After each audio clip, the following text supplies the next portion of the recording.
continuing to monitor flooding that's ongoing in Guadalupe County. You can see here that we've got a flash flood warning in areas near Seguin. Now that heavy rain is starting to push into Bexar County. Take a look at your screens. Here's Bexar County right here. Sure, it's JBSA Randolph, Windcrest, about to get some heavy rain with the potential for flooding. We're going to keep you posted with hopefully an update from officials here soon about the recovery efforts in Kirk County.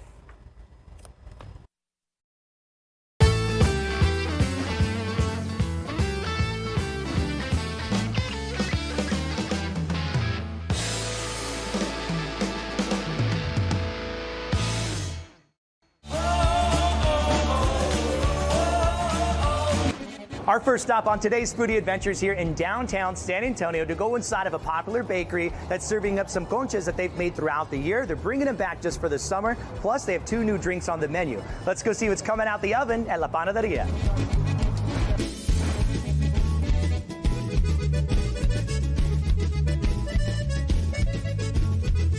David Caceres, thank you so much for having us. David, how are you? I'm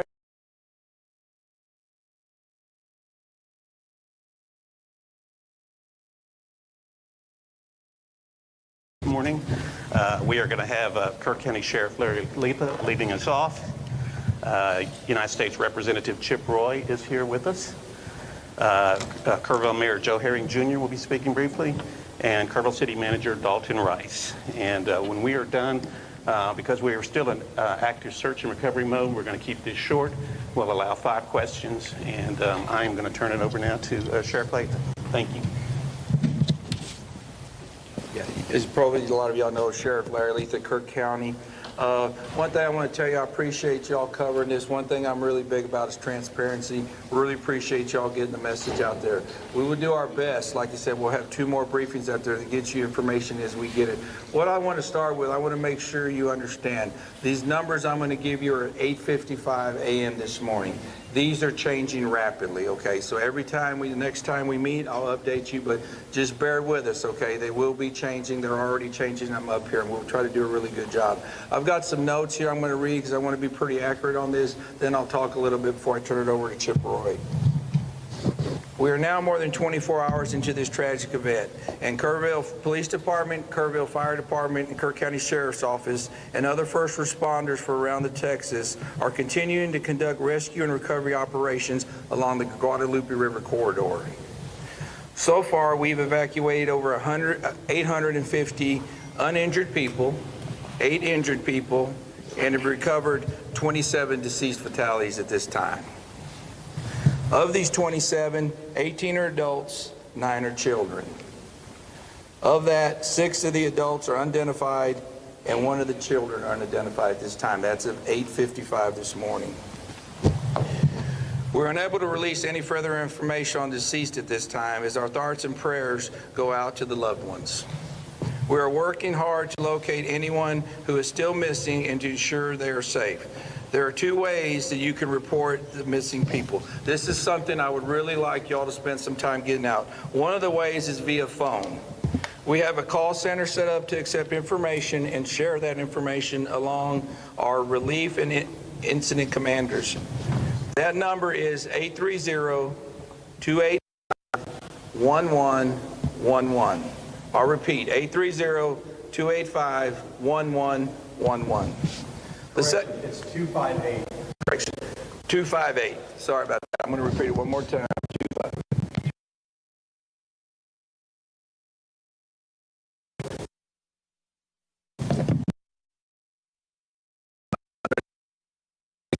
258. Second way is via email. Like the phone number, information received shared along our relief teams. That email is floodrecovery@co.tx.us. Repeating one more time, floodrecovery@co.tx.us. There is a shelter for the general public who needs assistance at the First United Methodist Church, 321 Thompson Drive in Kerrville. 321 Thompson Drive, Kerrville. At present, We don't need material or volunteer donations at this time. We are coordinating with a strong state response currently. To the Community Foundation of the Texas Hill Country. Once again, donations can be made to the Community Foundation of the Texas along have been working tirelessly search and rescue operations until all citizens.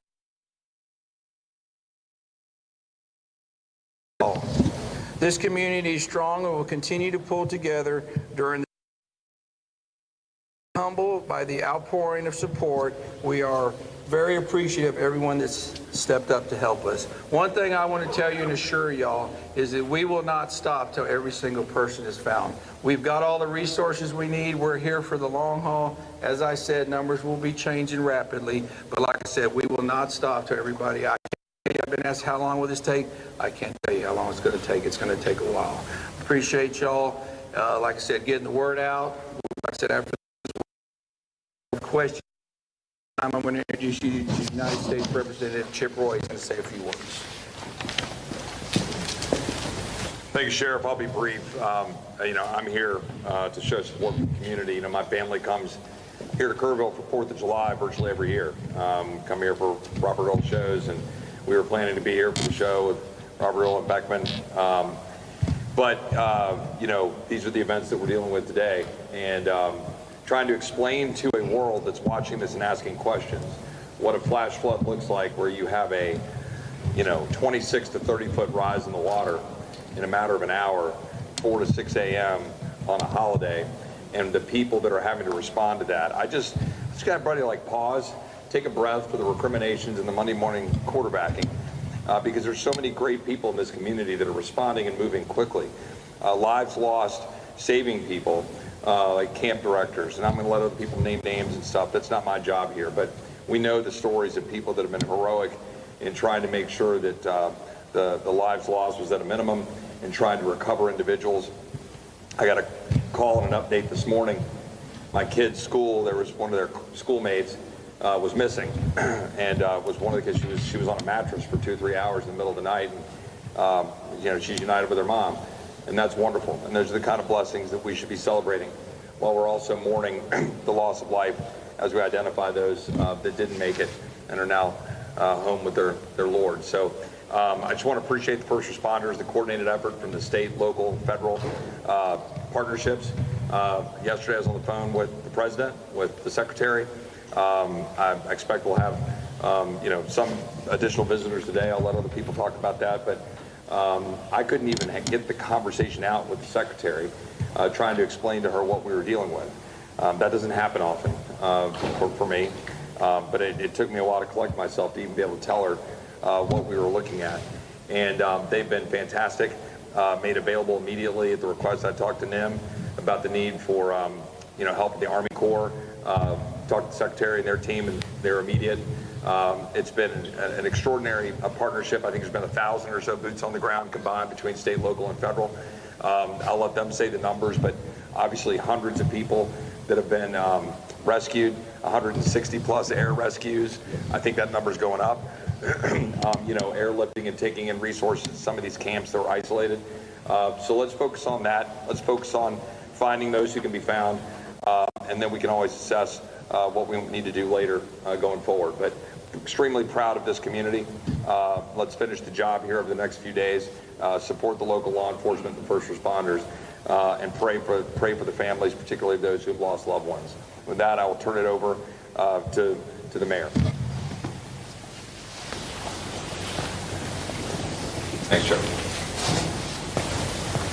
I'm Mayor Joe Herring Jr., Mayor of Kerrville, Texas. I'm glad you're here, and I have a few comments to make. People need to know today will be a hard day. It will be a hard day. This is the message I want to share. The city of Kerrville is thankful. We have help from our city crews, from county personnel, from state agencies, and federal resources, including the Coast Guard. I have been asked how people can help. The sheriff has mentioned that a fund has been set up by the Community Foundation of the Texas Hill Country. Information about this can be found on the city's Facebook page.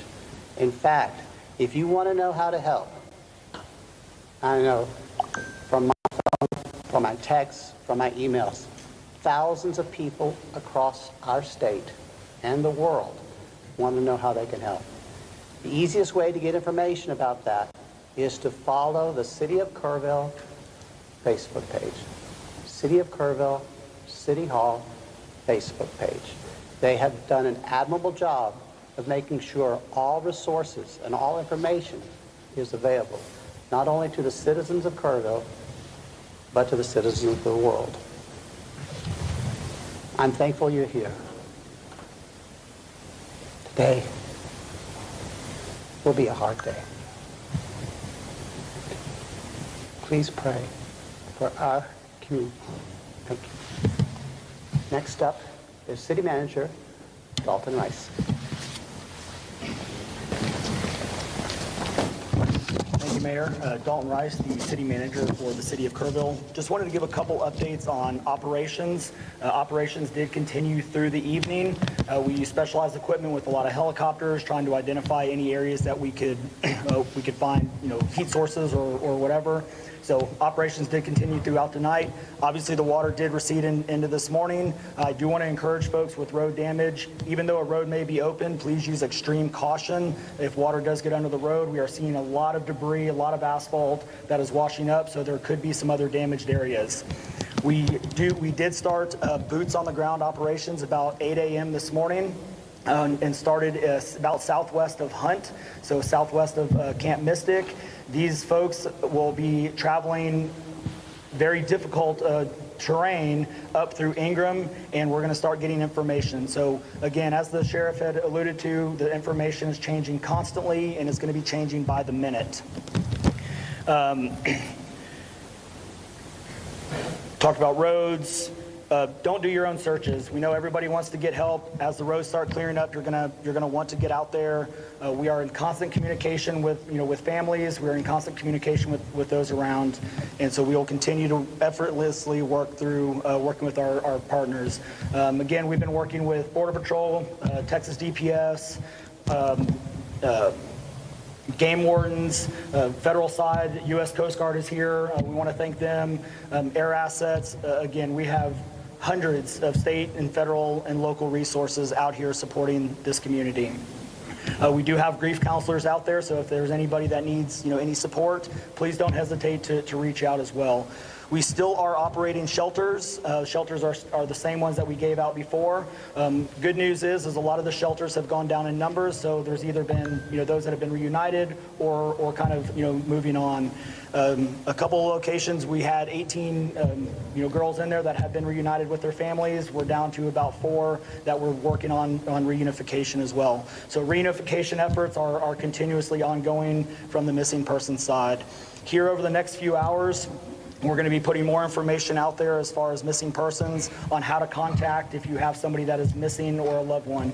Y'all have the camp number right now. We are continuously working on the other missing person side.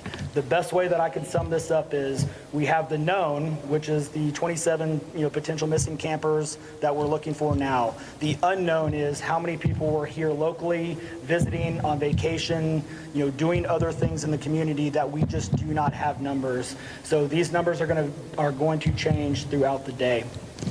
And with that, we will take 5 questions. How many people are still missing? Missing individuals, 27, are those all, when you said campers, are those all children? And then also, we know the total number missing that you know of, not the unknown, the knowns of adults and children for the county? The 27 missing is the children from Camp Mystic that we have as far as right now for the number. As far as unknown other missing, we do not have an accurate count, and we don't even want to begin to estimate at this time. Can you expand on that? A lot of people in the community, those younger people that are living along the river, have said they are very concerned the number will go up of missing, and they want to know more about how you guys are looking for them, what the efforts are, maybe even some of the challenges. Can you speak to that? Yeah, absolutely. So like I alluded to with the operations piece, we have basically a team of about 34 folks from Texas Task Force 1, DPS, game wardens, and Border Patrol that are boots on the ground on each side of the river, starting in Hunt, and they're starting to make their way up. Across this entire area, it's probably about a 17-kilometer stretch. They are going to be in very debris terrain, very difficult, challenging contours along the riverbanks. So it is a very harsh environment. We are doing what's called a primary search, which is basically a very quick search, but when I say quick, that is up, down, sideways. They're turning over as many rocks as they can, culverts, up in trees. They are looking at every possible location, and then we'll start going into a layered approach, or what we also have from the locals, which has been a really great resource. In the floods that we have, there are known collection points where debris tends to collect along the riverbank. We do have intel on what sites and locations those are, so we can also put additional resources into those collection sites and start getting a more focused approach on that. We've seen a lot of tragic flooding. We've seen a lot of tragic flooding in central Texas over the past few weeks. There are so many people, I know this is so early, but there are so many people already asking what can be done to stop the loss of life. We saw 13 in San Antonio. We have seen an unknown number, but at least 27 here. They're scared. Yeah, you know, it's a great question, and I think that's a question that we definitely need to answer at some point in time. Right now, our focus is on the search and rescue efforts, making sure that we get these families out, get some closure, where we can. And so I think that is a great question that we need to ask ourselves, but right now we want to focus on search and rescue. Are there still rescue efforts going on right now? Yes, we are. We have been in continuous search and rescue operations. Again, this river, even though it started in West Kerr, this goes all the way down through East Kerr County and is continuing on, to the southeast. So yes, search and rescue operations are continuously ongoing, and we'll continue to update on that. So One more question. where are you finding these folks right now, the active rescues this morning? Are they stuck in an island of land? Where are they? Typically rescues, if we do find them, they're going to be in trees, or we find them, either on high ground. Again, most of the rescues that we are having at this point in time are other camps. So we have a lot of camps, and they are all accounted for, but they are isolated because of road damage. So we know where they're at. We're getting them food, water, resources, and now it's a matter of just getting them safely across, low water crossings or other areas to other shelters. There's so much confusion, though, about these kids. We know that there's missing kids, there's pictures, and there's names and all this stuff. Are you going to give a list of the names of the kids? Absolutely not. We are not going to give a list of the names. We want to protect, those families and their information. The other thing I want to point out, and thank you for bringing that up, these families are getting bombarded with spam calls and spam information. So we want to keep the kids' information and these families' names out of any public, light, to give them the opportunity to grieve and to make sure that we give them the best possible resources that we can and get them reconnected as soon as possible. So some of them are, and some of those have been a great help as well. So yes, it is a double-edged sword, but we need to work through it. So our next one will be at 2 o'clock, and we'll give updates then. Thank you. All right, that was the press conference. We updated 850 people have been evacuated from the area. 27 people have died because of this weather event. 18 of them adults, 9 of them children, still working on the IDs. And the biggest also thing that came out of that, 27 missing campers from Camp Mystic. We were that number forever was 23. Now it's up to 27 still missing from Camp Mystic. Yeah, so this is obviously heartbreaking, heart-wrenching news there. They said that they had identified about a little bit more than half of the adults that are part of the total death count right now, and they've identified most of the children there as well. But of course, they are not releasing any names right now out of respect to the families and the privacy for those families there as well. They also gave us some information about flood recovery efforts. But you could go to a website. We're going to have that posted on ksat.com in just a little bit. Also, an emergency number as they continue to gather funds. And through the Kerrville City Facebook page, you could go to that information there as well. But as you mentioned, Sarah, the headline coming out of here, they have upped the death total there from 25 is what we heard last night to now 27. And they're continuing in search and rescue efforts. 27 people dead from this flood, 18 of them adults, 9 of them children. There are still 27 missing campers. Camp Mystic Please just stay with us on air and online, and we'll post all of these updates throughout the morning. In the afternoon, 2 p.m. is the next press conference. We're going to move on to a Facebook page that has confirmed that camp director Jane Ragsdale has died. This is the Heart of Hills camp that faced that catastrophic flooding over Friday night. All right, so camp was not in session at the time, but unfortunately the camp director was there, and again, she has been identified as Jane Ragsdale, and this is something that we just heard from city and state officials. There were a lot of counselors there as well. There were a lot of officials that were people that were running these camps. I could imagine that they were just kind of scrambling some of these children to safety, and it is just a tragic situation right now, Sarah. Yeah, and also here's a list of shelters in Comfort for those affected by the floods. You can go to Comfort High School, Emmanuel Lutheran Church on High Street, and in Kerrville, there are shelters at Calvary Temple Church, Notre Dame Catholic Church, and First United Methodist Church on Thompson Street. And you can see all of those addresses that are located on your screen. We have that information also on ksat.com. And as far as those reunification centers, there are 2 set up, one at Ingram Elementary School and one at Arcadia Live in the city of Kerrville. And we are updating this information as we continue to get more. And before we go to Shelby, one thing also that the city manager mentioned was that these rescue efforts are basically starting southwest of Hunt, basically where the campgrounds, so they're making their way up kind of stream, basically where they kind of figure they might actually see some of the debris that came down from those campgrounds, those areas. But he mentioned that it's very difficult terrain.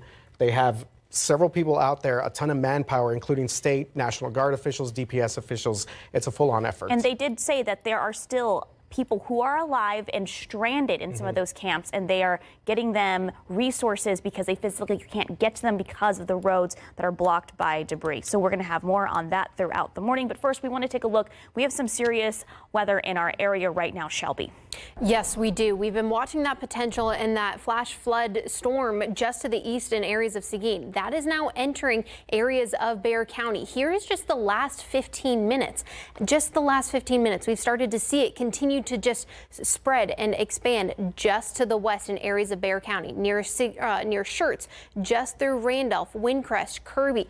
These are all areas experiencing that heavy rainfall and that heavy downpour. There is not a flash flood warning in effect for Bexar County, but just to the east associated with the system near Seguin, up near most of Guadalupe County, there is a flash flood warning in effect because we've seen those heavy rainfall rates. That heavier band is still just lingering in areas of Seguin. Just take a look at the last 12 hours for the rainfall in areas of Seguin. Where you see those purple colors, that's where we're getting the potential for areas of the rainfall up to 7 inches per hour. We've already gotten reports of some isolated street flooding in areas of Seguin. In the city limits, we're getting radar indicated estimates of the rainfall up to 5 inches already just within the last little bit. Near McQueeney, once again, I know we have tons of creeks over there. 4 inches of rain. Near Geronimo, a little lighter, but still seeing the potential for heavy rainfall up to 2 inches already.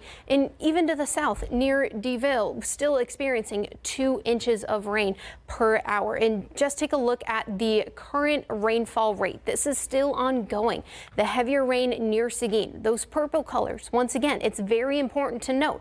That's where you're getting the 7 inches per hour for that just torrential downpour. That's why if you can stay home in areas where it's raining, do so. That's why we're seeing the potential for that heavier rainfall. And we just got a latest radar scan as well in between. So we're still getting a little bit of that information, but still just be advised. We do have multiple creeks going through Seguin. We have creeks going through McQueeney, a little bit of a break as you go up through Santa Clara. But once again, if you're up near New Braunfels or even getting into near Smithson Valley, near Garden Ridge, we're still continuing to see the potential for some heavier rain up there. And that's going up to Canyon Lake as well.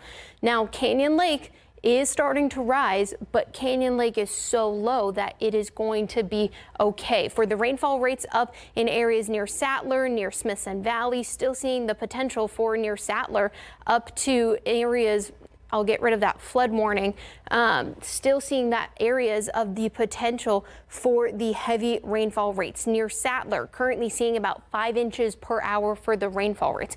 As you get closer to I-35 near Hunter, still also seeing about 2 inches. So even if it's a little lighter, it's still going to continue to have the potential for the heavy rainfall rates. Now, once again, we're starting to see this really start to come into areas of northeastern portion of Bexar County. And I want to stress that even if you're on the east side of Bexar, or on the west side of Bexar County, we're starting to see it really start to spread just along that 410 loop, just near Windcrest, near Kirby. Starting to see some rain in Converse, Atkins. You'll be getting some of this rain here soon. Martins, Houston High School still.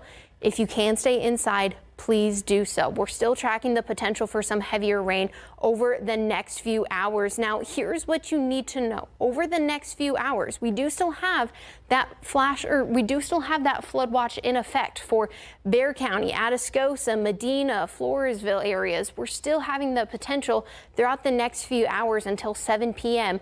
for the potential for some heavy rainfall, for the potential for 1 to 3 inches of rain. We can even see isolated areas of 6 inches of more. Radar's already indicated we've seen 6 or more inches of rain. So it's definitely going to want to continue to have just watch the radar as we go throughout the day. Still a 60% chance of those showers throughout the day. But the good news, tonight, by about 7 o'clock, that's when we start to see the rain chances decrease.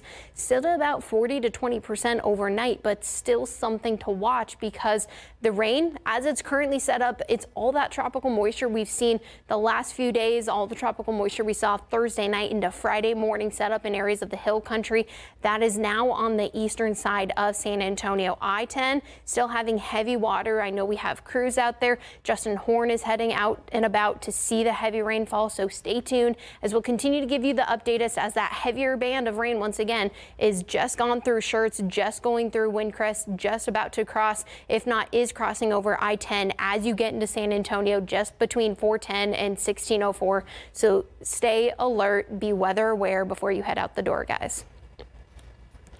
Okay, thank you very much for that update, Shelby, as we continue to monitor the situation out there in parts of Guadalupe County. And our Erica Hernandez is there. She was in the thick of that weather. And Erica, what does it look like now? Yes, Sarah, it has not let up since we've been here. We were able to drive, though, a little and get to Riverview Park. Now, the park is closed, so we can't get closer in where the river is at. But as you can see, it is starting to flood here at Riverview Park. The benches there that are and the park tables are starting to see the water pond up over them. It's gotten higher the longer we've sat here at this Riverview Park area. I could tell you the driving conditions are still really bad. This flash flooding situation here in the Seguin area has not let up. We've been here for over an hour now in Seguin, and the rain has not stopped. It has been torrential.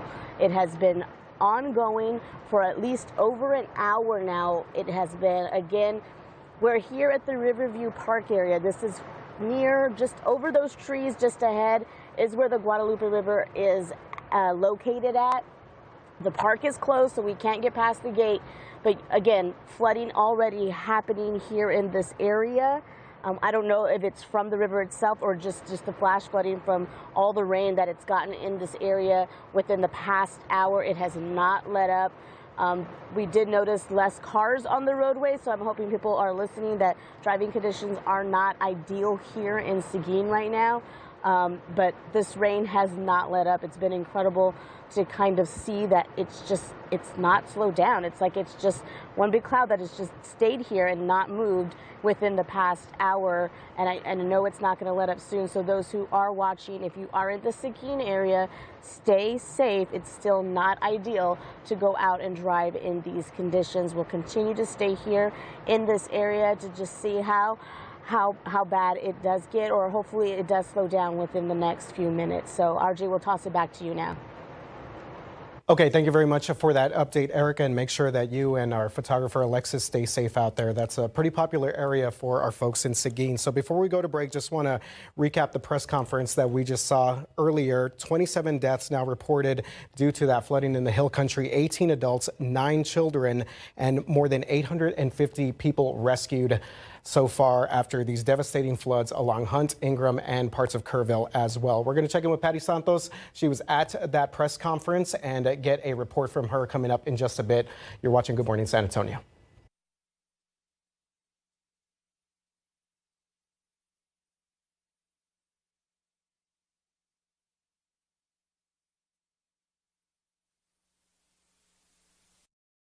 Child.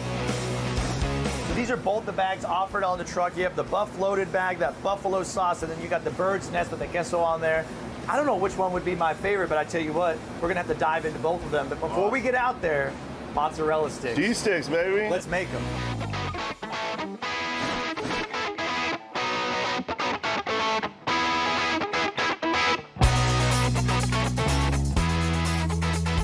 You have this one right here is the hot Cheeto. Yes, Right. This is Puro San Antonio right here.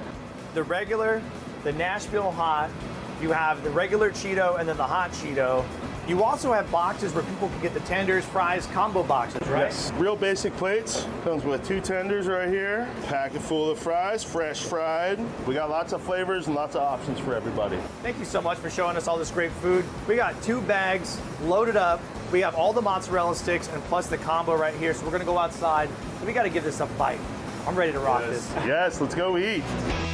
Normally it's a food truck operator that has this vision of going into a brick and mortar. And I started with a brick and mortar and I wanted to go back to a food truck because honestly it's just a lot more simple. And the rebrand is gonna be across the board, not just for the food truck, but for the restaurant as well. We're gonna do food truck, we're gonna do food trailer, and we're also gonna do QSR, which is a drive-through concept.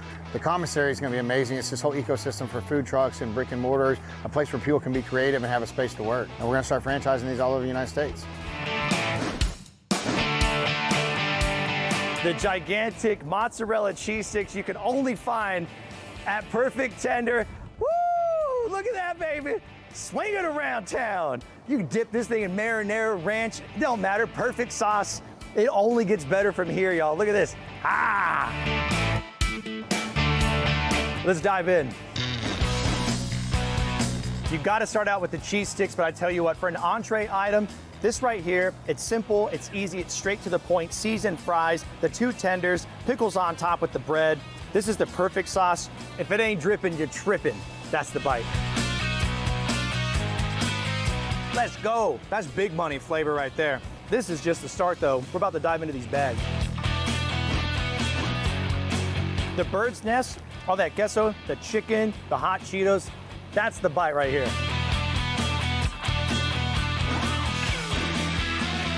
The buffalo-loaded fries, buffalo sauce, blue cheese crumbles, the slaw on there. Oh, come on. That looks like money. Here we go. That's the bag, y'all. This is the real deal. Perfect Tender.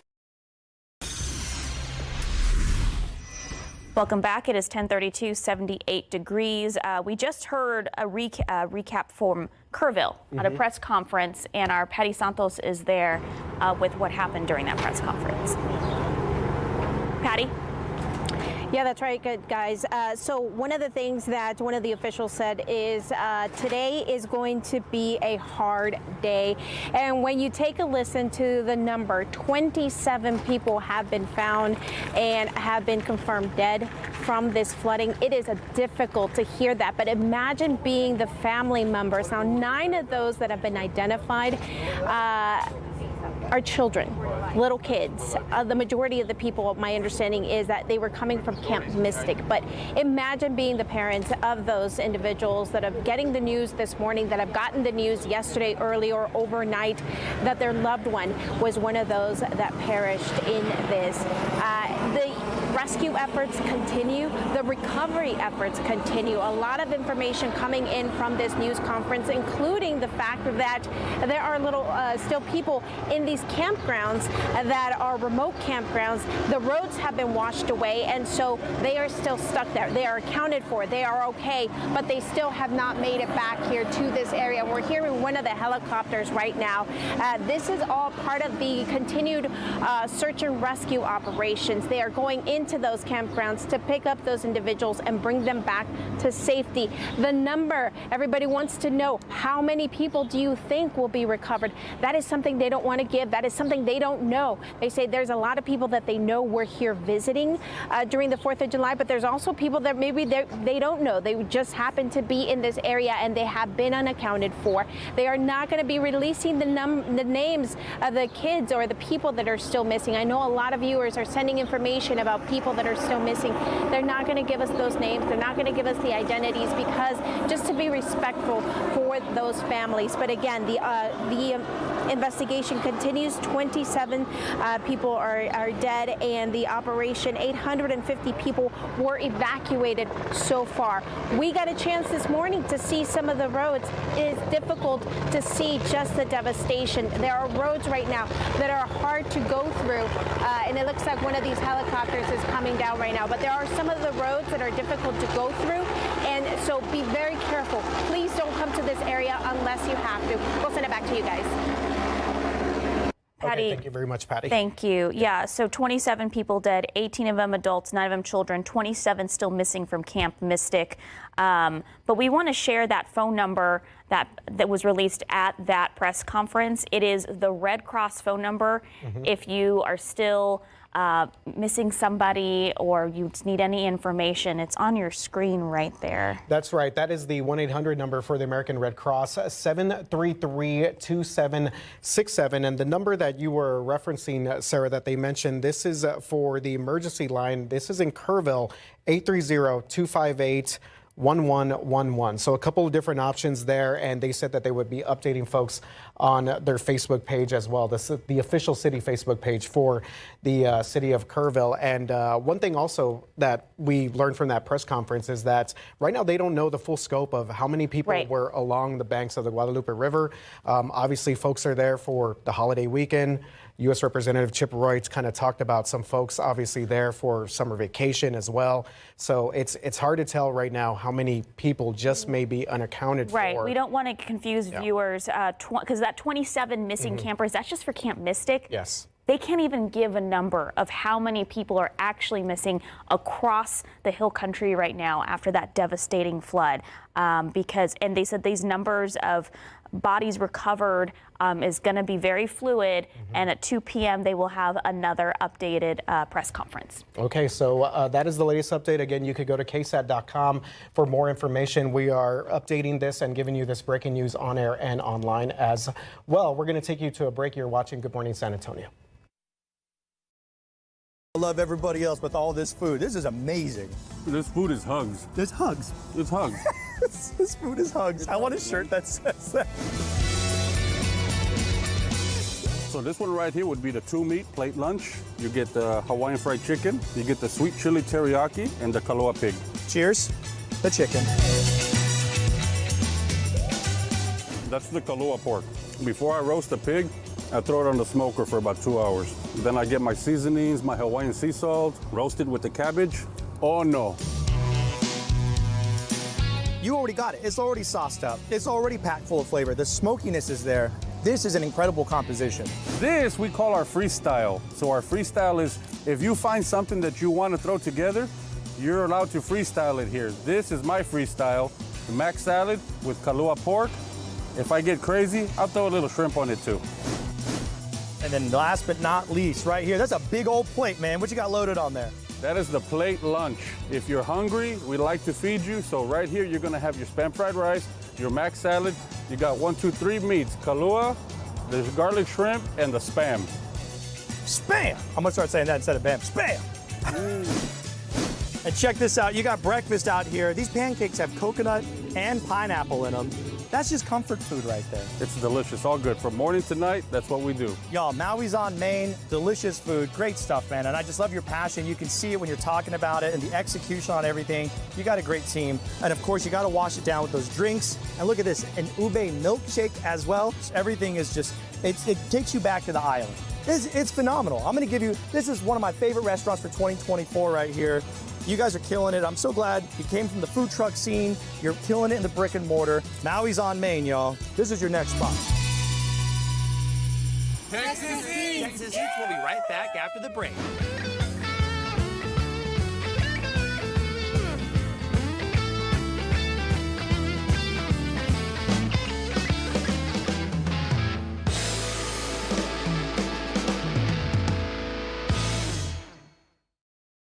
For nearly 3 years in the San Antonio area, Texas D. Willie Smokehouse has been offering all-you-can-eat barbecue for $27.99. And that includes brisket, chicken, pork ribs, pulled pork, sausage, turkey, and all the sides. Right, Freddie? That's right, David. Plus, you can add a huge baked potato with a gigantic dino beef rib on top for $26.99, or 2 sides and the beef.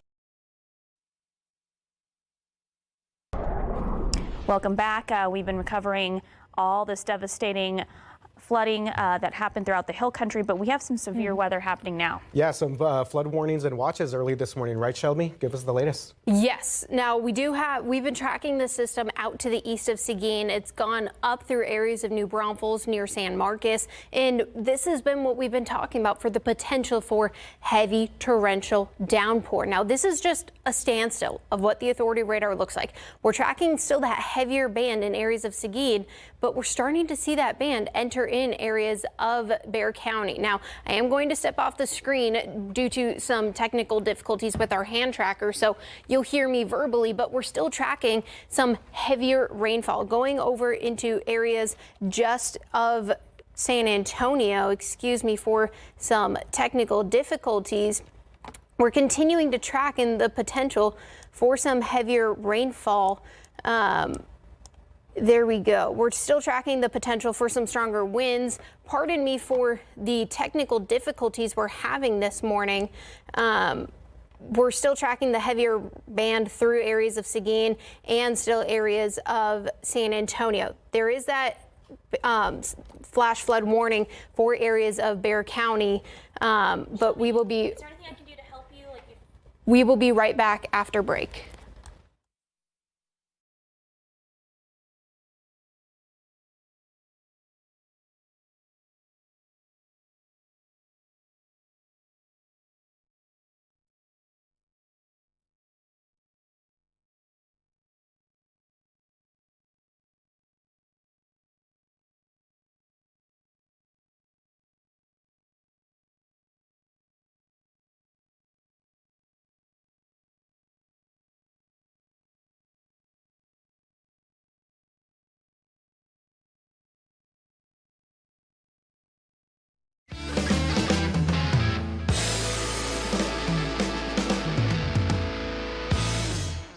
Welcome back to Texas Eats. Now we're here in San Antonio, right outside of the airport, to go inside of a restaurant that's known to many for serving up one of the best sandwiches in the entire state of Texas. And we're going to go see how it gets made. Let's see if it's on the menu at Rojo Pork and Bread.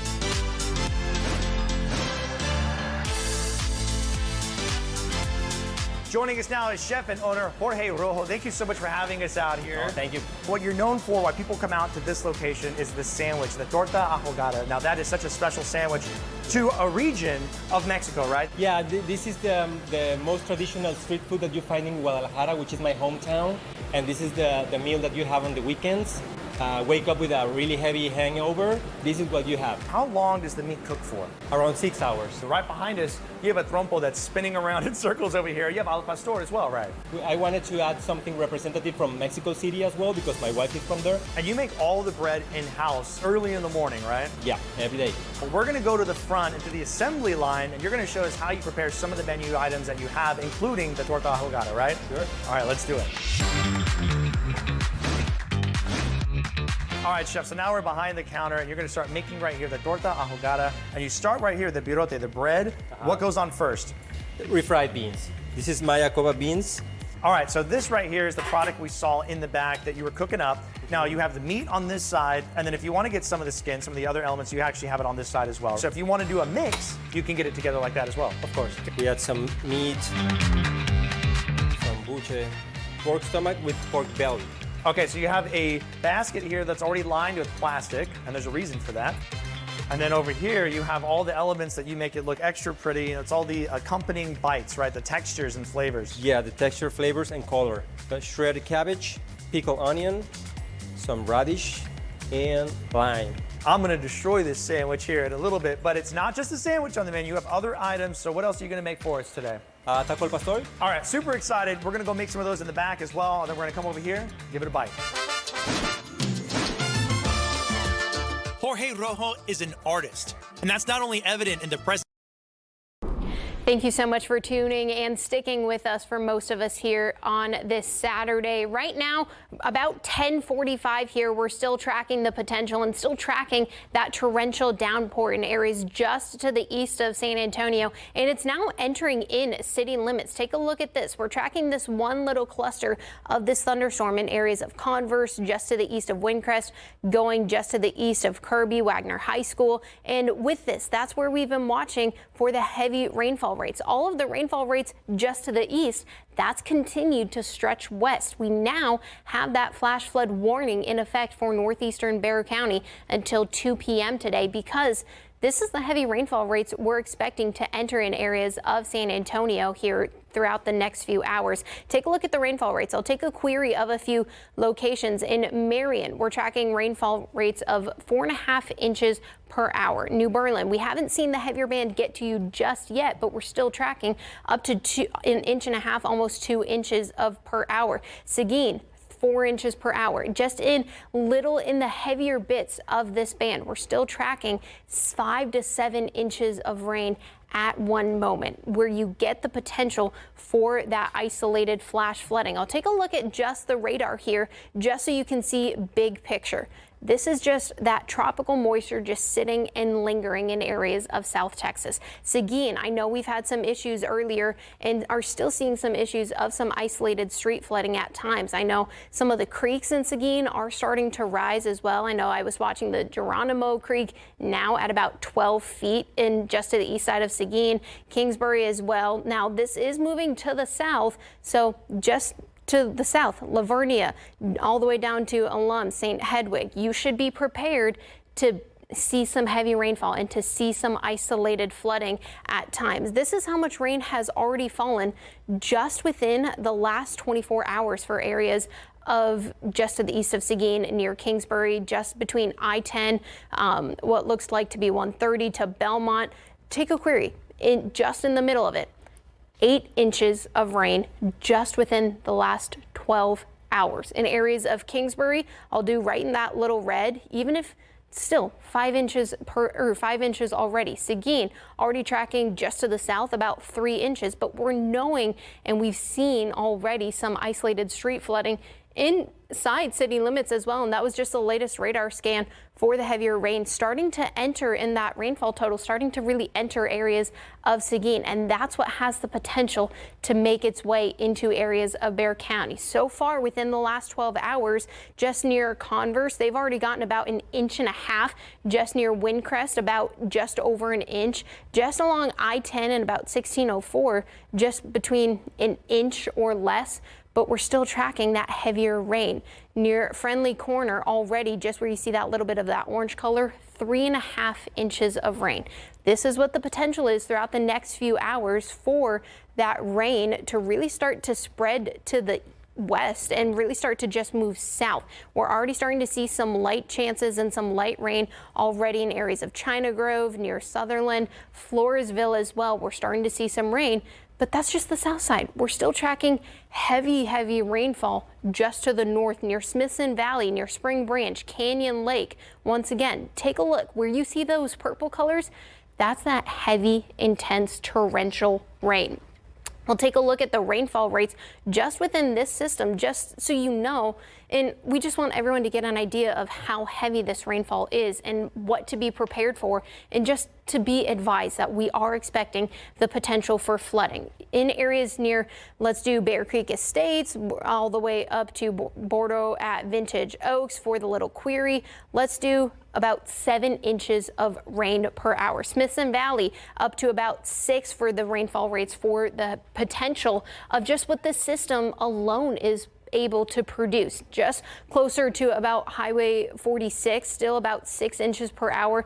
Now New Braunfels and Green, that are still getting some heavy rainfall. However, it's right next to the radar. So although you see that little dome of it and might not think it's raining currently at your house in New Braunfels, that's just where the radar is. So you still have the potential to see some rain as well. Now this is mostly just to the basically if you take 281 and go eastward, that's where we're tracking the heavy rainfall, flash flood warnings all the way from Bexar County up to Comal County, Guadalupe, and it's going to continue over the next few hours as this system continues to just move to the south and kind of stay stagnant in some areas. Now, we've been watching the potential for the rain to continue. That will continue, but take a look to the hill country. They are continuing to get a little bit of relief in areas of Kerrville, near Comfort, especially in areas that saw the heavy rainfall, especially along the Guadalupe. Once again, they are finally seeing that Guadalupe River starting to recede for most of us. Take a look at this. Over just the last few hours and the last few days, Hunt, the river crested about 4:30 in the morning on July 4th near Kerrville, Center Point, Comfort. The rivers continued to flow and has stayed. However, between Comfort and just near Amon's Crossing, that's where you started to get those little twists and turns. That's where the river continued to kind of speed up at times. And even near Spring Branch, we were watching that closely last night with Adam Caskey for the potential for the water to cross over areas of 281. And it's going to enter in areas of Canyon Lake throughout the day today. But what you need to know is I'm just going to jump straight to the 7-day just so you can get an idea of what to expect. The rain in areas of Bexar County and just to the east is not over. We're still watching the potential for the rain to continue, still about a 60% chance. And sadly, the rain isn't done yet. We're still tracking more potential for some rain chances over the next few days. I'll be back coming up in just a bit later on about the rain chances for the rest of the day, tracking the rain in Bexar County. But we'll be right back with more breaking news after this. Thank you so much for watching today's episode of Texas Eats. And to get more information and a map on all the restaurants that you've seen on today's show, just go to our website, TexasEatsTV.com. Don't forget to follow us on social media at Texas Eats TV. And don't forget to join us every Saturday at 10 o'clock in the morning and 11 o'clock at night right here on KSAT 12, because this is how Texas eats.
Welcome back to Good Morning San Antonio. And if you are just joining us on this Saturday morning, we have received more sad news from Kerr County officials. Earlier at around 10 o'clock this morning, they had officially confirmed 27 deaths due to the flooding in the Hill Country, 18 adults and 9 of those children. 27 still missing from Camp Mystic. Earlier, that number was 23, has gone up to 27. And as for a number for everyone missing total, there is not a number of an amount of missing. It's very fluid. They are still working on the ground. They finally got into the Hunt area, and they are slowly able to, make their way through these roads. A lot of debris across them. Do we have the number for? Yes. Yes. So let's give you guys this number that was shared during that press conference. And this was shared by the Kerr County Sheriff there. And this is more of an emergency number. So we've been sharing the American Red Cross number. That one obviously is for help and assistance. But this is more of an emergency line where if you are looking for someone or have someone unaccounted for or just want to give an update, this is the number here. It's 830-258-1111. So again, that is the missing persons line, the emergency line specifically for the city of Kerrville and Kerr County officials. That's right. But now we want to get to Justin Horn, who is out in the thick of that severe weather just west of Seguin. What does it look like now, Justin? Well, there's quite a bit of street flooding going on here. We're just west of Seguin at a place called Bloomberg Park, and this is where there's some RVs and things like that. But what I want to show you here is these folks are actively out here trying to clear debris from this bridge you see up here. So they're walking towards. And when we came up here, they had rakes and shovels, and they were trying to get debris out from under this bridge because presumably it's created a dam, and the situation it's creating is flooding that you see here in the distance. And there are RVs. There's a house. You see a man walking through the floodwaters right there, but there is a house just to our left, and you can see the water starting to pile up. And through those trees, you can see there's cars and RVs. And I'll tell you, the water's not terribly high, but there are concerns here that if that bridge stays clogged, that a house like this could start to take on some water. And so these folks are actively out here trying to get debris out from under this bridge, and they're having a hard time doing it because it's just giant logs and trash and everything else you can imagine. And this is just a small creek, mind you, that comes into the Guadalupe River. But they are, this is probably going to be a scene you're going to see a lot across Seguin as these floodwaters just wash all sorts of stuff into people's properties and under bridges. And this is the kind of debris that can also cause damage and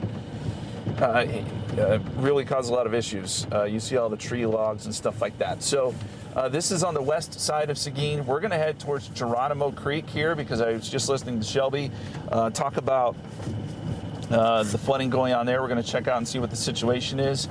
But here, even on the west side of Seguin, where honestly the rainfall totals have not been that bad, we're already starting to see this kind of flooding. So we'll keep you updated. We're going to head east into Seguin and probably east of Seguin towards Geronimo Creek, guys. Justin, real quick, if you could stay with me just for one more minute. But you've been obviously following the situation out in the Hill Country as well. You're with us for our wall-to-wall coverage yesterday morning. What is it about this weather pattern that we're seeing where we're seeing a lot of rain kind of standing over these particular areas yesterday out in Ingram, Hunt, Kerrville, and now in Seguin? I don't know if there's any way that you can maybe shed some light on that. Well, a good way to think about it, RJ, is think about it like a giant sponge just sitting over you, and that sponge is completely full of water. So the atmosphere from where we are here sitting all the way up through the top of the atmosphere is laden with tropical moisture coming from the Pacific. And so even a storm that you see on radar doesn't look all that bad. It's not a severe storm, maybe just a little bit of reds and oranges. Still producing 2 inches of rain per hour because they are so efficient. And therein lies the issue. And when you get these darker reds and what we've been seeing over Seguin, then you're talking 6-7 inches per hour, as Shelby and Sarah have been talking about. And that is the kind of rainfall rate that will create what you're seeing here, where these waters just pile up and these creeks and streams start to swell, and they start to rush. And right now it is, I would say, just sort of a flash flooding issue here in Seguin, but we do need to start watching the streams and the creeks and the rivers. So far, the Guadalupe River is okay. Erica's reporting on that, but we've got to watch it. These are all things we've got to monitor, because as long as this heavy rain is coming down, there is an issue, and it could cause more flooding, just like what we're seeing here. All right, Justin Horn, thank you so much. He is west of Seguin, keeping an eye on that area. Of course, we have other reporters in the Hill Country looking at all the devastation, giving us updates on those recovery efforts. And stay with us on air and online for all those updates. We'll be right back.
Thank you so much for joining us as we continue coverage of not only in the Hill Country, but also in areas of just to the east of San Antonio. Basically, if you draw 281 just to the east, that's where we're watching the potential and are already seeing areas of flash flooding.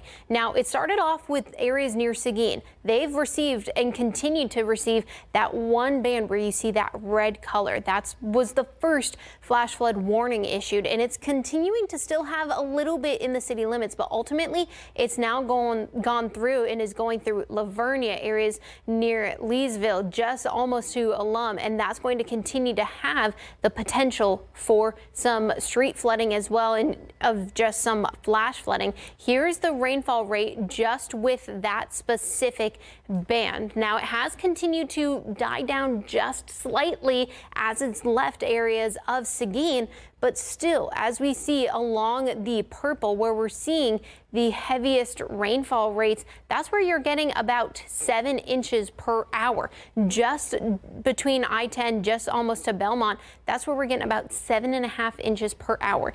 In Seguin, in the city limits, like I said, it is continuing to die down just a bit. Right now, they're only receiving anywhere from 1/2 inch to maybe 1 inch for the rainfall rates. In areas near Duggar, you're still receiving about 1/2 inch of the rainfall rates. But once again, this is going to continue, and that's not the only one. Even if you're not seeing the heavier band of the rain, you're still just getting regular light rain. So that's going on in Seguin. We do have reports of some creeks having some issues with flash flooding. Here's a look at the KSAT Connect picture we've been continuing to see. We love getting all the videos of KSAT Connect, but here's a look at one of the creeks in areas near Seguin of just the water. That's continuing to be what we watch for the potential for that flash flooding, because 7 inches of rain in just a matter of hours will do that. Now, like I said, that's in areas of Seguin. Let's take a look in areas of Bexar County. We're continuing to see that one band stretch into areas of Bexar County as well. Right now, it's just in areas near Kirby, pretty much along I-10 and 1604. It already passed through Converse. It's just about to pass into areas near Atkins, just to the west of New Berlin. That's continuing to be the heavy rainfall rates for most of us. Now, I'm really zooming in here so you can see exactly a little closer to your specific location. And radar scans, we are in between, but that system just to the north, that's where it was for the last radar scan. It was those two just up near Wetmore, near Live Oak, and even near Randolph with the heavy rainfall rates. So continuing to still have the chance in the impact for the heavy rainfall rates continuing to go into areas of Bexar County. But not only that, we're already starting to see a few more. That was that first little line of some showers just stretching through Windcrest, just in between 410 and 1604. We're already tracking a few more pop-ups near Reagan High School, Hollywood Park, Wetmore, Madison High School. So it's not done yet.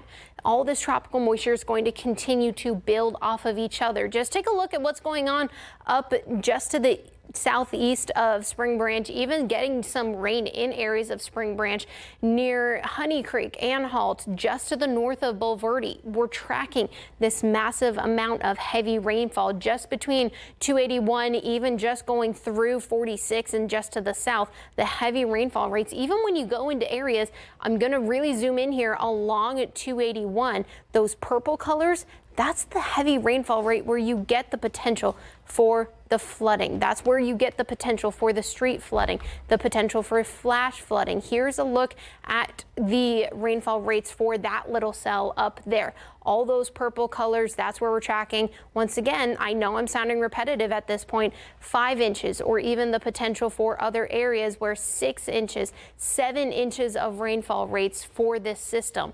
Once again, it may be repetitive, but we want you to know that this isn't going away anytime soon. We're still tracking the potential for the rain to continue for areas all throughout South Texas, going from, like I said, areas near Spring Branch, all through Seguin, Lavernia, even down to the coast is getting just some good light rain. And even if you're in between, it's still the potential for there. Now, here's what you need to know.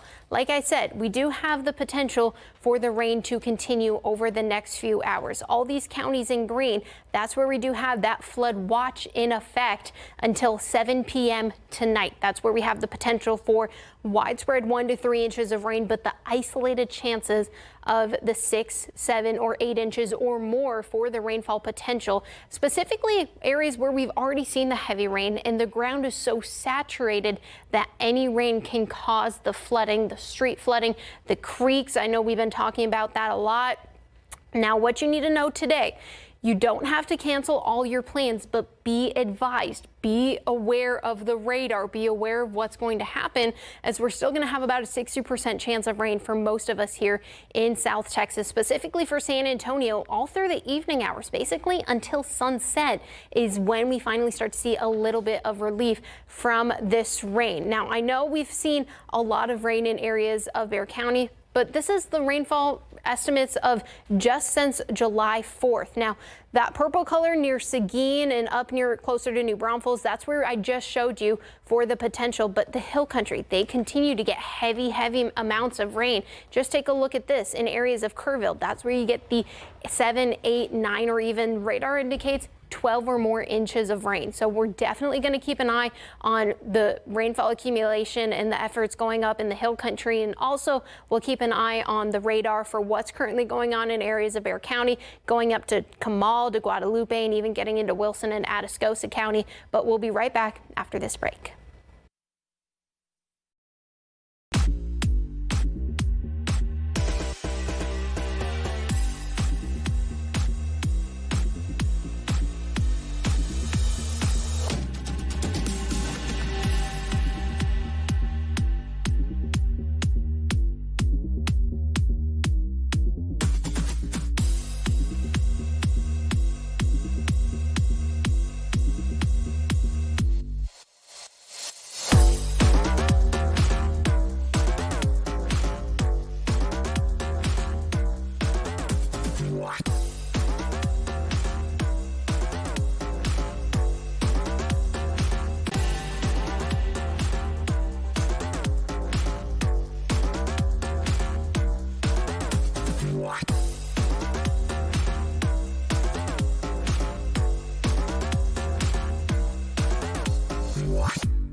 All right, interrupting programming here briefly because I want to mention that the Guadalupe River south of Canyon Lake between Sattler and Green, this is River Road, which again is right up against the river. It's why it's called River Road. This is a flash flood emergency, meaning you need to be away from this river road between Sattler and First Crossing.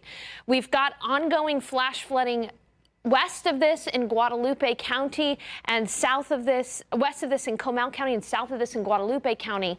But this is the river flooding that's happening right now along the Guadalupe River Road between Canyon Lake. We've got Sattler right here south of Canyon Lake and First Crossing before you get to Green. This is a flash flood warning, flash flood emergency in effect until 2:15. People who are in between Sattler and Green, particularly along River Road here, we've got different RV parks, things like that. There's this neighborhood right here that's right by the river. These people need to evacuate because of the potential for flooding here along the river between Sattler and Green.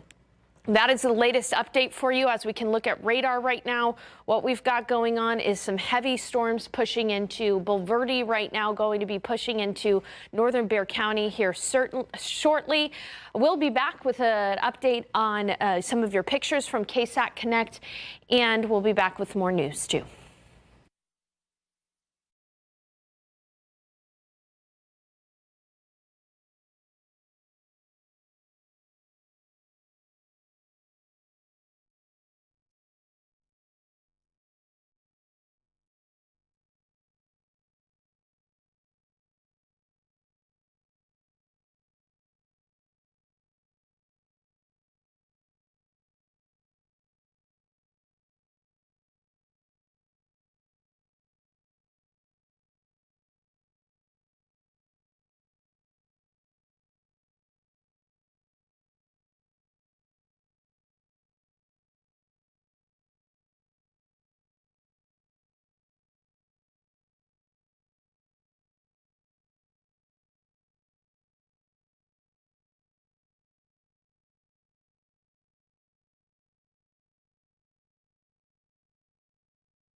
From KSAT 12, Good Morning San Antonio starts right now. And it's now 11:15 on your Saturday morning. We are continuing our coverage of the flooding aftermath, not only in the Hill Country, but now in Guadalupe County, specifically Seguin. And if you just heard from Sarah Spivey, some major concerns along River Road. Sarah. And we have Erica Hernandez, who is in Seguin. Erica, has it cleared up where you are? What's going on?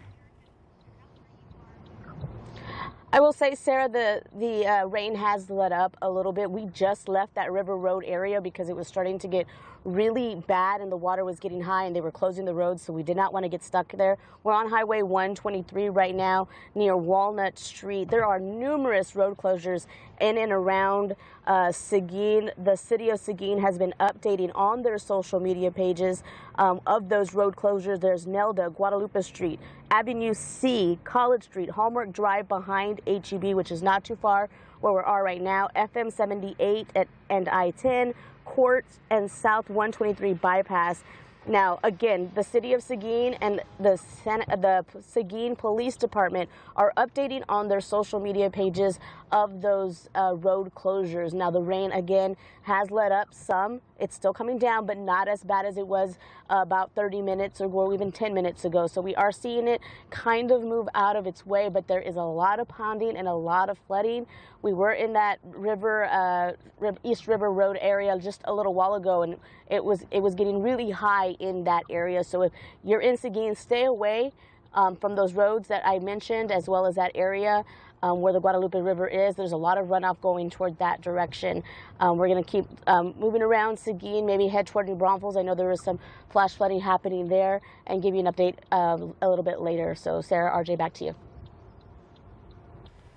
We're still tracking the potential, like we've been mentioning all morning, for the heavy rain. Here's a few pictures and videos of the KSAT Connect. This is the one just of New Braunfels of that heavy rain. Now, we had that first band go through areas of Seguin where there is that torrential and that flash flooding, but we're starting to see this a lot more common in areas just between Green, where we do have Sattler Road having the flash flood emergency warning, but still seeing the potential, like I've been mentioning, for the heavy rainfall. Over the next few hours, we're going to continue, but still very similar through most of these KSAT Connect videos and pictures. Here's a look at what is supposed to be a street in areas of Seguin. This just shows you how heavy that rainfall actually was and how heavy those rainfall rates will continue to be. And even if you're not in that heavier band, you still have the potential for just some light rain at times through most of it. Here's a rain that's just starting when when it was starting in the backyard of some areas and shirts, but still seeing a lot of similar situations where we're seeing the heavy rainfall and streets are starting to turn into little rivers. So if you don't have to go out today, stay inside. Well, the weather team will continue to keep you updated on all of the rain, Sarah and RJ, especially for the potential for more rain to come later on in the day. Okay, thank you very much for that, Shelby. And again, if you could send those photos and videos to us, we would want you to do that, of course, safely. Don't put yourself in any type of danger. We know that we have a flooding situation going on in Seguin right now, and things are not looking great out there, but we're continuing to follow the very latest in Guadalupe County. Right, but we want to head out to Patty Santos, who's in Kerrville. There was just a press conference there, Patty, at 10 a.m. We learned and updated on the amount of people who have died in this tragic flood. What can you tell us? Okay, so we have changed locations. I know earlier this morning we were in the Ingram a community, and now we are back down in Kerrville. And I want to show you, this is the Louise Hayes Park. This used to be a beautiful park. We actually came here about a year ago during the eclipse, and now all of this was covered in water. This is just a little bit of an idea of what these search and rescue crews are going to have to, what they're going to be seeing throughout the day as they continue their mission. We know that 27 people are now have been identified as being dead. 9 of those are children. That is the most heartbreaking number that I can imagine. 9 kids that are still missing. But the search and rescue continues this morning. They actually started around 8 a.m. and I believe that we were there, our crew was there when they started, because it started around the area where we were located this morning. We saw some folks that were walking the grounds, they were using binoculars, they were looking the area, and that is exactly what these crews are going to be doing throughout this morning. They tell us they have about a 10-mile stretch that they're going to be searching, whether it's on the ground, by helicopter, just trying to find any more bodies, any more victims. The rescue efforts also continue for people that have been, that are accounted for in some of these camps that are so remote that the roads have been washed away and they weren't able to get out. They're okay, but they still have to get back here into the safe zone. And they did share a number for the community to call if they have questions, if they have found something perhaps that could help with this search and rescue. That call center is 830-258-1111. There is also, just now, as we drive through this community, we have seen a lot of people out with brooms, with trash cans, ready to pick up, ready to begin the cleanup process after this devastation. But today is going to be a very difficult day because we are continuing to cover this. 27 people that we know have died from this flood, and that number will likely continue to rise. We don't know how many people are still missing. That is a number they cannot give us because they don't even know perhaps people that have not been reported missing. But as you can see, we have shown you all throughout the morning the houses, the vehicles that have been just pushed down this Guadalupe River, all of that devastation. That is what this community is waking up to this morning, and we are continuing to stay with you here in Kerr County and continue to bring you those images so you don't have to come out here. That's another thing that they're telling us. Please don't come out here unless you need to, unless you're a part of this community or unless you're part of the cleanup process. That is what we have right now. We'll continue to bring you images. So we'll send it back to you.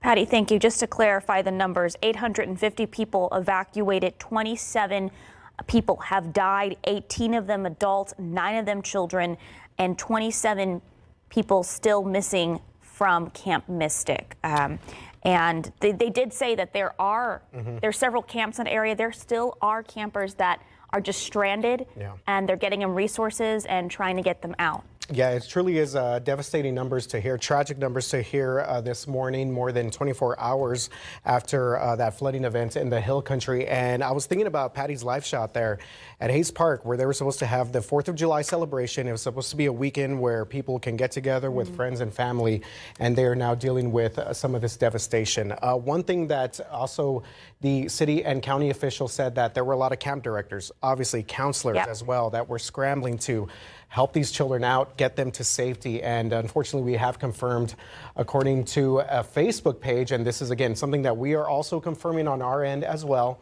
that this one camp director right here, basically a beloved camp director, Jane Ragsdale, has unfortunately died in this flooding out there in the Hill Country. She worked at Heart of Hills Camp.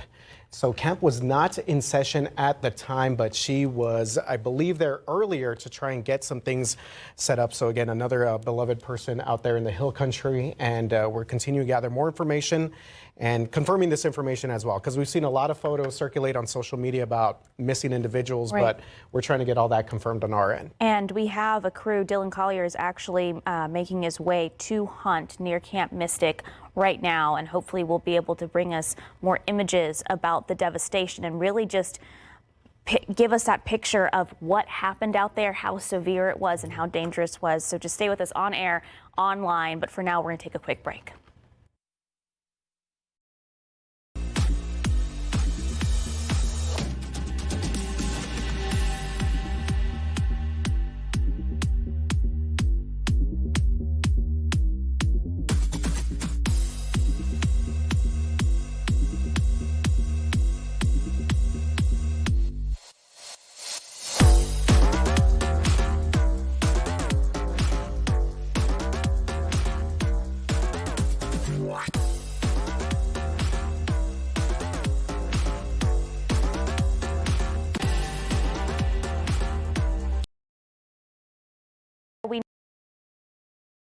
Out near Seguin. That's right, Seguin, but also we're seeing flash flood warnings in Comal County, even in northeastern Bexar County. I want to give everybody a reset here and really talk about what is currently going on. Earlier yesterday, of course you know this, the Guadalupe River from Hunt through Kerrville all the way out to Spring Branch and Canyon Lake was flooding. That water is now receding in the Guadalupe upstream. However, we are starting to see some very heavy rain and flooding ongoing in Comal County south of Canyon Lake. We're talking about areas like Garden Ridge, Johnson High School. You're about to get hit with a lot of heavy rain, flooding lightning, a lot of lightning there and flooding rains. And then you can see here we're dealing with some more moderate to light rainfall from Schertz to St. Hedwig, but that's after all of this heavy rain has fallen. We've also got runoff near Seguin. Seguin, you're dealing with light rain right now, but earlier you were dealing with very, very heavy rainfall. There is one breaking weather update that I have got to bring to you right now, and this is very important, okay? Here's Sattler, there's Canyon Lake, all right? And I'm gonna go ahead and turn off the radar so that you can see this a little bit better. Here's Canyon Lake, okay? And there's Sattler. There's a road called River Road that runs along the Guadalupe River from Sattler all the way down to Green. And it's this area that is currently flooding. We've got a flash flood emergency until 2:15 for areas and businesses along River Road here. You need to seek higher ground immediately. If you know people along River Road, along the Guadalupe River between Sattler and Green, I'm going to step off the screen here and I'm going to show you some of these businesses and areas that are along this river here in Comal County between Sattler and Green. So I'm going to bring this up bringing it over to the screen here. You might have to squint a little bit to see this, but I'll zoom in. So here's Canyon Lake. Okay, and then as you can see, there's these businesses. We've got Summer Vacation and RV Resort. We've got a lot of RV parks along River Road here. Here's the river, Guadalupe River, and we've got a lot of RV parks. L&L Walhalla. We've got also tubing companies along the river here. Some of these places are elevated up on hills, but others are right at the riverbank. And it's areas that are right along the riverbank, along River Road, like this area right here, this neighborhood. You can even see how dry the Guadalupe looks on this Google Maps. We've got areas like Fat Bottom Grill, number 2 is a business here that's along River Road. Lazy Stays, we've got Moo Cow Cabins, a lot of places along River Road here between Sattler and Green. These are the areas that are at risk for major flooding as the Guadalupe River could rise quickly in these areas. Again, here's Sattler, here's Greene, this is River Road, also known as the Guadalupe River because the River Road hugs the Guadalupe there, and those areas are under a flash flood emergency.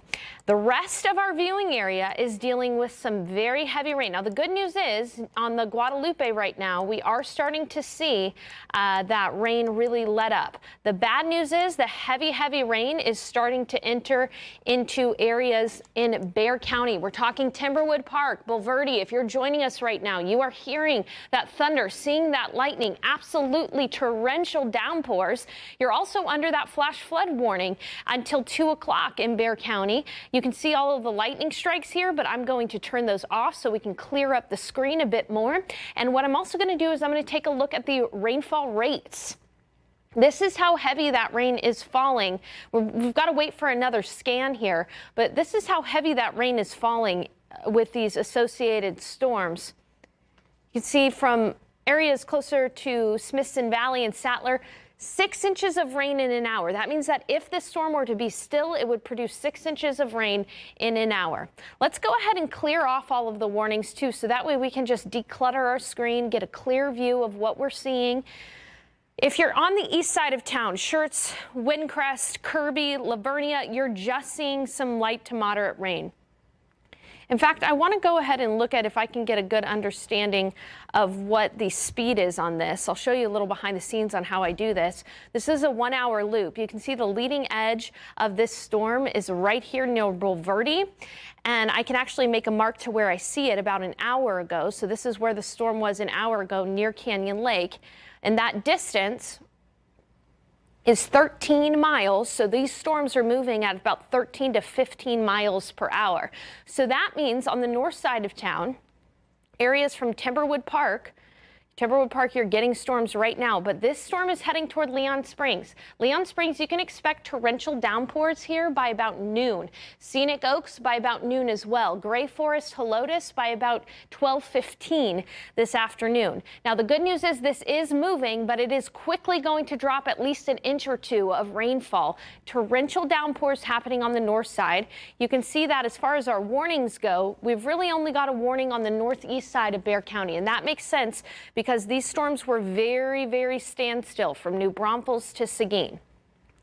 As we zoom out a little bit, I want to show you that it is quiet around Kerrville, Comfort, Hunt, Ingram, the areas that were dealing with the most devastating flooding yesterday. So it is good news that those areas are quiet because now they can really continue with those rescue efforts. And the Guadalupe River upstream of Canyon Lake is done flooding.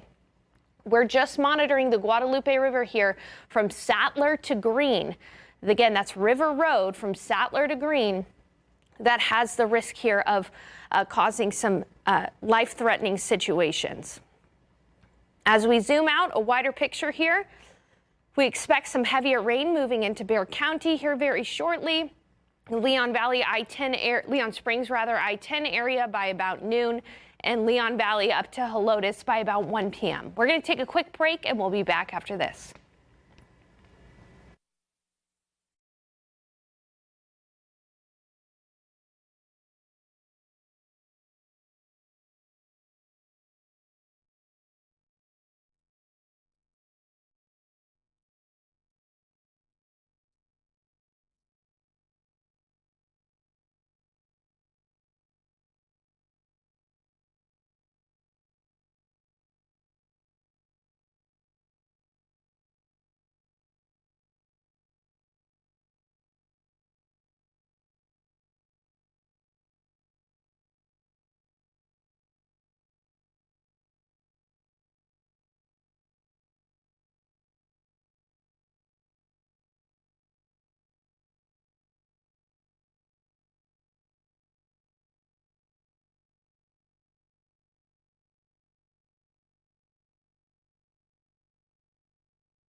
Welcome back to Good Morning San Antonio. Want to update you here on the disaster declaration that Governor Greg Abbott signed last night during a press conference with city and county and state officials as well. So here's a look at the disaster declaration. All these counties fall under this. This is Bandera County, Comal County, Concho County, Gillespie, Kendall, Kerr, Kimball, Llano, Mason, McCullough, Menard, Reeves, San Saba, and Tom Green. So at least 14 counties there under a disaster declaration after this severe flooding event, Sarah. And Governor Abbott issued a statement yesterday regarding the devastating floods. He said the state is providing all necessary resources to Kerrville, Ingram, Hunt, and the entire Texas Hill Country, and went on to say, quote, the state of Texas has mobilized additional resources in addition to resources sent in preparation for the storm. So he urges Texans to seek guidance from state and local officials. Okay, so we're going to give you a look here at one of these helicopter rescues that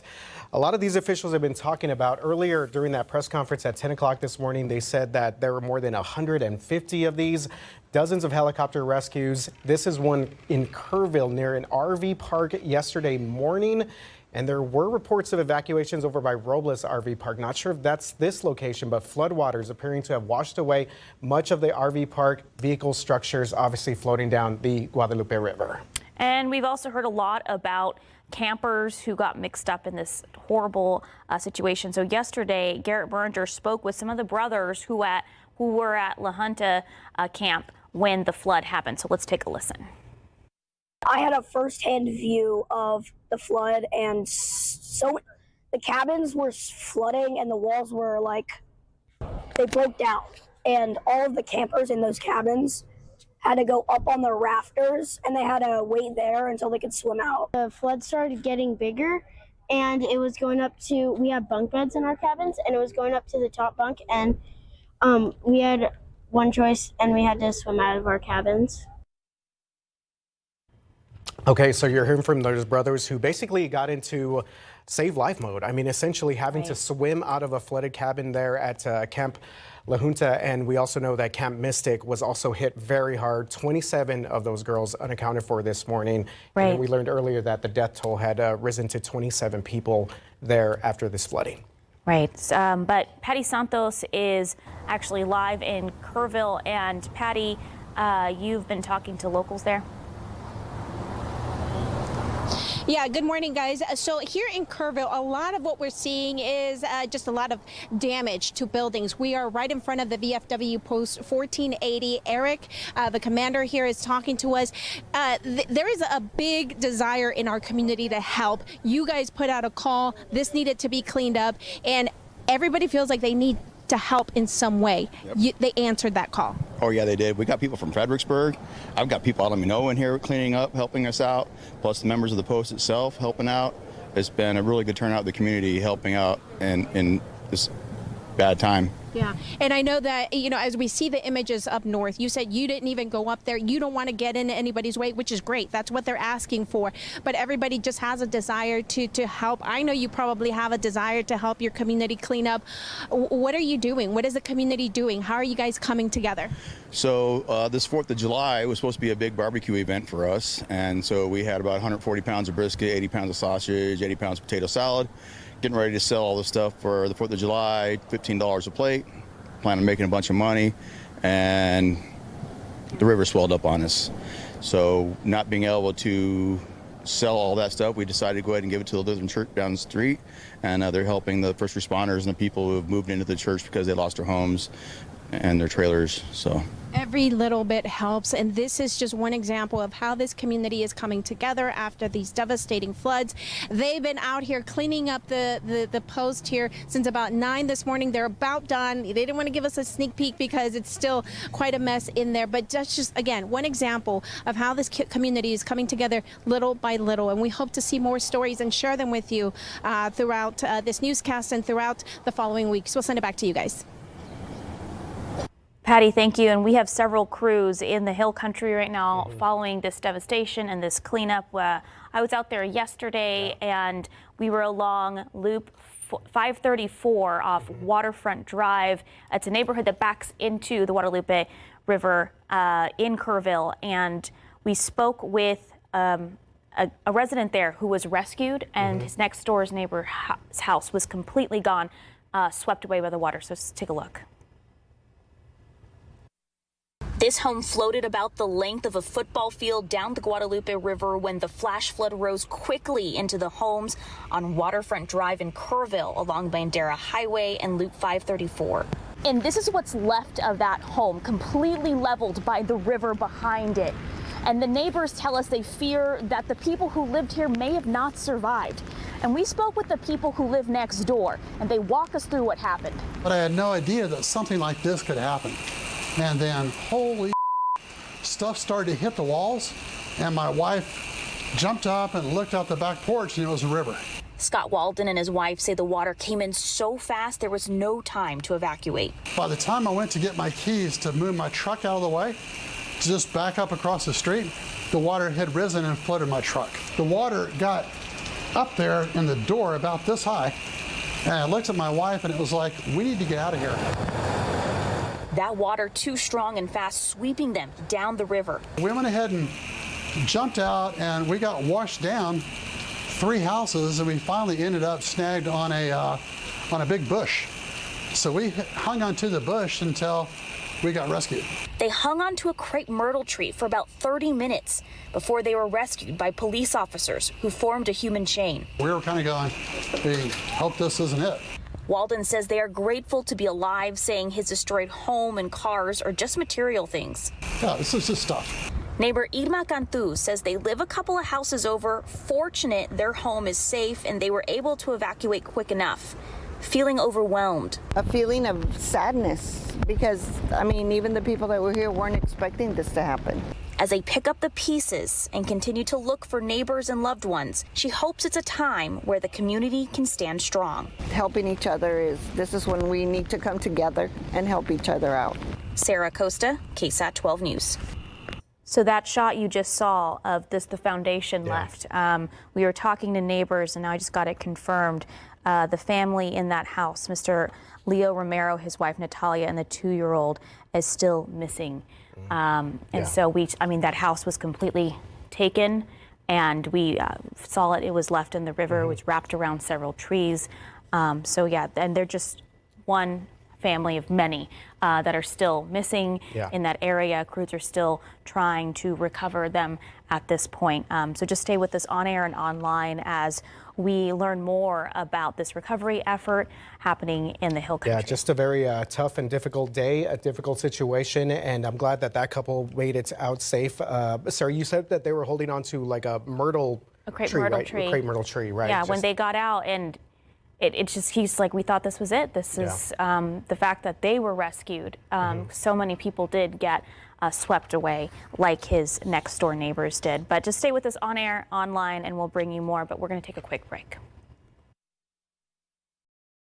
Understand and respond immediately. There is no insurance or Medicare required. Clear Caption service is provided at no cost to you through a federally funded program.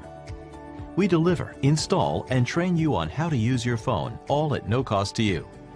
Give your loved ones the independence and connection they deserve. Call now to see if you qualify to get a Clear Captions phone at no cost to you. Call 1-800-608-8653. That's 1-800-608-8653. Talk to me about the quality of life and just how a stair lift can change that. Things that they enjoy every day, hobbies, things that they've shared with loved ones. We had a story of a lady, she would watch the sunset with her husband. She lost access to that area of the house for several years. Giving her the opportunity to do that was amazing. When you buy from Acorn Stairlifts, you're not only receiving the gold standard in manufacturing, you're buying from the most trusted name in the industry. Acorn Club monitors your stairlift activity, providing you and your family with peace of mind. I really get a sense for just how slimlined this is. Look at all the space that I have here. Acorn stays with you for the life of the stairlift with our comprehensive service and maintenance support. For you at home, are you ready for your peace of mind? Liberate yourself. Get yourself an Acorn Stairlift today. Call Acorn Stairlifts at 800-613-0016. Welcome back. I'm KSAT meteorologist Sarah Spivey, along with KSAT meteorologist Shelby Ebertowski, and we are continuing to watch as flooding is becoming more common for areas from Comal County down to Guadalupe County, out even into the northeast corner here of Bexar County. The current situation as it stands is this. We have got some heavier rain falling right now over Bulverde, Timberwood Park, down to the Johnson High School, Reagan High School area. Look how electrified this storm is. Those are all lightning strikes. There's probably going to be some power outages on the north side here soon because of those lightning strikes. If you do lose power, we are streaming live from your phone on KSAT.com, on the KSAT Weather Authority app. You can watch us there. This is the heavy rain that is falling right now. I'm going to go ahead and turn off those lightning strikes so that you can see. These storms are very slowly moving to the southwest at about 15 miles per hour. So the heaviest of the rain will be in the Leon Springs area by about 12:15. Leon Springs, I-10, the Rim, UTSA, you can expect torrential downpours. We're talking rainfall rates of about 6 to 7 inches an hour. That means that if this storm sits right over you for an hour, it'll produce 7 inches of rain. It's probably going to produce more along the lines of 1 to 3 inches of rain, but still torrential downpours. Meanwhile, what we've been dealing with all morning is the heavy rain falling over areas east of San Antonio. This is a 3-hour loop. You can see how the heaviest of the rain over the last 3 hours has just fallen over Comal, Guadalupe, and parts of northeastern Bexar County. How much rain has fallen in these areas? Well, we have seen in the last 12 hours quite a bit of rain. I'm going to go ahead and turn off the warnings here for a second just to show you the areas that have dealt with a ton of rainfall. Near Seguin, just within the last couple of hours. Remember, it's just been raining there the last 3 hours or so, not necessarily the last 12 hours. You can see that in these purples, that's about 7 to 8 inches of radar estimated rain in those areas. That's why they're dealing with some flooding. Farther closer to Sattler area, we have seen in some cases 5 to 7 inches of rain. What's between Sattler and Green? That's the Guadalupe River. And I'm going to turn back on these warnings so that you can see this. There's a flash flood emergency along the river from Sattler to Green. I'm going to turn off the radar here so that you can see. This is River Road, and there's many businesses along River Road. We're talking RV parks. We're talking tubing shoots places. We're talking tubing rental places, rather. We're talking little resorts, things like that, Airbnbs, all along River Road here, which is called River Road because this is the Guadalupe River. It rides right up to it. This is where the most dangerous, life-threatening flooding is at the moment. Areas along the riverbank of Guadalupe River between Sattler and Green experiencing major flooding. We're also dealing with flash flooding in areas from over 3 hours of rainfall in Guadalupe County until 1:30, a flash flood warning there. In Comal County, a flash flood warning until 2, and that extends into northeastern Bexar County. What I want to do here is I want to show you the pictures that you all have sent in and videos that you all have sent in of the flooding that is ongoing in some of these areas. So as I step off screen to show you these pictures a little bit more, you can see that we've got quite a bit of pictures coming into KSAT Connect. You are our eyes and ears on the ground. This is a look at, this is one in Seguin here. You can see that earlier the neighbor's tank that is usually only 2 feet deep is now overflowing, and you can't even see the dock. That must be Guadalupe River there. So we are starting to see some flooding in Guadalupe River near Seguin as well. And generally, if you can send in pictures to KSAT Connect and videos, that would be very helpful. What I'm going to do right now is we're going to go ahead and clear this, and we're going to take a wider view of the situation that's going on in the Hill Country. Of course, devastating flooding happened yesterday on July 4th up near Kerrville. That's where we saw, in many cases, up to a foot of rainfall yesterday. Right here between Hunt and Ingram, here's Camp Lahuna and there's Camp Mystic, where unfortunately some girls are still missing and unaccounted for. This area saw over 10 10 inches of rain, close to a foot, and that all went into the Guadalupe River. Now, the good news is that the Guadalupe River upstream of Canyon Lake here is no longer in flood stage.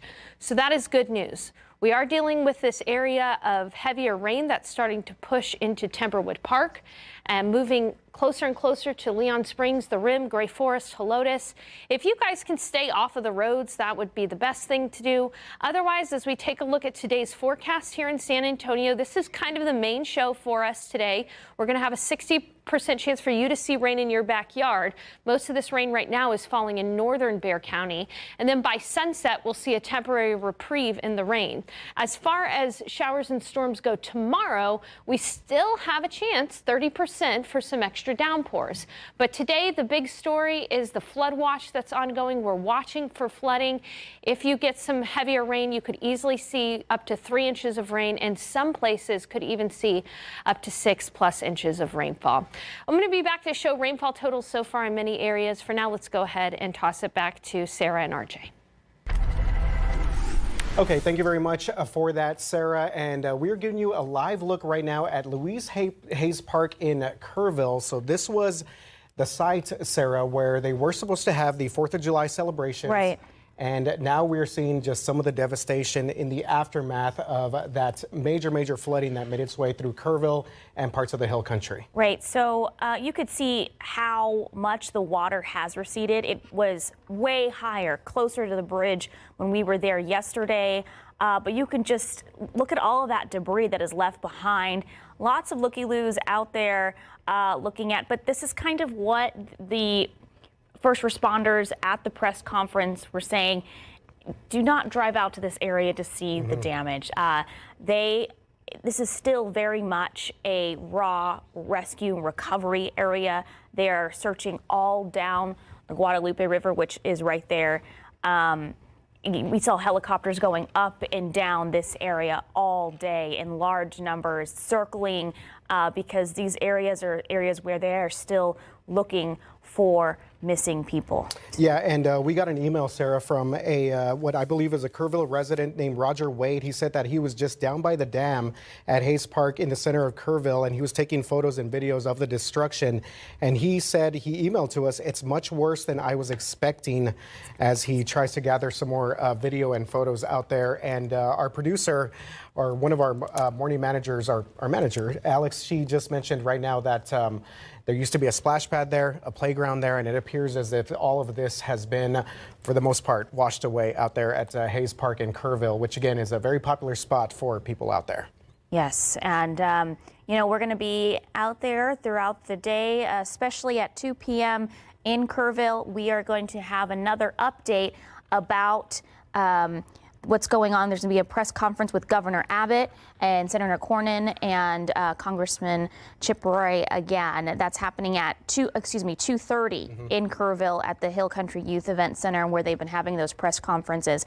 So the next one is at 2:30 with Governor Abbott and several other officials. Yeah, and it looks like we're going to have Secretary Noem here as well taking part in this press conference. So if you guys missed the press conference from earlier, we did get confirmation about 27 total deaths at this moment, 18 adults and 9 children. We did not hear from Governor Abbott at that time. We heard from him last night as he signed the disaster declaration for several counties in the Hill Country area. So we will see what the governor has to say, along with, as you mentioned, Sarah, some of those state officials. Stay with us on air, online. We're going to take a quick break.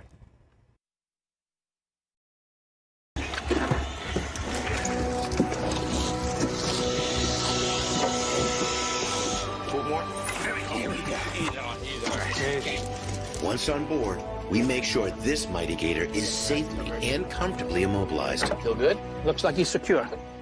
So, that was exciting. And you can see why you have to be so careful. Careful about the animal, but careful for our safety as well.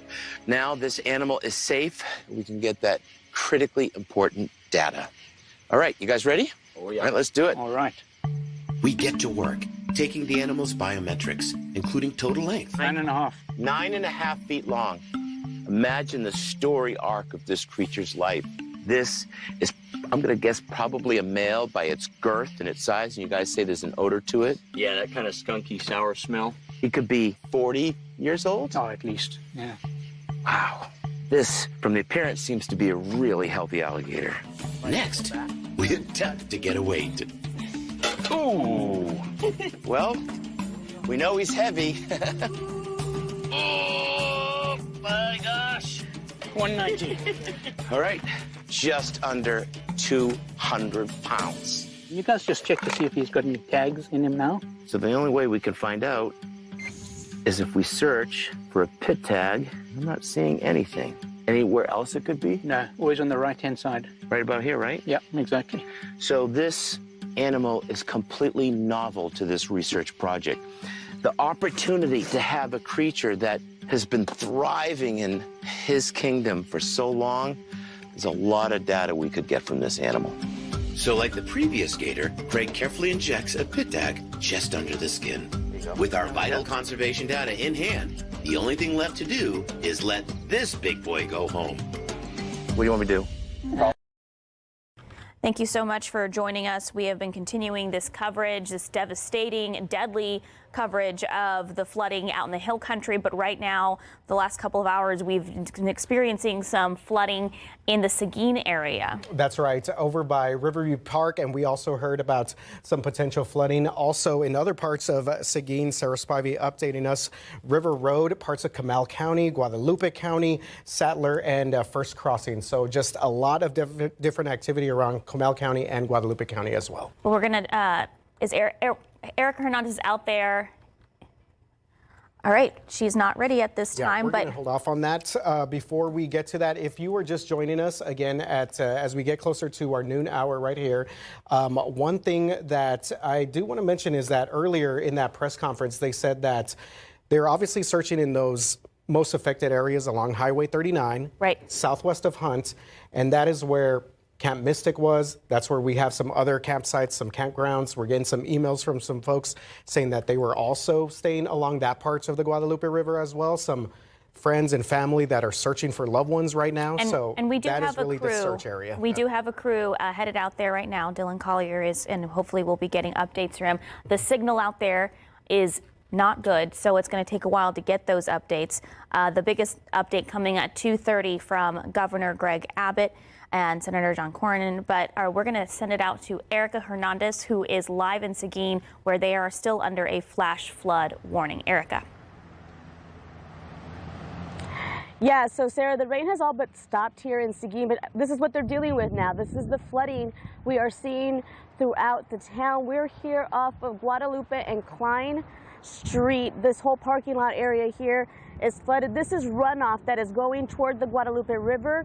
The Riverview Park is not far from here, so this is where this is all heading toward right now. This is one of multiple areas in Seguin that is flooded right now.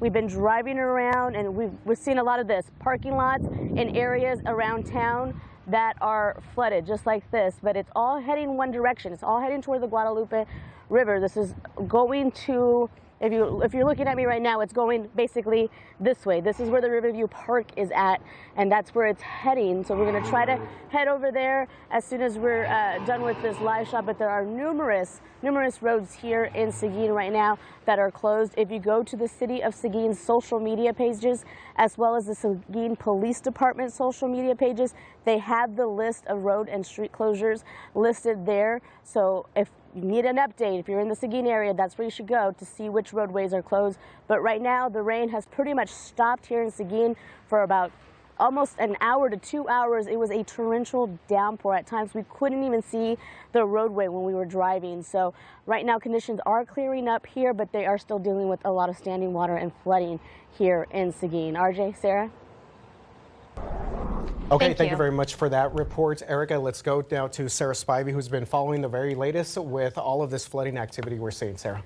That's right. So the Guadalupe River upstream of Canyon Lake has all but stopped flooding, which is good news for those folks because there was a ton of flooding, caused some devastating damage and loss of life west of Kerrville and along the river. But we've got an entirely new situation now where the rain has stacked up south of Canyon Lake along the Guadalupe River. And that's why we're starting to see some flooding south of Canyon Lake along the Guadalupe from all of this rain. In fact, I want to show you actually one of these videos here real quick from some of you know meteorologist Mia Montgomery. She has sent in this picture of some flooding along the Guadalupe River at Seguin, and I'm going to show you this here on KSAT Connect.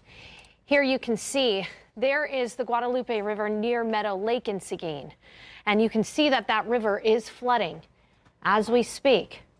Thank you, Mia, for sending in this picture to KSAT, video to KSAT Connect. If you've got videos to send, please do so on KSAT Connect. As we look at the Guadalupe River at FM 1117, that's south of Seguin here, you can see that it's risen from 12 feet to about 16 feet here. So we are seeing that river rise. There's no major flooding right now in along the Guadalupe that's causing major issues for property in a major way, other than just coming up close to some of those decks and docks along the river. The biggest concern right now for the Guadalupe River is areas right here between Sattler and Green. We've got River Road. This is River Road. River Road is flooding. We've got a flash flood warning along River Road until 2:15 this afternoon. And here's the reason why. We have seen a crazy amount of rain earlier today along this River Road area, mainly closer to Green. We've seen 6.5, 7 inches of rainfall in the last 3-4 hours or so, with even higher amounts south of Seguin here, between Kingsbury and Seguin, up to about 9 inches of rain. So we really have to watch the Guadalupe River, not only around River Road between Sattler and Green, but also south of Seguin as the Guadalupe heads farther to the south. So we'll keep you posted on that. I want to bring you back to the radar and the heavy rain that's falling in northern Bexar County at the moment. Let's spend some time and talk about that. That heavy rain in northern Bexar County. We have a new flash flood warning for areas in northern Bexar County until 3 p.m. right up to I-10 here. So Scenic Oaks, Leon Springs, the Dominions over here. We've got Timberwood Park, Bulverde, Reagan High School, even up toward the rim under that flash flood warning for just this small isolated thunder shower, because this is producing so much rain at a slow clip. So it's producing a lot of rain all at once. We can take a look at the rainfall rate here. And as we zoom in, anywhere you're seeing these purples, that is a rainfall rate of up to about 7 inches an hour. And these storms are pretty much sitting in the same place for up to an hour. So they're producing anywhere from 5 to 7 inches of rain pretty quickly. We've already seen that in eastern Guadalupe County, east of Seguin. So Stone Oak, let us know what you're seeing. Send in your pictures on a KSAT Connect. We'd love to see that. You're our eyes on the ground out there. We'd love to show those on air so people know what to expect.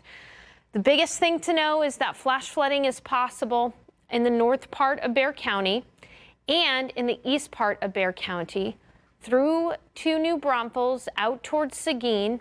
Otherwise, we've just got some light to moderate rain from Lavernia to Stockdale and Floresville. And this is pretty much the main show right now for San Antonio, meaning later on today, as soon as this rain, this storm on the north side rains out, we will start to see things fizzle out a little bit for the day. But the bigger picture is that we've got this low pressure system just sitting over Central Texas over the last 24 to 48 hours. It's just sat over Texas, Central Texas, South Texas. It's tapping into so much Gulf moisture. We've got an abundance of Gulf moisture in the air, and that Gulf moisture is not going anywhere. In the fall and in winter, we often get cold fronts to help kick these lows out of the area. We have not got that this summer. In the summer, there's nothing to move that low, especially this week. And so it's just sitting there dumping a ton of rain.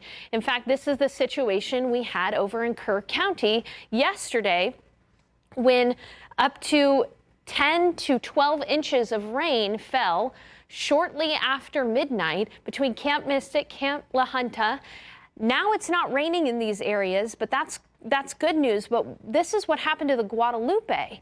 We saw the Guadalupe yesterday morning at 4 o'clock rise to 29 feet. That's where it crested. And then just 10 minutes later, downstream toward Kerrville, the Guadalupe crested at 23 feet. In just 10 minutes, we saw those floodwaters rush downstream. Then by 7:15 in the morning yesterday to 11, we saw it crest in Center Point and Comfort. And notice how the Guadalupe River is very windy throughout Kendall County. The waters took their time and built up, and by the time it moved into Ammons Crossing, just south of Bergheim, that was 7:15 in the evening. So from 4:15 a.m. to 7:15 in the evening yesterday, we saw that river, the flood, make it to Ammons Crossing, and it crested at 50 feet before finally earlier this morning cresting in Spring Branch at 29 feet. Canyon Lake can take on all of that water. It's only 46% full. The problem is additional storms developed downstream, having nothing to do with the floodwaters that rushed into Guadalupe yesterday. Additional storm waters started to flood the Guadalupe downstream of Canyon Lake. It didn't have anything to do with the release of water from Canyon Lake itself. In fact, at last check, Canyon Lake is only up a few feet. It's got a long way to go. Now what we're seeing is all of this heavy rain. I'm going to take off the warnings and show you the last 3 hours of rainfall. And you can see this is all downstream of Canyon Lake. Here's Canyon Lake. This is all downstream in the last 3 hours. Another bullseye of heavy rain on the Guadalupe. This is why we're seeing flash flood warnings. Now, as we look ahead to the future, the next 7 days, we do have some good news. And the good news is that our rain coverage is going to become less widespread through the middle of the week and will eventually dry out by Thursday and Friday. We'll be back with more news after this. These sandy pits need to be really roomy because by the time she's finished, there will be about 200 of these precious ping pong ball-sized eggs in there.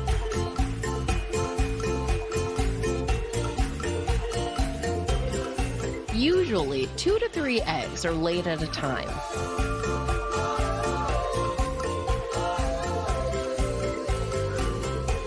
Next, she covers up her clutch and the job's done.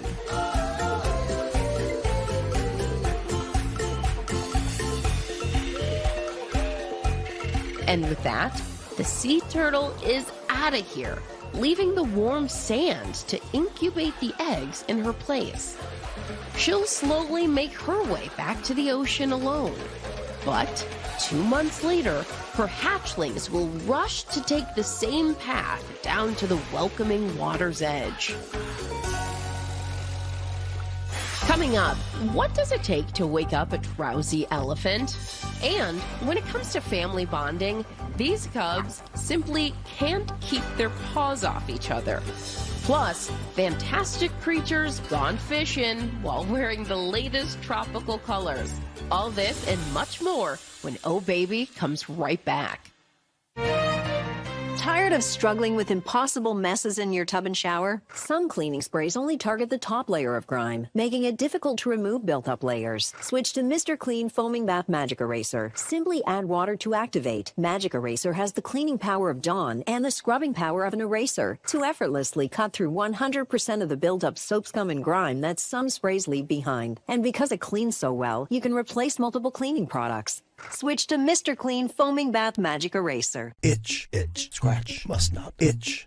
Stop the itch sanity with Cortisone 10 for bug bites, poison ivy, and other itches. It works fast and lasts for hours. Cortisone 10. And for no mess relief, try new cooling spray. New Gain Tango Scent Boosters with 2 irresistible scents.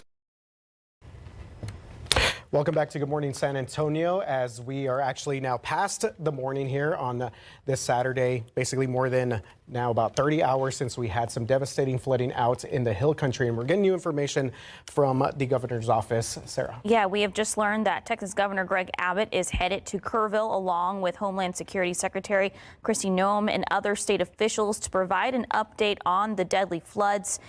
This is happening at 2:30 later today in Kerrville. Our Myra Arthur will be there, and we'll be bringing you the latest as soon as we get it. And before we get to Justin, because I know Justin's headed out to some other potential flooding issues, do want to remind our folks, if you have not been with us earlier today, officials there in Kerr County confirmed that there are at least 27 deaths right now, 9 children, 18 adults. They are not releasing the identities of these individuals out of respect and privacy to the families, as well as they continue to try and gather more information out there. And hundreds of rescues, and that is continuing to be the case, Sarah. And in addition to the 27 people that are dead, they're not giving a number of the amount of people that are missing because they don't know how many people in total missing. They do know that there are 27 just missing from just Camp Mystic, the all-girls camp that is in Hunt, Texas.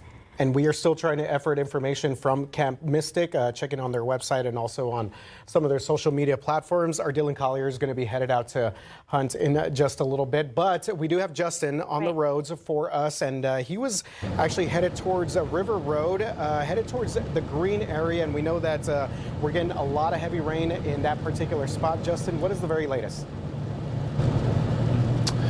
Thank you guys, and very sobering news just listening to you guys, and it's why I think we're being so proactive now with these river warnings and flash flood warnings. But where we are on 306 headed towards Sattler, because if you've been listening to Sarah Spivey, she gave a great explanation of what is going on with Guadalupe River. So this flooding that we're seeing on the other side of Canyon Lake has nothing to do with yesterday's flooding, as she pointed out, and this has everything to do with just the heavy rain that you can see here on your screen as we head down 306. And I'll tell you, along this road there is not a lot of flooding, but where we are headed, River Road, and as the name implies, it follows right along the river, and at a low elevation, that road is going to take on water. And if there are any structures along there, then there certainly could be some flooding. The National Weather Service has issued a river flood emergency for that area, and that's why we are safely going to go check that out. We are approximately 10 minutes away from there, and I think we need to, versus going to green, we made the decision to head up to Sattler because I think we'll have maybe a little safer access up there. But at any rate, we're going to go check out and see what the situation is there. We just left Seguin, where you heard from Erica. There is flooding ongoing, and the rain is still coming down where we are here in Comal County. So it's several counties being affected by this, and the Guadalupe River continues to be kind of the focus of all of this, just based on where the rain has fallen so far. But once we get to Sattler, we'll give you some updates. And I know folks, I've been in communication with some folks that live along the river there. They were giving me some information on kind of where to go and where they're at. And as soon as we get some of that information, we will certainly pass it along to you guys. Okay, thank you very much for that, Justin. And we've continued to tell our crews, along with anyone that might be out in that area, if you are going to be on the roads, just be careful. Obviously, we want people to stay safe as they deal with some of the heavy rain making their way out there. We do have some numbers that wanted to share from Kerrville City officials. So this is from their public utility. Right now, they're reporting that they have 24,000 customers, a little bit over 24,000 customers that are being affected by power outages right now. So it is a lot of different things going on there. Basically 163 active outages, 570 total customers affected, and the total customers in general over 24,000. Yeah, so they're not just dealing with cleanup and looking for loved ones. They're doing this without power. Yeah. And also, I know at some point that their water facility was underwater. They're dealing with that too. So a lot of cleanup happening in the Kerrville area. A lot of cleanup, and just the think about the challenges too that they're facing. As you mentioned, a lot of them doing it without power. Now, closer to the San Antonio area right now, CPS Energy reporting 32 active outages with 6,486 total customers affected. Most of that being on the far northeast side of town, Schertz, Cibolo, Seguin area. So we will continue to monitor that situation there with the power outages, not only in the Hill Country, but closer to San Antonio. We're going to take a quick break and we'll be right back.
Welcome back. We are continuing our coverage of the devastating flooding in the Hill Country, and we are getting our first look again at the damage left behind from yesterday's severe flooding incident. This is video that our reporter Patty Santos got earlier this morning of the Guadalupe River down Highway 39 on her way to Camp Mystic. Yeah, it's our first look at this area. That road was closed off all day yesterday. Not even first responders could put their boats in that area. Everything was, all the rescues were done via aircraft and helicopters. So, I mean, what we heard earlier in that press conference is this recovery, this search and recovery is going to take a while because you can clearly see all of the debris that they're having to cut through to get to these homes, to get through these streets, especially to get to these campsites. So they're asking for patience, and they don't have a timeline of when they're going to be able to accomplish all of this. But again, in that area along Highway 39 is Camp Mystic, and 27 campers still missing just from Camp Mystic alone. We don't have a number of total people missing in the Hill Country altogether. 27 people have died. They do know that, 18 adults, 9 children, but we don't have a number of people missing. I had someone text me like, why isn't the media, releasing how many people are missing? Because we don't have that number, and officials say they don't either. Well, I don't. Yeah, they don't have that number. Right. I mean, that's and the city manager mentioned that is that obviously they know the amount of people that may have been at these campsites, and they did reach out to all 18 campsites along the Guadalupe River. We got that information yesterday, but they're unable to tell who was there for 4th of July weekend, who there locally, people from Kerrville, maybe the Hill Country, that were just there by the river. In an RV park. Yeah. We saw houses completely swept away, how many people were in those homes. So we are going to be reporting those updates when we get them on air and online. And of course, that press conference at 2:30 with Governor Greg Abbott. But we want to get to Sarah Spivey with the weather because she's got some updates for us. Yeah, I want to reset, guys. I want to put people into the mindset of what's been happening the last 3 hours. So yes, that devastating flooding happened along the Guadalupe yesterday, north of Canyon Lake, upstream of Canyon Lake. But this is what's been happening in the last 3 hours.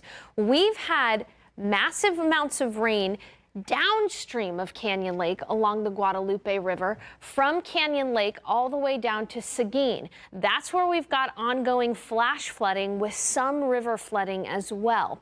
As we take a look closer to Bexar County, you'll notice that this heavy rain shower near Timberwood Park is starting to fall apart a little bit. In fact, we can take a look at the lightning here, and we'll put on the lightning count. Notice that at one point we had 300 lightning strikes in this frame, and now we've got somewhere along the lines of 50. Still a loud storm, still a storm that's producing a lot of rain and even the risk for some flash flooding up to I-10 here on the north side, but it is weakening. So if you're tuning in near Reagan High School, Clark High School, Chavano Park, Johnson High School, the rain is starting to wind down a little bit, and also near Windcrest and Schertz too. That being said, here is a look at how much rain has fallen in the last 3 to 4 hours nearer to Seguin and New Braunfels. And you may be wondering, why does it look like there's a giant hole right here? That's actually where the radar site is. So the radar site, right over the radar site, which is in New Braunfels, east of New Braunfels, you're not going to get any data very close to that. But you can go up toward Green area. This is Sattler, this is Green. You can see here the river runs from Sattler to Green. In some of these areas, we have seen up to 7 inches of rain. This is downstream of Canyon Lake and has nothing to do with yesterday's rainfall. That being said, there is a flood warning along the river here. It's called River Road. Our meteorologist Justin Horn is heading out there to look at this a little bit more. But the reason why it's called River Road is because that's where the river is. And there's lots of businesses here. There's lots of RV parks. There's some tubing places. There's bars and also areas just to enjoy the river. This area is flooding right now, and a flash flood emergency is in effect for River Road along the Guadalupe between Sattler and Green because people need to seek higher ground immediately. That flood warning is in effect until 2:15. It's a smaller portion of the river. It is about 5 to 6 miles in distance from Sattler to Green, but it is still a part of the river that is flooding. We've also seen pictures of the river rising south of Seguin. Again, that's because these areas have seen in just the last 3 to 4 hours or so, these areas have seen up to 7 to 9 inches of radar estimated rain. And so because of that, the river is starting to flood south of Seguin as well, or nearer to Seguin. We've also got plenty of street flooding, low water crossings, creeks flooding as well. Something about San Antonio's topography and this area's topography is often our creeks are dry creek beds because they feed right into the aquifer. So they feed right into the aquifer, and the creek bed is usually dry. But whenever we get storms like this, it goes right into the aquifer. And you can see here on KSAT Connect that we've got some good pictures coming in. Pardon me. Take a look at this out in Spring Branch in Comal County. So this is usually a dry creek bed, and you can see it's become a creek. It's flowing. And that's again because all of this water is not able to go immediately into the aquifer. It follows the creek bed, which is usually dry, and that's the case along creeks and even in some areas. This is the rain in Timberwood Park area. Take a look at this, heavy rain falling in northern Bexar County. And then we've also got this deluge, 281 at Wilderness Oak. This user says, massive lightning barrage. Yes, as I mentioned, there were at one point over 300 lightning strikes there. I also want to show you the Guadalupe River here. Where is this picture video? This is the Guadalupe River in Seguin. And you can see that it's coming up to people's docks that live right along the river.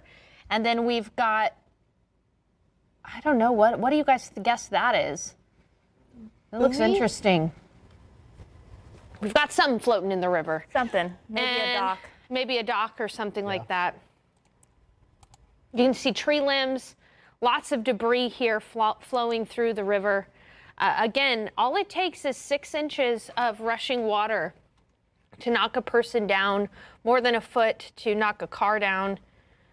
Yeah, it looks like a dock with a trash dispenser that people use for their dogs. And stuff like that. So interesting. Please continue to send in pictures to KSAT Connect. Again, we've got a few situations ongoing right now with the river flooding south of San Antonio, south of Seguin and along Seguin. Otherwise, though, this storm in northern Bexar County is really starting to wind down quite a bit. That is good news for San Antonio. The biggest thing you need to know is that there is a flood watch until 7 p.m., so we're going to be continuing to watch out for flooding, but odds favor us drying out in the coming days, which never thought I'd say this, but it's time for us to dry out, guys. Sarah, thank you. Yeah.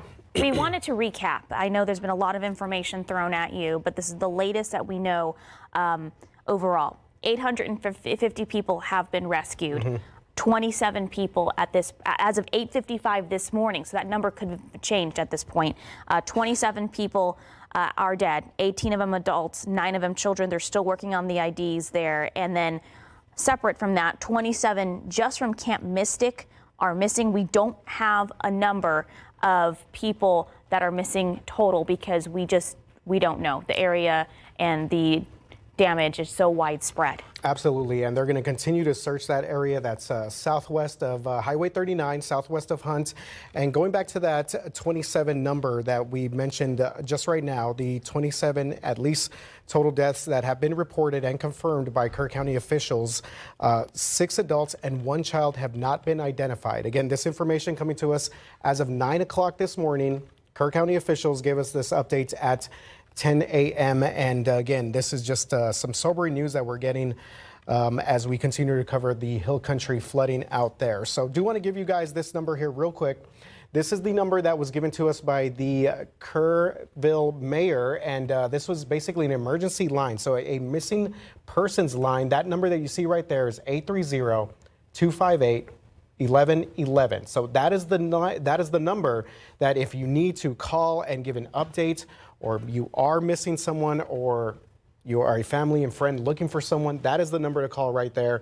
There's also some other numbers circulating with American Red Cross, but this is the number for the missing persons hotline at the moment. I also want to mention, if you want to donate, they say the biggest thing they really need right now is just fiscal donations. They said they have plenty of volunteers on the ground, they have everything they need, but that money will go a long way, especially as they continue the recovery. That link for that fund is on the City of Kerrville's Facebook page. But we are going to take a quick break, and we're going to be right back. About 2 days to make it up to the surface. Some having trouble shaking their excess baggage, their egg casings.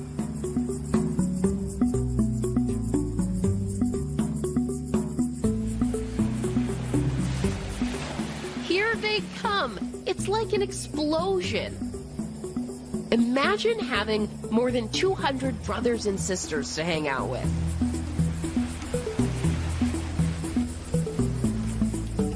And they're racing. For a better chance at survival, they need to get to the water as fast as possible. This is when their instinct to go for it really kicks in. The hatchlings find the brightest horizon, the sea, then aim for it. Watch those flippers fly. Oops! Steep dunes are filled with challenges.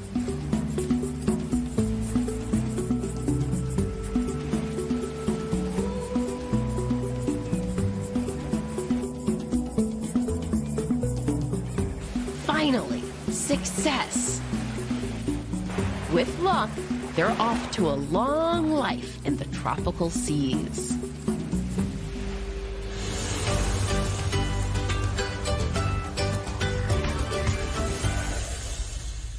Hi, I'm Jeff Corwin. We ready to do this? Let's go.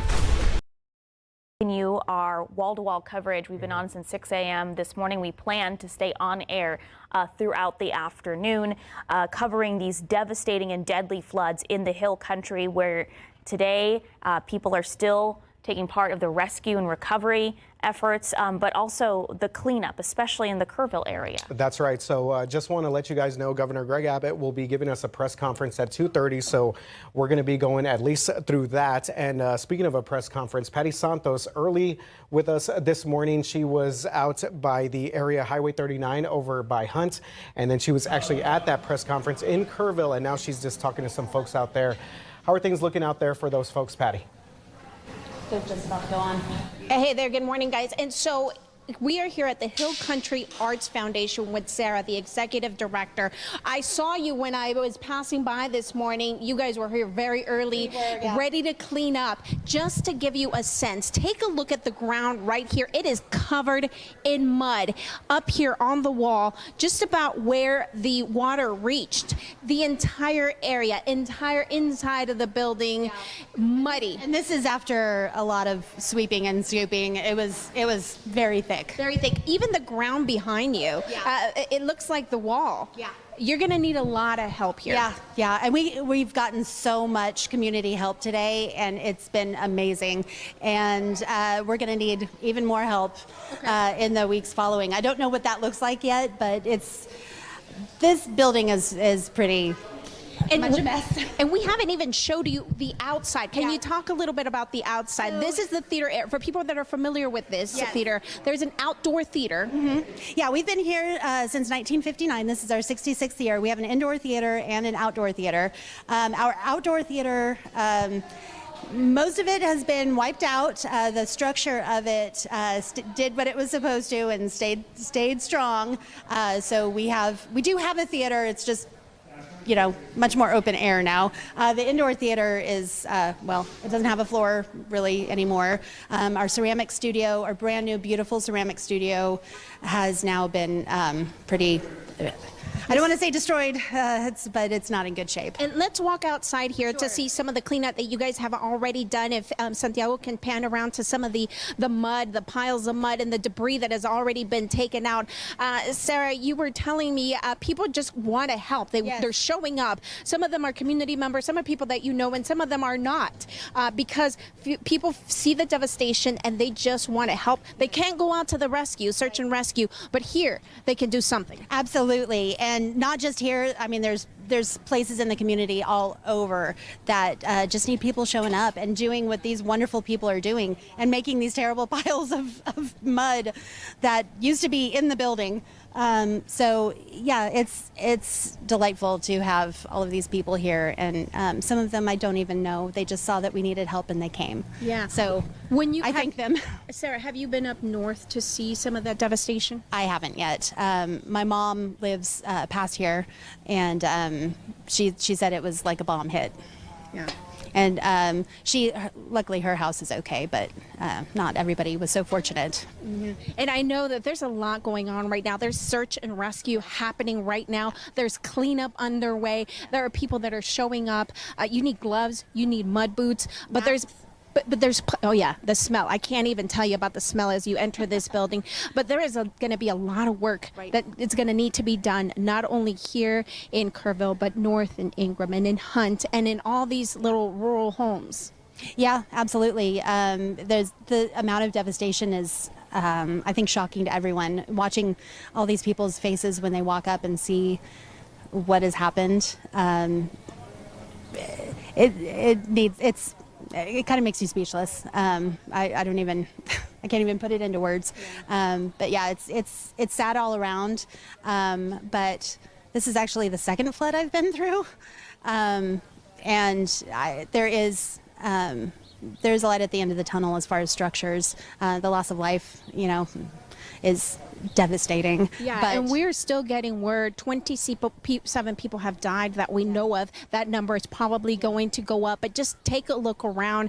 Plenty of work to be done right now. There is a lot of sadness, but there's also some hope for the community. You will rebuild, right? Yeah, we absolutely will. We built it once, we can build it again. All right. Thank you so much, Sarah. We are going to continue to stay here in this community and bring you images like this and let you know how you can help. We'll send it back to you guys. I loved how she described it as it looked as if a bomb went off. And that's exactly what Sarah Spivey's been calling this, like a rain bomb over these areas, causing this deadly flooding. And thank you, Patty, for bringing us that. And of course, stay with us on air online. We're going to be doing wall-to-wall coverage, continuing coverage at least through 2:30 today with that press conference with Governor Abbott. Yeah, and of course our prayers go out to all the folks out there in Kerrville, but they are resilient, and especially everyone out there in the Hill Country. We know that they are rallying with each other to help each other out during what's now become unfortunately, a historic deadly flooding event, not only here in Texas, but around the country. I mean, it is really, really, truly heartbreaking to see some of the numbers we're getting, but we have folks like that are out there helping out, cleaning up as we get those efforts underway. All right, stay with us. We'll be right back. Whenever he walks, when he puts his head forwards like that. Yes. You notice that for humans, when we want to propel ourselves forward or when we want to run, we use our hands to propel ourselves forward. Why do its knees, instead of ours like bending backwards, its knees like bend forwards? Yeah, they bend forwards. This is interesting. I'm telling you, Jack. When he's paddling forward, it's much easier for him to push himself forward. Look at that. Yeah. It looks like an insect that's screwed up.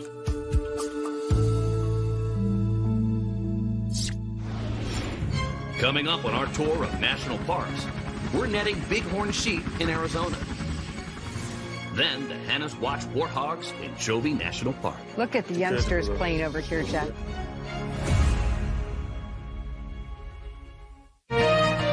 Tired of struggling with impossible messes in your tub and shower? Some cleaning sprays only target the top layer of grime, making it difficult to remove built-up layers. Switch to Mr. Clean Foaming Bath Magic Eraser. Thank you so much for tuning back here in KSAT. We're keeping you updated with the rain. Now, like we've been mentioning, the Hill Country, they're seeing a break today from the rain, and most of it is really between Guadalupe County, Gonzales a little bit, Bexar County, Comal County, getting up into Hays, because we've been tracking some heavy rain bands going through right now. The one that was just through Seguin, it's shifted a little east. We're talking about near Santa Clara, McQueenie, down through Marion, just crossing over I-10, but we're also seeing some rain just entering areas of northwest or northern portion of Bexar County. It's going all the way at the county line near Bulverde down through, basically kind of falling along 281 near Johnson High School. You're seeing some heavy rain. Stone Oak, you'll be receiving heavy rain soon, any minute now, if you aren't already. And it is about to cross over 1604. And this is just continuing to see that heavy rain we've been continuing to see with, let's take a look at the 12-hour rain. This is how much rain has fallen in areas of South Texas just within this morning. Where you see those purple colors, I'll do a light query. Where you see multiple areas of the purple colors, that's where you're getting 7 or 8 inches or more just near Seguin, where they did have the street flooding in areas near Settler, near the Guadalupe. That's where Justin Horn is going to right now.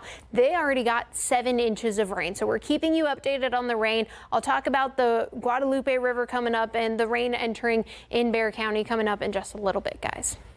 Shelby, thank you. And we're getting a closer look at some of the hardest hit areas by the floods. So we're talking about just west of Ingram on your way to Hunt off of Highway 39 along Cade Loop. There, hundreds of people woke up this morning still stranded. And I remember as we were covering this yesterday, Sarah, that was one specific area where there were reports of homes being washed away. There were reports of missing individuals, and it's an area that's very familiar for a lot of folks right there at Hunt and Ingram. And that's where we find our Dylan Collier on this Saturday morning. Dylan, you just got there.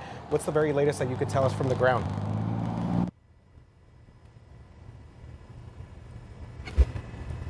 Get onto Cade Loop, which is just west of Ingram, as you mentioned. There's a low water crossing that is further in on the loop, and then this bridge, which is just below the dam. Neither of those crossings were passable as of about 10:30 this morning. That changed when a group of volunteers was able to find some heavy machinery in the area. They brought it down, they cleared out a lot of the brush and began to actually push large piles of wood and other debris that had stopped on the bridge.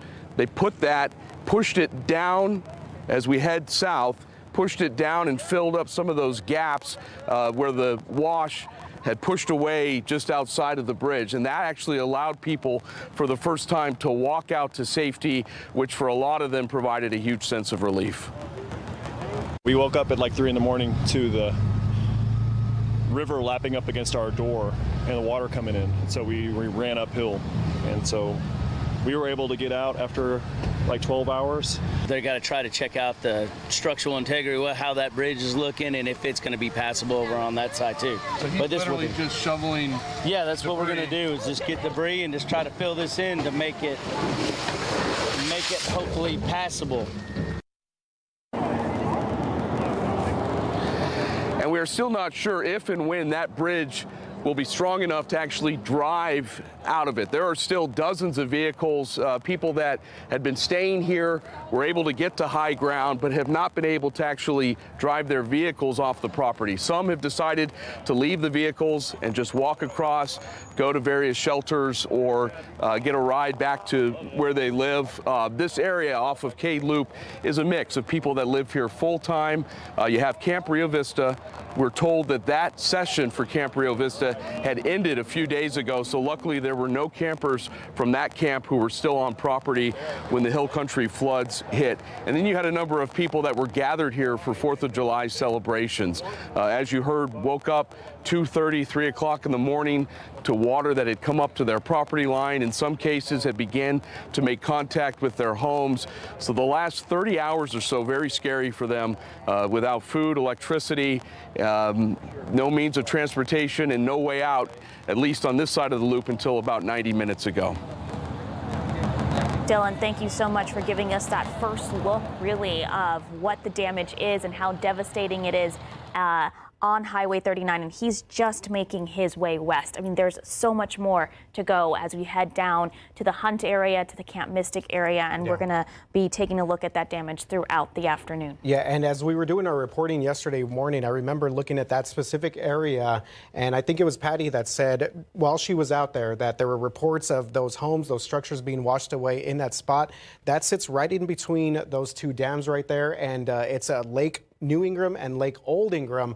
So you could just imagine the rush of water that was in that particular spot. I mean, those images right there are just shocking when you see the entire bridge and essentially the roadway just completely washed away by the Guadalupe River. Yeah, all right. Hard to see. It's very difficult to see, and we'll continue our coverage throughout the afternoon. Stay with us. We're going to take a short break. Good candidates for translocation. Overnight, they were transported to their new habitat, the Catalina Mountains, just outside of Tucson, where they will play a vital role in repopulating an area that was cut off by human development. This morning, a new dawn brings a new hope for these sheep as they're ready to be released into their future home. Looks like it'll be a big day for everybody. Big day after a lot of hard work yesterday. How many are in here now? We've got 14 sheep. All right. What do you gonna open the door? No, I'd like you to open the door. Would you open the door for us? You're serious? Just stand behind the door then. Yep. Yep.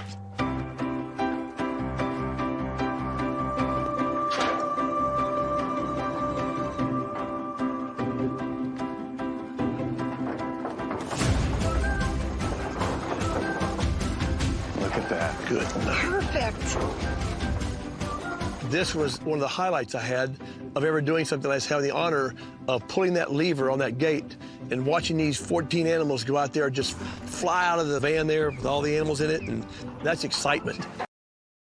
Hello and good afternoon. We're continuing to watch and see the potential of the heavy rainfall, and just into the National Weather Service, they just reported just minutes ago about that heavy rain we've been seeing that just went over the Guadalupe. Justin Horn is heading to the Guadalupe River near Sattler. They just recently, just a few minutes ago, came out with the forecast for the Comal River at New Braunfels, or the Guadalupe River above and below in New Braunfels. Now it is expected to see that take action stance. It is already starting to get on the increase. Right now, we're just sitting about 4.5 feet. But then as you go from above the Comal River to just below, we're continuing to see just a small little spike in the river. And that's going to be because they saw the heavy rain. It continued to just sit and downpour up near Sattler, and that rain is finally making its way through areas near the Guadalupe further downstream. Now,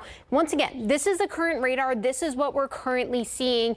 The heavier rain is slowly weakening, so that is continuing to be great news. Right now, we're still tracking two different areas. Like I've been mentioning, this one little bit now over Johnson High School and just near Timberwood Park, these were the two that used to be just clumped together. They now have continued to dissipate and are starting that cell splitting process, but they're continuing to dissipate, and that's what had that heavy rainfall rate over areas of Sattler, between Sattler along the Guadalupe. But right now, that, like I mentioned, that is continuing to weaken. There is still a flash flood warning in effect for portions of Bexar County. However, they are not looking to extend it because it is weakening.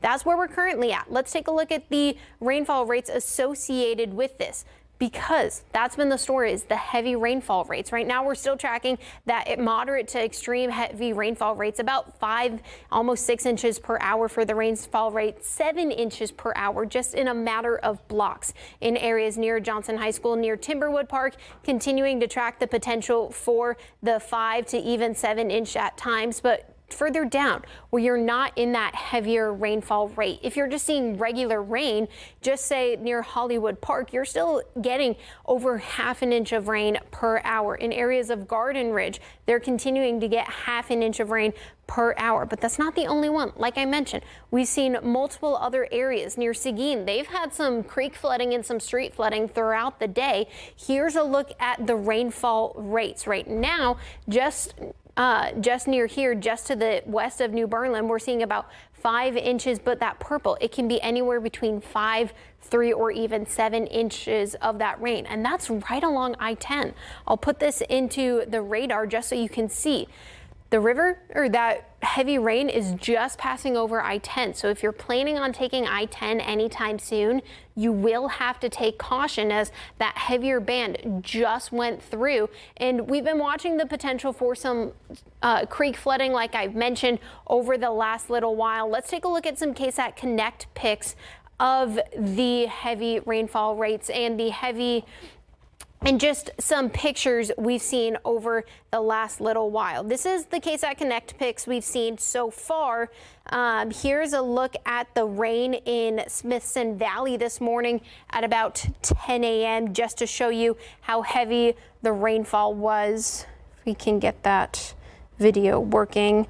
But just you can see even through the videos on the northeast side near Helotes, already starting to see a little bit of that runoff water from the creeks, just showing you the potential for the heavy rainfall and the fact that it's not stopping anytime soon. Yes, the heavier rain is going to continue to diminish, but we're still tracking rain. Although it may not seem like a lot, we're still tracking the potential, not heavy rain for areas of Bexar County, but most of South Texas, in fact, is seeing that light to moderate heavy rainfall at times. Here's a look at the rainfall over the last 24 hours, just to give you guys an idea of where we've seen.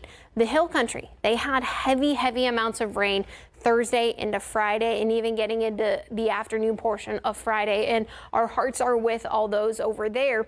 But over in Seguin and New Braunfels near Green, that purple, that's where we've seen the radar indicated of the heavy rainfall. Near Kingsbury, 8 inches just on the south side of Seguin. Almost 8, 9, almost 6. And once again, where you saw those purple colors, that's where the heavy rainfall accumulation has been. That's where we've been watching the creeks. That's where we've been continuing to track the potential for some flooding. Now, once again, we've been tracking this. Justin Horn is going to be out there shortly near Sattler, but the Guadalupe between Sattler and Green, that's what we've been watching there. That is where we have that flash flood emergency in effect for areas until about 2:15, because they saw that heavy rainfall just sit and stay. I'll get really close in, almost to the street level. Near First Crossing, they got about 7 inches. Further upstream, they saw areas of about 6 inches. Closer to Green, once again, 7 inches. So the rain and that heavy rainfall, why there is river issues, isn't due to upstream from yesterday. It's due to the fact they've had heavy rainfall over the last hour or two. And that's kind of the first bullseye that we watched. That bullseye, and then once again over near Seguin is where we've been continuing to watch coverage. In Bexar County, once again, we did see some light rain showers in areas near Windcrest, up to about 1.5 inches just south of Kirby, about just over 1/4 inch. So areas of Bexar County continued to see much needed rain that most of us saw. Throughout the next few hours, I want to get you your day planner, because the rain is still going to continue, but it will start to taper off. We're continuing to track about a 60% chance of some rain. This does not mean that heavy torrential downpour. This just means we have the potential to just see some light rain or just rain in general for most of us throughout the rest of your afternoon. Still about a 60% chance until tonight, then it goes down to about 20, and that's due to the fact that we still have the potential for the heavy rainfall. There is still a flood watch in effect until 7 p.m. This does include most of the Hill Country, Atascosa County, Wilson County, Medina County, Bexar, most of our viewing area really, for the potential to 1 to 3 inches, isolated 6 or more, where we've already seen the fact for the heavy rainfall, where we can continue to see the rain. Now, this is all because we're seeing a low pressure system just sit in areas of Texas. This is bringing up all that tropical moisture. Over the last little 24 hours, we continue to see the heavy rainfall in the Hill Country, and then it moved to areas near Austin and just to the north near Killeen, and then that started making its way into areas of New Braunfels, San Antonio, Seguin, right near Sattler, and that's why we've continued to have the heavy rainfalls over the last few hours and the last few days. Was all because of that big low pressure system just bringing in all that moisture. I'm going to leave you with the 7-day, but I still want to talk it out. starting today, like I've been mentioning, still about a 60% chance of some rain today into tonight. Tomorrow, in the next few days, we do have a chance of rain. However, it is not expected to be as widespread. It's going to be isolated at times. And in San Antonio, and in fact, most of South Texas, we are sitting on such a saturated ground that we are keeping our eye on the next few days of some rain chances because our ground is so saturated. But finally starting to see some sort of relief next week on Thursday and Friday. But I'm going to, once again, continue to iterate. We're still tracking the potential for some rain. It's still heavy rainfall at times in areas of South Texas, specifically just to the south of I-10 near New Berlin, just about to enter in areas of Lavernia. Don't forget, though, also up near Johnson High School near Stone Oak. So we're definitely keeping everyone updated on what to expect for the authority with the authority radar throughout the next few hours. But we'll be right back after this. Nature Valley. Try it today. Want a sleek that stays up to 5 washes? It's possible. Garnier presents New Fructis Sleek and Stay Serum. Patented water-resistant technology to block out frizz. For ultra glassy sleek that stays up to 5 washes. New Fructis Sleek and Stay System by Garnier.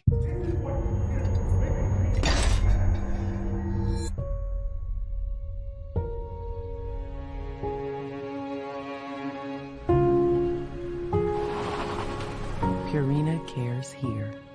The first time you try Bounce, it hits you. Your laundry feels way fresher, softer. So you start to wonder, if I put a sheet of Bounce on the finance guy, will it make him softer?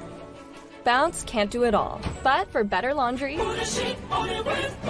Itch, itch, scratch, must not itch. Stop the itch sanity with Cortisone 10 for bug bites, poison ivy, and other itches. It works fast and lasts for hours. Cortisone 10. And for no mess relief, try new cooling spray. Well, welcome back. Courtney Friedman yesterday was along the banks of the Guadalupe River in Kerrville, and those swift-moving waters powered its way over anything in its path. So she's going to show us the damage that the floodwaters left behind. A terrifying 5 a.m. wake-up call for Jonathan Meyer and his daughter Isla. The upper headwaters were rising. The city officials did a great job of letting people know along the river what was coming down the lines. Their house is directly across the street from the Guadalupe River in Kerrville, and they said the water made it up 3 of their front steps. It was definitely shocking to see it get that high. As for Isla, she was at Vista Camp in Hunt 2 weeks ago, but never expected to see remnants of that camp 20 miles down the river where she lives. One of your canoes, it said your camp's name on that. Well, it said our tribe. We have like a tribe, and it showed our Sioux. It was just one of many things they've seen in the river. And we're getting a view of how fast that water was moving, taking out massive trees, ripping the bark off, and not even just breaking them in half, but bending over. You can see how fast the water is moving now. It must have been moving so much faster before. And this is how high up it was. Up to this tree, broke this tree, trapped this inner tube, and left debris like a camping chair and a hat behind. I wanted to cry when we drove over the bridge. I was like, this is horrible. Yeah. So bad. We've never seen it this bad before. We've had flooding, not to this extent. It's a catastrophe. Yeah, we've heard horrible. that this is worse than the flood in, I think, 87 or so. This is worse than that one. Jared and Hannah Johnson were supposed to host a July 4th party, but their house had flooding. Still, they're grateful to have their lives.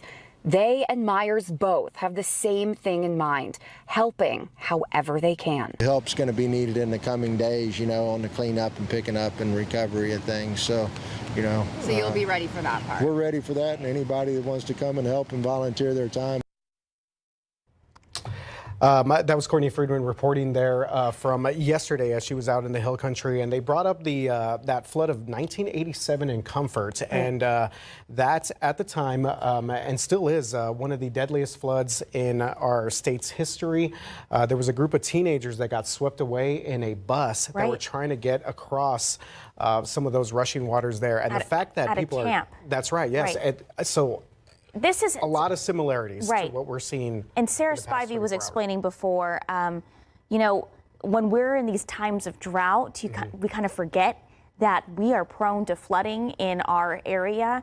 but this has happened. I mean, think about the Wimberley floods. I thought about that one yesterday. So, I mean, but we are going to have updates throughout the morning, and we've also learned that Texas Governor Greg Abbott headed to Kerrville along with Homeland Security Secretary Kristi Noem and other state officials to provide an update on those deadly floods. That's happening at 2:30 this afternoon.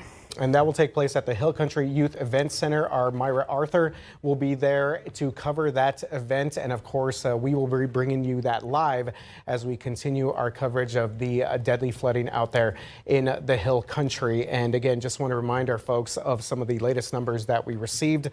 Unfortunate news that we got around 10 o'clock this morning, 27 total deaths at this point, 18 adults, 9 children, and more than 850 people were evacuated. Just to show you the amount of people, the volume that were along the Guadalupe River, either for those camps or to just celebrate the 4th of July weekend, and this disaster happens. Right, and one thing I want to reiterate is we don't have a number of people missing. And I think there's a lot of commentary on social media like, oh, the media is not providing that number. We don't have that number. Officials don't have that number because it is such a large number of, they're still in that search and recovery and rescue mode. Now 27 people missing from Camp Mystic, that's because it was a confined camp area. They know how many campers were in that area. So 27, that number went up from 23 yesterday. Now it's at 27 missing just from the Camp Mystic area in the Hunt area. But 27 people have died in this flooding. Yeah, absolutely devastating news that we are continuing to gather right here.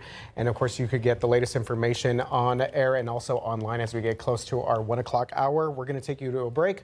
Thank you very much for watching KSAT 12. We will be right back.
Welcome back. We continue our coverage of the devastating and deadly flooding in the Hill Country, but we also had some severe weather near the Seguin area. That's right. Our Justin Horn has been covering this situation, which basically extending from parts of Comal County down to Guadalupe County as well. And one area that we've been focused on has been the River Road area over by Green. So let's go ahead and go to Justin right now with the very latest on the roads out there. Justin, what can you tell us? Well, we were just in Sattler, guys, where we had the flood warnings, and I will tell you, and Robert, if you want to take a right, that's probably where we want to head. Let me show you. We're in Green. You know the Green Hall. That's everyone has seen that before. And we're going to head down to the river. I'll tell you, Green is bustling right now. There's still people here shopping and doing their thing. But in Sattler, there were mandatory evacuations, and as we come up on the river, I assume this would be the case. It is closed. This road that goes down to the river is closed because of high water, and I'll try to pan over for you. Down to the river. Here's what I'll tell you about Sattlers. We talked to some folks who were visiting there for July 4th from Edna, which is just up the road towards Houston, and they had been evacuated. They were evacuating everyone along the river. We walked down to the river.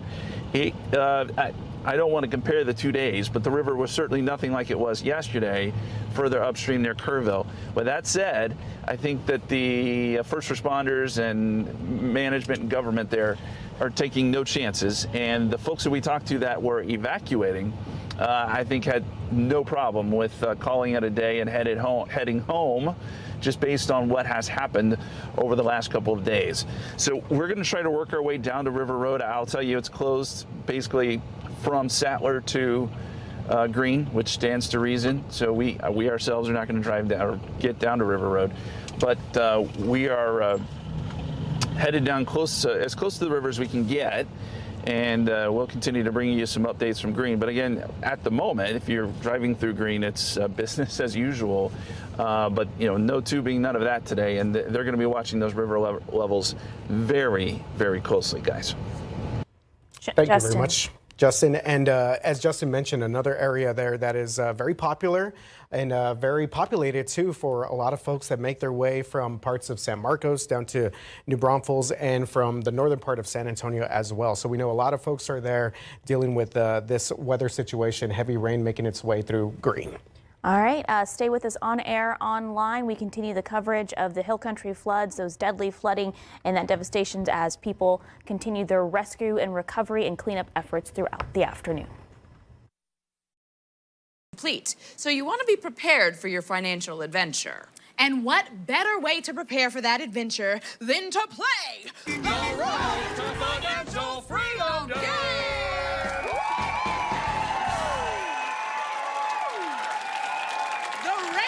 To use time and money to your advantage. So come on up, contestants! Oh! Now, this is Amanda, who spent only 16 years on the road to financial freedom. And this is Liban, who's been traveling the road now for 17 years. Are you ready to play the road to financial freedom?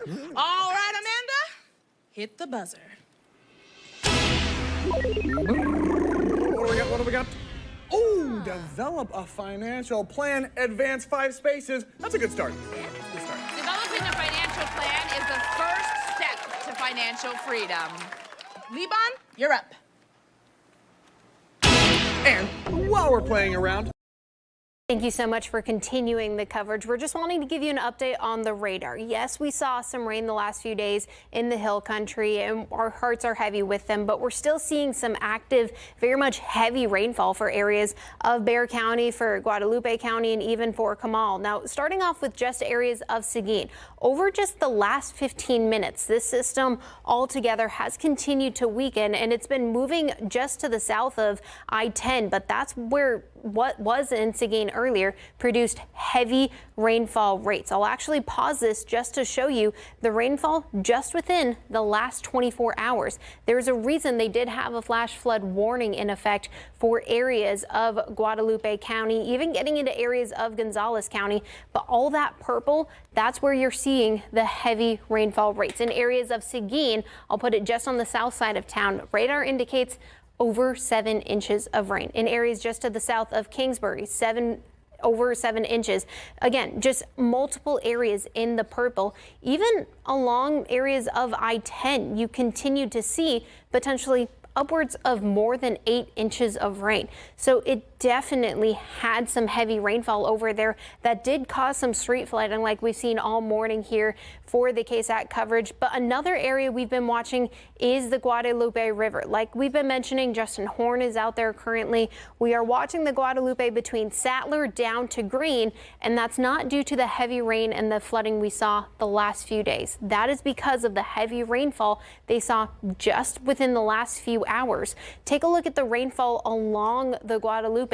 Just on the south end of the flash flood emergency, 7 inches of rain. Up near Sattler, a little less, but right in the middle, that's where we've been seeing multiple areas of 6, 7, or even earlier today, reports of 8 inches of rain. And that's just along the river. That then continues to go into areas of Green near the Comal County, and Green continuing to see some heavy rainfall as well. And they did issue just recently, like I mentioned earlier, that the Guadalupe in New Braunfels is expected to hit some sort of flood stage. I'll update that in just a second. But what you see right there, that is from the radar. That is actually where the radar is located in New Braunfels. So even if you live right there and you're wondering why you haven't seen any of the rain, that's just because that's where the radar is, and that's why you aren't seeing. But zooming in areas of Bexar County, we continue to see that heavy rainfall rates. In areas of Bulverde, once again, in Timberwood Park, they saw upwards of 3, 4 inches of rain. I'll show you this KSAT Connect picture of just the water and the heavy rain that we've continued to see throughout the portion of the day. This was a KSAT Connect picture or a video of the creeks and the water just flowing through areas of Bulverde. So it's definitely continuing to still have an impact. And although the rain's lighting up, the rivers, that's going to continue to be the issue and what we're continuing to watch throughout the next few hours. But like I've been mentioning, the Hill Country saw a little bit of relief today for most of us. The Hill Country near Kerr County, Bandera, Medina County, they've continued to stay dry. Most of the rain has been about I-10, maybe 281, and just to the east. But the Hill Country the last few days have continued to see heavy rainfall, specifically Thursday night into Friday morning. This is a look at the rainfall just within the last 2 to 3 days. We have that pocket near, like I've been mentioning, near Seguin, up near New Braunfels in Comal County. But look at the Hill Country, still those purple colors. That's where you've gotten the multiple inches of rain. Just on the other side of Hunt, 11 inches. Just further south on 39. 10 to 11 inches. Kerrville continuing to still, all throughout the area, still continuing to see some sort of relief efforts because of the heavy rainfall, and that's just part of it. It continued to have some isolated flooding and some heavy rainfall in areas as you got closer to Fredericksburg. So it was definitely a Hill Country thing. And take a look at the Guadalupe. I know that we continue to stress the Guad isn't going to have too much of an impact as much as we get further down, but on July 4th in Hunt, it actually crested about 430, about 29 feet. Kerrville, about 23. As you got to Comfort, about yesterday around 11, 35 feet. Last night, we were watching as the Guadalupe continued to flow through Amon's Crossing near Spring Branch, and we were closely watching the potential for the water to go over Spring Branch because between all of the different sensors and the points, there's a lot of twists and turns, and that can help accelerate the river flow. So once again, the river has continued to start going into Canyon Lake. It's continued to rise, but it is okay. Canyon Lake is still very much below, and it's very much good for Canyon Lake to see all of this rain. But once again, going back to authority radar just about after 1 o'clock here, still tracking the potential for some heavier rainfall from New Berlin to almost Jakes County or Colony, even into Duggar, and that's still where we're seeing the potential for some heavier rainfall. We'll continue to keep you updated as we go along through the next few hours, guys. Shelby, thank you. Thank you very much for that update, Shelby. And of course, we were following the very latest out there in Kerrville. Had the press conference earlier this morning, and our Patty Santos, who has been along Highway 39 as they continue to kind of check in on the aftermath of that and reopen that road as well and see just the amount of devastation there. She was earlier in Hunt, making her way to Ingram, and then later on in Kerrville. Patty, what are you seeing now? Hey there, good morning, guys. Good afternoon now. So yesterday we spoke with a woman who rents a cabin right here in the Hill Country Cultural Arts Center. She told me about how she was able to survive this flood. This is her home. The water, she tells me, was all the way in here. Inside her house, it is muddy, it is slippery. She says she managed to get out of our house. All of this was covered in water. This is her car right here. She could not get in her car. She didn't have her keys. She didn't have her cell phone, but the water, all of this covered. She managed to walk over here. Now, she's also caring for her dog and her cat. She managed to get over to that building, which she tried to get into. It is pitch black. She finally made it into one of the buildings to seek shelter on the other side of this fence right here. And then she was finally able to get to a phone. But the way she tells me this story, it is just incredible. Steph Smith, we talked to you yesterday. You were at the shelter. Now you are looking at your cabin and thinking, how am I going to move back into this? You are alone, you're single, and you have no help right now. I have no help and get homeless, basically. I mean, what happens to people in this? I'm not the only one. You know, but yeah, I have no idea what's ahead. I'm 74. I'm just trying to track it right now. I'm trying to make sure I carry a piece of paper, and I got to call insurance. I got to do this. I got to do that. And then I forget something. And just waiting and seeing what's going to happen next. I know they're cleaning out the cabins out there. A lot of volunteers have come out to help. You're thinking maybe somebody could come and help you as well? Somebody, because you can't walk in there. There's 2 inches of slime. So it is a slippery, slidery thing. So when I've tried to go in there, it's like even if I wanted to start gathering up clothes or taking down curtains or anything I can salvage, the bedding, it's really dangerous for me to walk in there. I don't want to fall. So, yeah, I need somebody to come scoop out a bunch of slime. And there are stories like this throughout this community. There are miles and miles of homes that look just like this or even worse. There is some good news here. You have your cat, right? He came back, and your dog. Yeah, I have both of them. He's where I stayed last night with my friend, and my cat is still here. And he wouldn't even come up to me today, but he did get some food. And now I have to figure out, is it for his mentality better to leave him here for a while or traumatize him by taking him somewhere? I don't know yet. It's all to be determined. Thank you, Stefan, for sharing with me. I'm so glad we were able to connect again. Me too. And these are just some of the stories that we're hearing.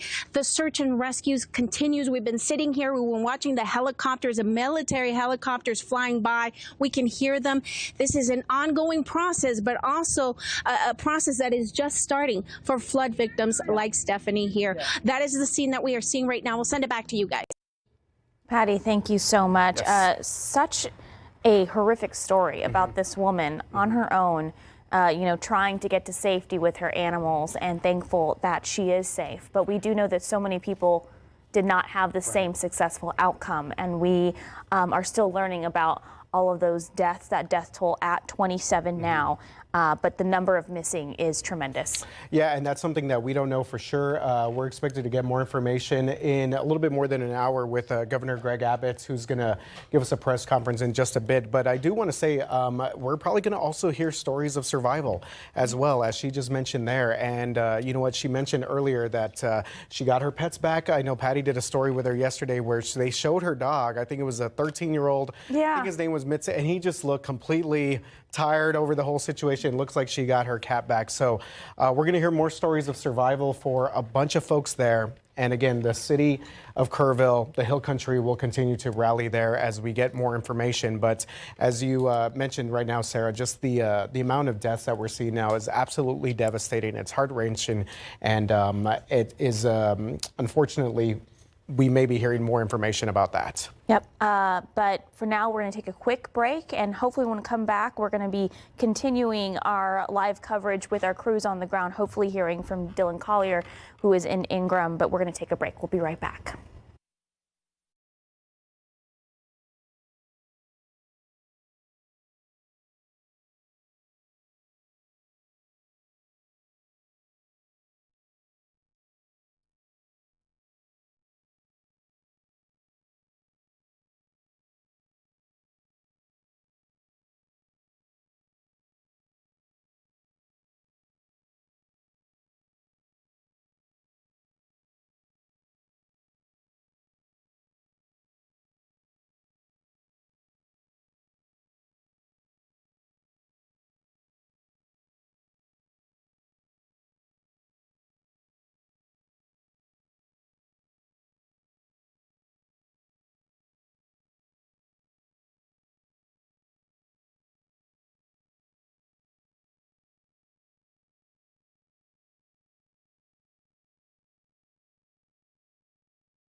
All right, so just to give you guys an update, 27 people have died in these Hill Country floods. 27 are missing from Camp Mystic. 18 adults, nine children from the 27 dead, and the number total of people missing is unknown because it is so vast. Right, and what we heard from city officials and also county officials earlier was that there were 850 people that were rescued, or some that had to be evacuated. Some did have some injuries, but for the most part, that group of individuals, 850 again, just along the banks of the Guadalupe River and parts of Kerrville as well, rescued. And we've also heard stories stories about airlift rescues with choppers, Texas DPS, the Texas National Guard as well. So do want to remind folks, especially out in the Kerrville area, the shelter, one of the primary shelters is going to be the First United Methodist Church in Kerrville. So keep that in mind as we continue to try and get a little bit more information on some folks that may be missing. Obviously, we have loved ones, family, and friends that are still looking for several people out there. Yeah, so the 27 dead, that number as of 8:55 this morning, and at 2:30 in just a bit this afternoon, we're going to get an update from Governor Greg Abbott, who will be in Kerrville along with Homeland Secretary Kristi Noem and other state officials to provide an update on deadly floods. This is happening at 2:30 in Kerrville. Our Myra Arthur will be there bringing you the latest coverage as soon as we get it. That's right. We also are going to have the Senator John Cornyn will be there as well. We heard earlier from U.S. Representative Chip Roy as well, who said that he is very familiar, obviously, with the Kerrville area as that community continues to grapple with the aftermath of these deadly floodings. We want to show you a list of shelters as well. This is in Comfort for those affected by the floods. You can go to Comfort High School, Emmanuel Lutheran Church on High Street. And in Kerrville, there are shelters at the Calvary Temple Church, Notre Dame Catholic Church, and First United Methodist Church. You can see all these addresses on your screen right now. And of course, we have all this information on ksat.com. And as far as reunification centers, there are 2 set up. At least 2 at this moment, one at Ingram Elementary School. We saw some video earlier of some teens getting dropped off there, and Arcadia Live in Kerrville as well. So again, we are updating this information on our website, ksat.com, and trying to gather more information. You could also go to our website and take a look at some photos that have been sent to us from family members that has given us permission to share their loved ones' pictures in any sort of effort to find the whereabouts of these individuals. You could go to our website for that as well. But we want to check in with Shelby because we want to take a look at what's happening in the Hill Country, but also what's happening out in the Seguin area as well. Yep, so we've seen a multitude of multi-days rain event. Now, it's been different areas of South Central Texas. Thursday into Friday, it was for the Hill Country. Today is for areas just to the east. So this is just an overview of, yes, those green lines are just the flash flood warnings currently in effect, but this is just an overview of the setup and where we saw the heavier bands due to all of this tropical moisture. Now, one thing to note is basically along Highway 10 or Interstate 10 or even Highway 90 and to the north, basically just chopping this area in half to the north. That's where we've seen the heavier rainfall. Zooming in on areas just near Seguin, that's where we've seen the heavier rainfall this morning, still having that flash flood emergency in effect for the Guadalupe River. Now, some areas in Bexar County saw little to no rain. We've gotten reports of maybe half an inch, maybe a full inch of rain, but throughout the next few hours, we will continue to see just some isolated pop-ups over the next few hours. It's going to be fairly light until tomorrow. Similar situation. We can continue at least early tomorrow morning to see a potential for a few pop-ups, but then tomorrow afternoon, we're starting to see another chance for just a quick shower. It's not going to be as widespread as we've seen the last few days. It's going to be very spotty, very isolated. We'll keep you updated, but that's why it's about still a 30% chance of some rain showers tomorrow. I wanted to give you an update just of what you can expect today and tomorrow, but here's Authority Radar.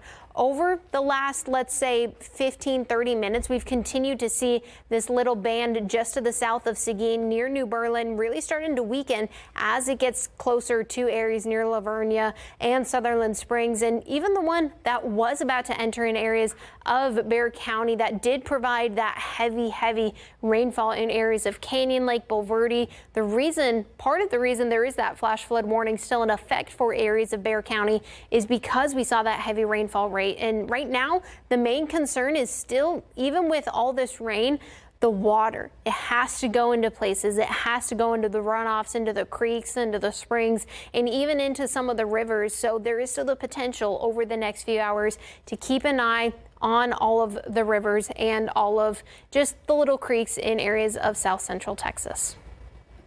Okay, thank you very much for that, Shelby. Obviously, some concerns there with flooding around Comal and Guadalupe County. We saw earlier that shot that Justin Horn had. A lot of rain coming down in parts of Greene as well. But Erica Hernandez has also been covering the flooding. That's right, Erica. It looks like things have calmed down in the Seguin area as for now. Yeah, Sarah, we just had another little downpour a little while ago that just stopped, but I'm right now on Austin Street, which is right above the Guadalupe River here. This road was closed and it just kind of opened back up because a little further down there was a lot of runoff. But what we're seeing right now with the Guadalupe River is there is a lot of debris. There's a lot of debris that we're seeing being washed downstream here. You may be able to see some of it. You'll see large chunks of wood and branches and tree parts in the river right now. For about a few hours, there was it was just torrential downpour here in Seguin. There are still a lot of roads that are closed, and in fact, I believe that they've opened a temporary shelter.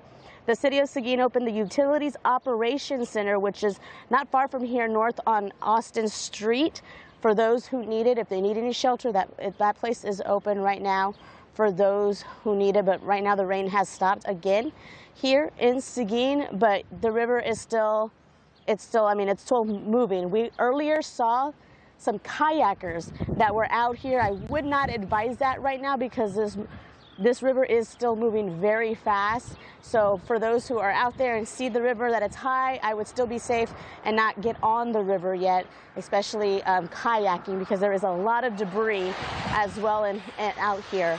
But for now in Seguin, the water and the rain has temporarily stopped. There is a shelter open and there's still some road closures, so make sure you go to the City of Seguin's Facebook and social media pages to get all the updates there. Live in Seguin, Erica Hernandez, KSAT 12 News.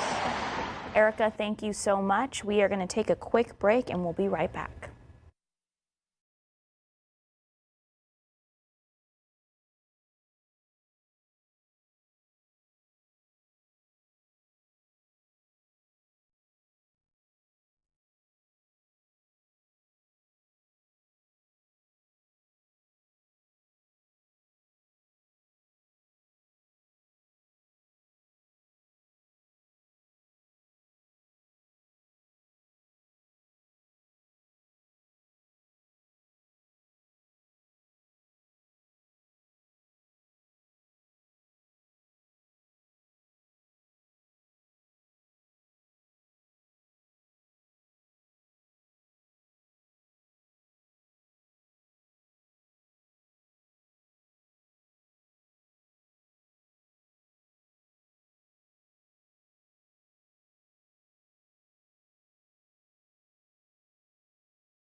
Welcome back. Around 12:45 this afternoon, Dylan Collier was able to show us some of the damage the floodwaters caused just outside of Ingram. And the force of that water and debris washing out an entire bridge, blocking in and out of traffic in that one area right there, Cade Loop, a very popular spot for a lot of folks out there over by Hunt and Ingram. So crews are currently using heavy machinery to remove some of that debris. So Dylan actually spoke with a woman who lives in Kerrville but was staying at a home on Cade Loop. What have the last 30 hours been like? We are very lucky, and that's what we've all said, because we were in a home that is dry. We have beds. We just don't have electricity. We had plenty of food and water, so we were good at that, and we were all safe, and everyone was our family was safe. Some of our family members that were staying at an Airbnb across, the 2 vehicles got totaled and lost. But other than that, we were all safe. It's just been kind of chaotic and crazy. And then we've been getting, information, or at least our phones work periodically. Sometimes texts won't go out, but we could call each other and just getting updates on things. The hard part is I think everybody was getting different stories, especially about the girls. We heard that they were missing, then we heard that they were, and then we heard they were okay, and then we found out they weren't. And so just trying to keep track of that, making sure all our friends are okay. I've felt kind of helpless because I want to be helping in the community, but we were here until just now that, we can kind of get out. I'm glad we were able, my mother-in-law was 80 and was here with us. We were able to get her out. We got the 2-year-old cousin that was with us out. I got my kids out. So other than that, it's kind of been like a camping trip for us. We were collecting rainwater so we could flush toilets and that kind of thing. We've just been praying a lot too, you know, for all our community. It's been amazing to watch our community come together, and like even just like neighbors, like you can see right here, they're all coming together. We saw them over there working together. I know the Kerrville community has all come together. I know a restaurant in town, the Grape Juice, with their, you know, we know them, they're friends, and I know that they just stepped in. He immediately, Derek, the owner, was like, we're emptying our freezers, we're emptying everything, we're cooking. They cooked all this food. He's been reporting how much food that they were making food and having it airlifted because there were kids, or there were, I don't know if they've been evacuated, at La Junta, and they still had kids at Mystic. I know they've been getting them out, but they were taking food and airlifting it over to them and for all the first responders. So I think that that's amazing to be able to hear, but it's just, I mean, it's devastating to look at this. And I was talking to the camp director at Rio Vista, and he was like, this will forever change the landscape of the river, the landscape of our lives. Like for him, his camp, you know, he was like, we'll come back, but they've got a lot of work to do. And yeah, it's been just kind of crazy, and it literally just happened so quick. And I remember last week, at the beginning of the week, I read or saw something, they were like, conditions could be right for a flood, and I was like, whatever. And all of us, we were sitting at the river, and we saw the weather forecast for yesterday, 4th of July, and it was kind of drizzly off and on the day before, and we kind of thought it was going to be like that. It was not. It absolutely was not. And then yesterday, it just kept sitting on us and raining, and we were all like, we just want to be dry. But we're very lucky. If Cade Loop gets passable, if they're able to fill in that area, what is your plan to get out, or to just like how long do you see staying here? I honestly don't know. We haven't really thought or talked that far. I haven't talked to my husband about that. If I can get out, I may get out and go home just because I live in Kerrville, and then we will come back so we can start cleaning up this house. The water pump and the water house, all of that got washed away. There's no electricity right now, and there's food in all the fridges, which we haven't really been opening because we were trying. So I think we'll have to get together as a family and decide, are we going to come up here and try to clean all that out and clean up what we can, and then just go back to town and where there's electricity and wait. I'm really not sure what we're going to do. I think some of us, we may stay tonight, you know. I honestly don't know. We haven't gotten that far. I imagine. We haven't gotten that far. You know, I do have to say, like, it is very humid, but I think we're lucky it's not 110 degrees. Last night in the house, we had windows open and it wasn't that bad. I mean, I think, yeah, we're lucky that it's been, you know, fairly cool. Like this little breeze is nice right now. So we've been very lucky for that, because if it was 100 and like this, whew, that would be a little intolerable. But yeah, so, yeah, we were all just hanging out and doing what we could do yesterday, and today everybody's working to try to find a way out of here. They may be able to. I would not try to drive across this. Maybe if they get the other side, we can try to drive out. I know my car has 4-wheel drive, so if I need to do that, I can. And that was Dylan Collier reporting out there in parts of Hunt and Ingram. And I thought what Amy brought up was very interesting, because you talk to anyone that's driven around that Cade Loop area off of Junction Highway, and they say that it is one of the most beautiful areas in the entire hill country. And she said that that landscape is forever changed now after what they witnessed in the past 30 hours. Exactly. You know, but this is not the first time that we've experienced floods in the hill country. We often forget. We go through these droughts, but we are prone to floods. I mean, we had the Wimberley floods. What was that, 2015, 10 years ago. Yeah, right. Yeah, that's hard to believe. And Dylan out there continuing to gather more information. So that was a new interview that we had into the KSAT 12 newsroom. We also saw some new video from Patty as well, showing some of the aftermath as they continue to open up that one stretch of Highway 39 southwest of Hunt, and they continue their search and rescue efforts out there. especially along all those campgrounds that unfortunately there are still reports of missing kids out there. Right, 27 people dead, 850 people rescued. Out of the 27 dead, 18 are adults, 9 are children, and then separately we know 27 people still missing from the Camp Mystic area. We don't have a number of people missing total of all the floods because it's such a vast number. We're going to take a quick break. Stay with us on air and online. We'll be right back.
Thank you so much for tuning back. It's just about 1:30 here in San Antonio, and we're still watching heavy rainfall fall for most of areas for South Texas. It's been a long few days. We've continued to keep you updated. The Hill Country, at least in areas of Kerrville, Comfort, Medina, Bandera, Hunt, Ingram, they got to see some relief today from the rain, which was very much good news. Today, most of the rain pretty much fell along I-35, I-10, and even getting up into Austin. That little bomb rain we saw yesterday in the Hill Country moved further up into areas of Travis County, where they've had multiple inches, more than 10 inches of rain at times.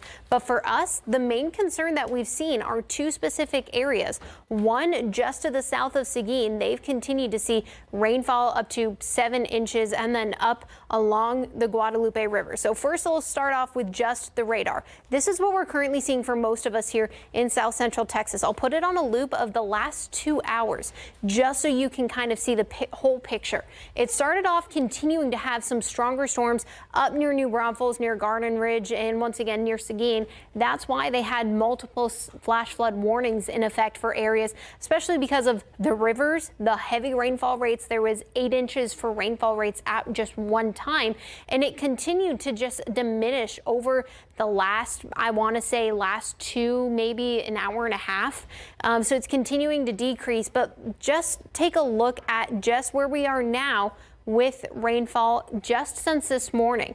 It's continuing to have heavy rainfall rates just along the Guadalupe River near Sattler down to Green. We're continuing to see those purple colors. Well, along the Guadalupe near those purple colors, we're starting to see multiple inches of rain just where that fell. Near Sattler, they continued to get about 4 inches, but just to the east, 6. Over here along the river, I'm going to do multiple points just so you can kind of see the picture of where we got the heaviest rainfall just in this area. This is in Comal County. It's along the Guadalupe, so people like to go tubing, but it's continuing to have the heavy rainfall. And yes, this is along the Guadalupe, but have it known, this is not due to the Guadalupe upstream from yesterday's rain. This is just from today's rainfall alone, just from the rain that fell between the span of 9 or 10 a.m. until about the last hour or so. So this is just new, and it is continuing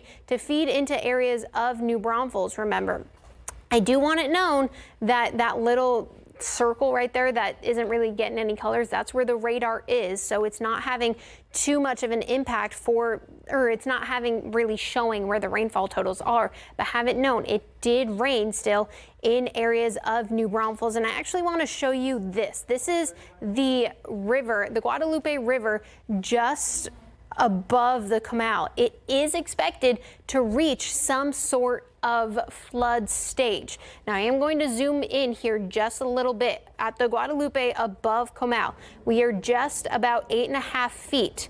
Later today, we are supposed to crest about 11 feet, which is technically moderate flood stage. Now, at the Guadalupe below the Comal River, we currently are still below. We're currently just about 12.5 feet, but we are supposed to crest later today about 4 p.m.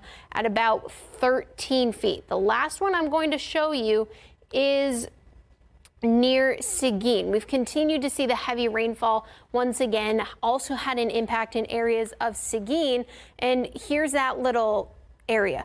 We've been out there all morning for the heavy rainfall, all those colors of the purple. I'm going to do a lot of those little query here's just so you can kind of see where we've seen the heaviest rainfall. We've gotten anywhere between 5, 6, 7, 8, 9 inches alone just within this little area, just within this little query and just between this area. That just shows you where that heavy rainfall just sat and stayed in areas of Seguin. It just kind of stayed and lingered, and that's what caused the Guadalupe in Seguin to rise. I haven't checked recently to see if it hit flood stage, but that was where we first started seeing the rain in areas of Seguin near I-10, and that's what allowed some isolated flooding at times for multiple areas in Seguin.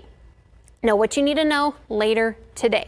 We're still continuing to have the chance of some leftover showers, and we do have a flood watch in effect for most of the areas in the green until about 7 p.m. for any additional rainfall we can see, and still for the potential to just add any more rainfall on top of the any to 7 to 8 inches we've already seen.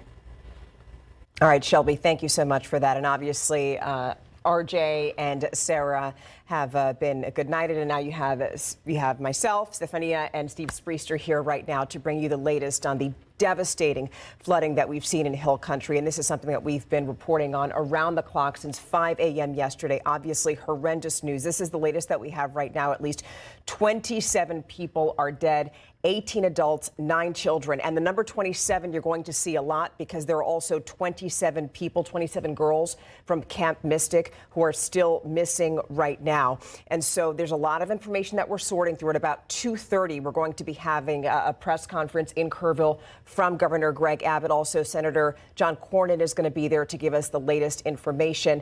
But we're following that. Meanwhile, there are many different stories right now, right? Because there is the aftermath of the flooding that we had in Kerrville, and then we have what's happening downstream, which is people downstream from the Guadalupe River that are going to be seeing flooding as well. Yeah, I also want to mention that Amira Arthur is out. She will be covering the governor's press conference that comes up at 2:30 from Kerrville. But when you continue to see the sights and sounds that we're seeing from Kerrville, we're seeing from Hunt, we're seeing from Ingram, it's hard to wrap your head around exactly what has happened over the last 24, 36, 48 hours since this flooding happened late Thursday night into Friday. We're now, of course, monitoring other areas of our viewing area. You saw Erica Hernandez just moments ago in Kerrville, where they're worried about flooding there. They're also worried in the New Braunfels Green area, and that's where our Justin Horn is right now.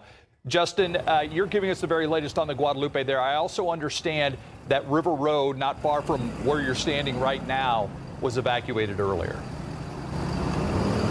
It was. So River Road runs roughly from Canyon Lake near Sattler down to where we are in Green. Where we were in Sattler earlier, they were evacuating people along the river. Now, I will tell you, just from my perspective, that the Guadalupe River is not like it was yesterday in Kerrville. It's not to that level here, but with an abundance of caution, and it makes sense. They're making sure that people along the river here stay safe. Now, it's important to point out that this flooding has nothing to do with the flooding in Kerrville yesterday, because Canyon Lake is absorbing all that.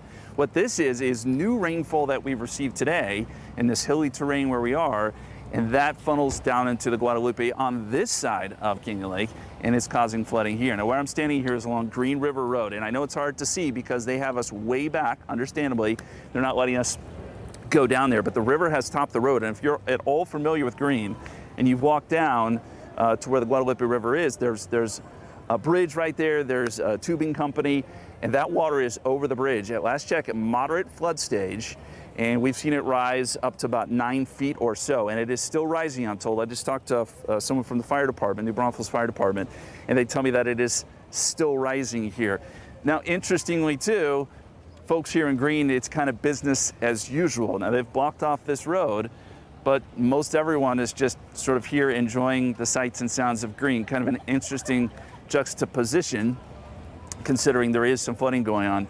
But I just don't think it's to the level that, obviously, that you don't want to compare the two, but to where it was yesterday. Now, if these rivers continue to rise, and thankfully the rain is letting up, then there will be some more issues. But at this moment, they're just closing all the roads around the Guadalupe River, again, moderate flood stage, and they're encouraging everyone to stay away from the river. Obviously, there's no tubing today or anything like that, and they are evacuating some people right along the immediate banks of the Guadalupe River from Sattler down to Greene. Guys. Justin, and thank you so much for that. Yeah, and that's a bit of good news from Justin, because that is an area that we've seen flood in the past. River Road getting evacuated, not all that unusual, but obviously they're taking precautions out there. And I misspoke earlier. Eric Hernandez is in Seguin. They're worried about Seguin. They're worried about the McQueenie area, some of those areas that may be flooded. But right now, it does not seem to be anything like the level we've seen further up in the hill country in Kerrville and Hunt. And one of the reasons that it has been so terrible up in the hill country, the Hunt area, the Kerrville area, not just because there were so many campers there along the river. And by the way, we still don't have a total number of how many people, children and adults, were there before the flooding, but because it's the 4th of July holiday. Yeah. Justin was talking about the juxtaposition. The fact is, so many people go up to the hill country during the holidays because it's beautiful. Yeah. It's peaceful. It's remote. You get to be out in nature. And it's just unfortunate that right now everybody there is dealing with this tragedy. But the truth is that officials, they flat out said yesterday, we don't know how many people are missing. You kept hearing that. There's a big question mark. I know people online maybe are getting a little impatient because they want to know how many people are missing. Well, the fact is, officials don't know yet, because when you look at just Kerrville, for example, 25,000 people live in that city, but that's not how many people were there at the time. A lot of people go there, a lot of tourists, a lot of campers, and not just the young girls that were in the camps, but a lot of people just go there for the 4th of July holiday. There was a huge party that was being planned there. You have concerts, you have people who go there for fireworks, and so it's difficult to gauge exactly how many people were there at the time when those floodwaters started rising. Well, I'm struck by the fact that a week ago at this very time, I was at Shriner Park in Kerrville along the Guadalupe River. At this very time 1 week ago, It's now underwater. Some of the they call them mini cabins at Shriner State Park, and they're well up the hill from where we are. They had to be evacuated. So it just gives you an idea of how quickly Mother Nature can change in this whole thing. Like I said, we're waiting for a 2:30 news conference with the governor and others. But there was a press conference that took place this morning around 10 a.m., which is the very latest update we got. We want to give you just a snippet of that press conference now. Good morning to everybody. We appreciate your being here. Appreciate your coming out here and covering us in this difficult time.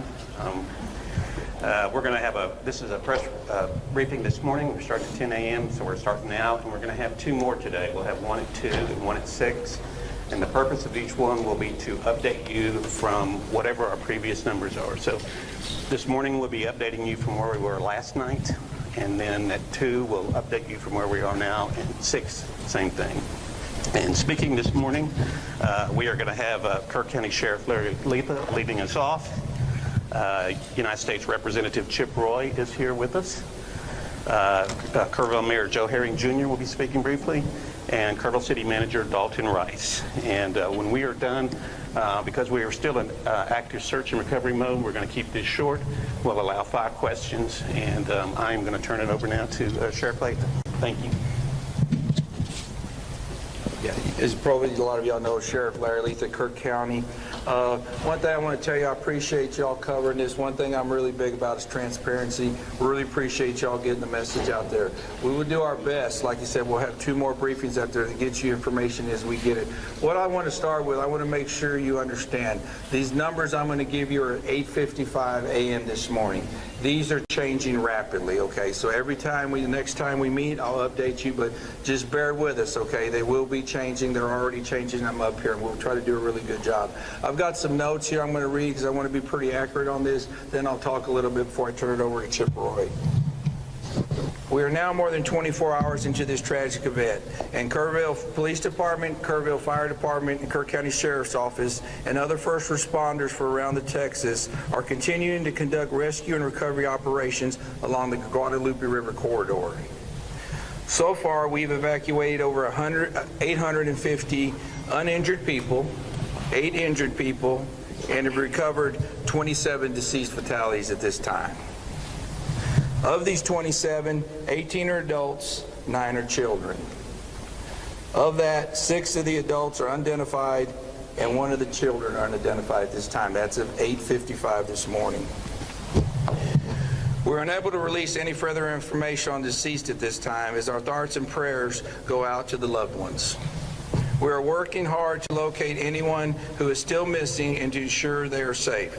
There are 2 ways that you can report the missing people. This is something I would really like y'all to spend some time getting out. One of the ways is via phone.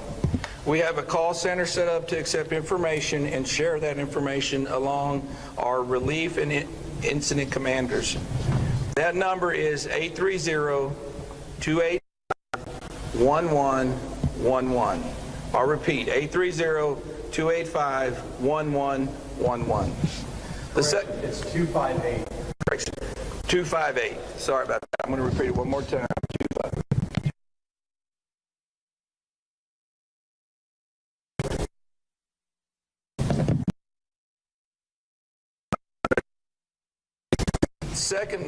Second way is via email.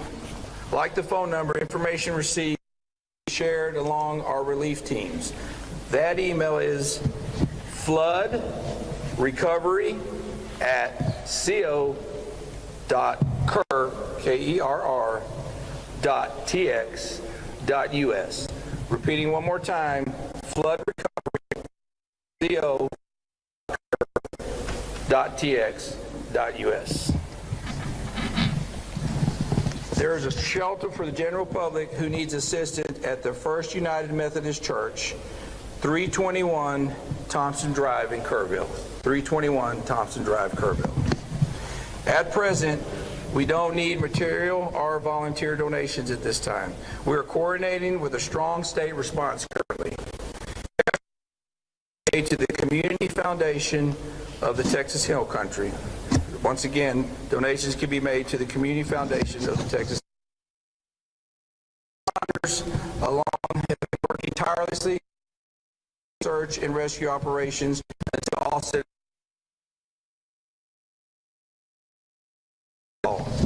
This community is strong and will continue to pull together during the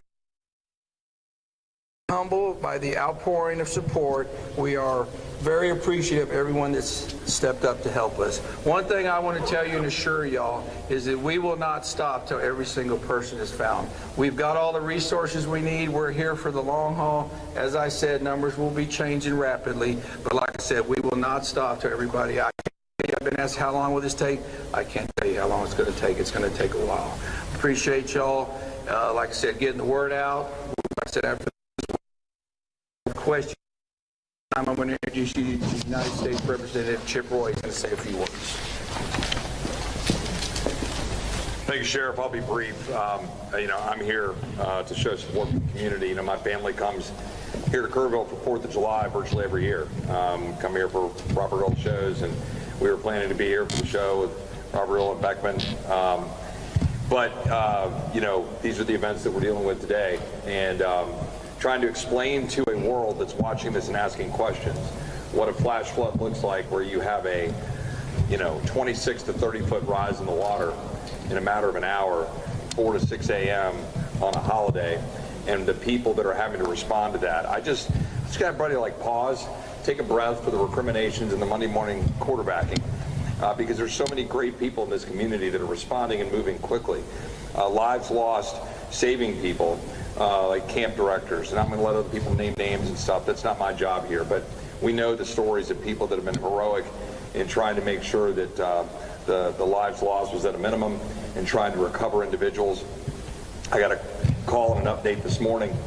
My kid's school, there was one of their schoolmates was missing, and was one of the kids. She was on a mattress for 2-3 hours in the middle of the night, and she's united with her mom, and that's wonderful. And those are the kind of blessings that we should be celebrating, while we're also mourning the loss of life as we identify those that didn't make it and are now home with their Lord. So I just want to appreciate the first responders, the coordinated effort from the state, local, federal partnerships. Yesterday I was on the phone with the president, with the secretary. I expect we'll have some additional visitors today. I'll let other people talk about that, but I couldn't even get the conversation out with the secretary, trying to explain to her what we were dealing with. That doesn't happen often for me, but it took me a while to collect myself to even be able to tell her what we were looking at. And they've been fantastic, made available immediately at the request. I talked to NIM about the need for help with the Army Corps, talked to the Secretary and their team, and they're immediate. It's been an extraordinary partnership. I think there's been 1,000 or so boots on the ground combined between state, local, and federal. I'll let them say the numbers, but obviously hundreds of people that have been rescued, 160 plus air rescues. I think that number's going up. Airlifting and taking in resources in some of these camps that were isolated. So let's focus on that. Let's focus on finding those who can be found, and then we can always assess what we need to do later going forward. But extremely proud of this community. Let's finish the job here over the next few days, support the local law enforcement and first responders, and pray for the families, particularly those who have lost loved ones. With that, I will turn it over to the mayor. Thanks, Joe. I'm Mayor Joe Herring Jr., Mayor of Kerrville, Texas. I'm glad you're here, and I have a few comments to make. People need to know today will be a hard day. It will be a hard day. This is the message I want to share. The city of Kerrville is thankful. We have help from our city crews, from county personnel, from state agencies, and federal resources, including the Coast Guard. I have been asked how people can help. The sheriff has mentioned that a fund has been set up by the Community Foundation of the Texas Hill Country. Information about this can be found on the city's Facebook page. In fact, if you want to know how to help, I know from my phone, from my texts, from my emails, thousands of people across our state and the world want to know how they can help. The easiest way to get information about that is to follow the City of Kerrville Facebook page. City of Kerrville, City Hall Facebook page. They have done an admirable job of making sure all resources and all information is available, not only to the citizens of Kerrville, but to the citizens of the world. I'm thankful you're here. Today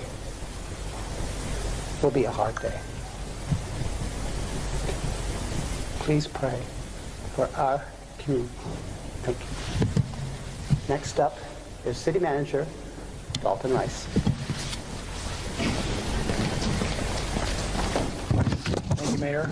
Dalton Rice, the City Manager for the City of Kerrville. Just wanted to give a couple updates on operations. Operations did continue through the evening. We used specialized equipment with a lot of helicopters trying to identify any areas that we could find, heat sources or whatever. So operations did continue throughout the night. Obviously, the water did recede into this morning. I do want to encourage folks with road damage, even though a road may be open, please use extreme caution. If water does get under the road, we are seeing a lot of debris, a lot of asphalt that is washing up, so there could be some other damaged areas. We did start boots on the ground operations about 8 a.m. this morning. And started about southwest of Hunt, so southwest of Camp Mystic. These folks will be traveling very difficult terrain up through Ingram, and we're going to start getting information. So again, as the sheriff had alluded to, the information is changing constantly and it's going to be changing by the minute. Talked about roads. Don't do your own searches. We know everybody wants to get help. As the roads start clearing up, you're gonna want to get out there. We are in constant communication with families. We're in constant communication with those around, and so we will continue to effortlessly work through working with our partners. Again, we've been working with Border Patrol, Texas DPS. Game wardens, federal side, U.S. Coast Guard is here. We want to thank them. Air assets. Again, we have hundreds of state and federal and local resources out here supporting this community. We do have grief counselors out there, so if there's anybody that needs any support, please don't hesitate to reach out as well. We still are operating shelters. Shelters are the same ones that we gave out before. Good news is a lot of the shelters have gone down in numbers, so there's either been those that have been reunited or kind of moving on. A couple of locations we had 18 girls in there that have been reunited with their families. We're down to about 4 that we're working on reunification as well. So reunification efforts are continuously ongoing from the missing person side. Here over the next few hours, we're going to be putting more information out there as far as missing persons, on how to contact if you have somebody that is missing or a loved one. Y'all have the camp number right now. We are continuously working on the other missing person side. The best way that I can sum this up is we have the known, which is the 27 potential missing campers that we're looking for now. The unknown is how many people were here locally, visiting, on vacation, doing other things in the community that we just do not have numbers. So these numbers are going to change throughout the day. And with that, we will take 5 questions. How many people are still missing? Missing individuals, 27, those all, when you say campers, are those all children? And then also, we know the total number of missing that you know of, not the unknown numbers, the knowns of adults and children for the county? So the 27 missing is the children from Camp Mystic that we have as far as right now for the number. As far as unknown other missing, we do not have an accurate count, and we don't even want to begin to estimate at this time. Can you expand on that? A lot of people in the community, some people who are living along the river have said they are very concerned the number will go up of missing, and they want to know more about how you guys are looking for them, what the efforts are, maybe even some of the challenges. Can you speak to that? Yeah, absolutely. So like I alluded to with the operations piece, we have basically a team of about 34 folks from Texas Task Force 1, DPS, Game Wardens, and Border Patrol that are boots on the ground on each side of the river, starting in Hunt, and they're starting to make their way up. Across this entire area, it's probably about a 17-kilometer stretch. They are going to be in very debris terrain, very difficult, challenging contours along the riverbanks. So it is a very harsh environment. We are doing what's called a primary search, which is basically a very quick search, but when I say quick, that is up, down, sideways. They're turning over as many rocks as they can, culverts up in trees. They are looking at every possible location, and then we'll start going into a layered approach, or what we also have from the locals, which has been a really great resource. In the floods that we have, there are known collection points where debris tends to collect along the riverbank. We do have intel on what sites and locations those are, so we can also put additional resources into those collection sites and start getting a more focused approach on that. We've seen a lot of tragic flooding. We've seen a lot of tragic flooding in central Texas over the past few weeks. There are so many people, I know this is so early, but there are so many people already asking what can be done to stop the loss of life. We saw 13 in San Antonio. We have seen an unknown number, but at least 27 here.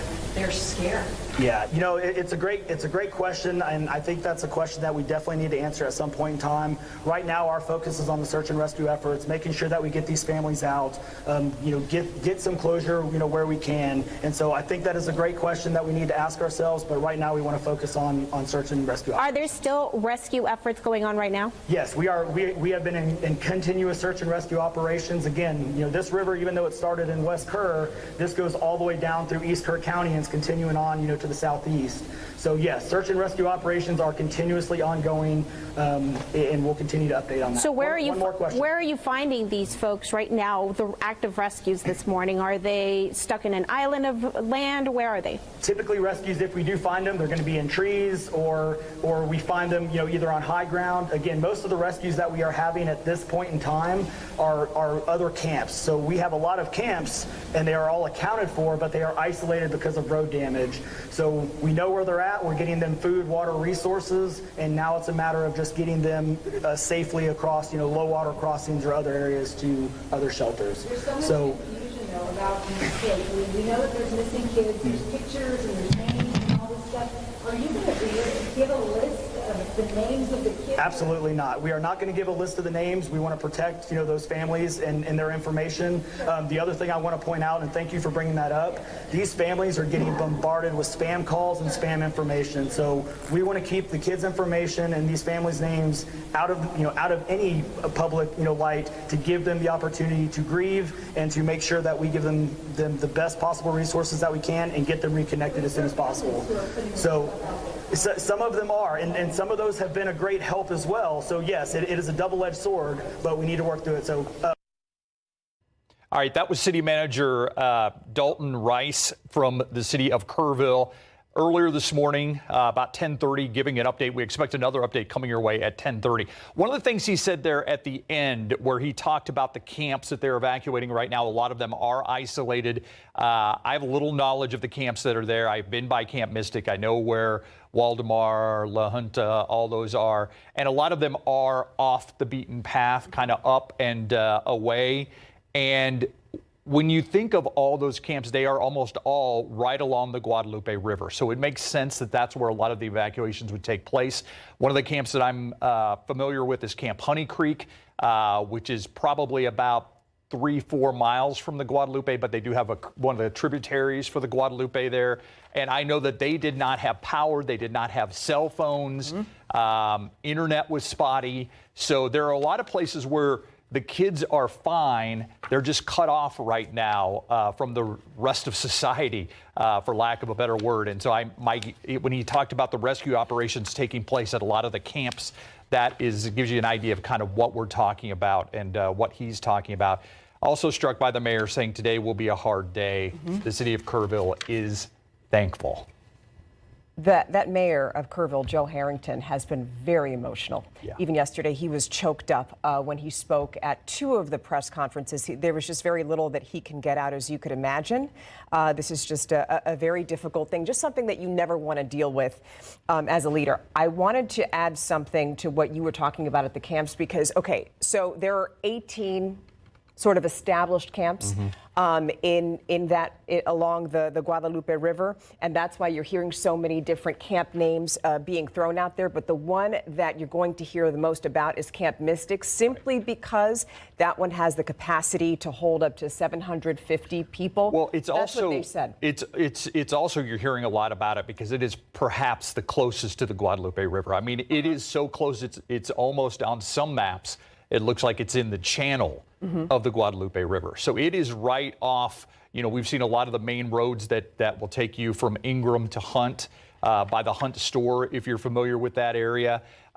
It is almost to the left of that main road, which is right along the banks of the Guadalupe River. So there are a couple things at play when you talk about Camp Mystic. One is there are so many campers there.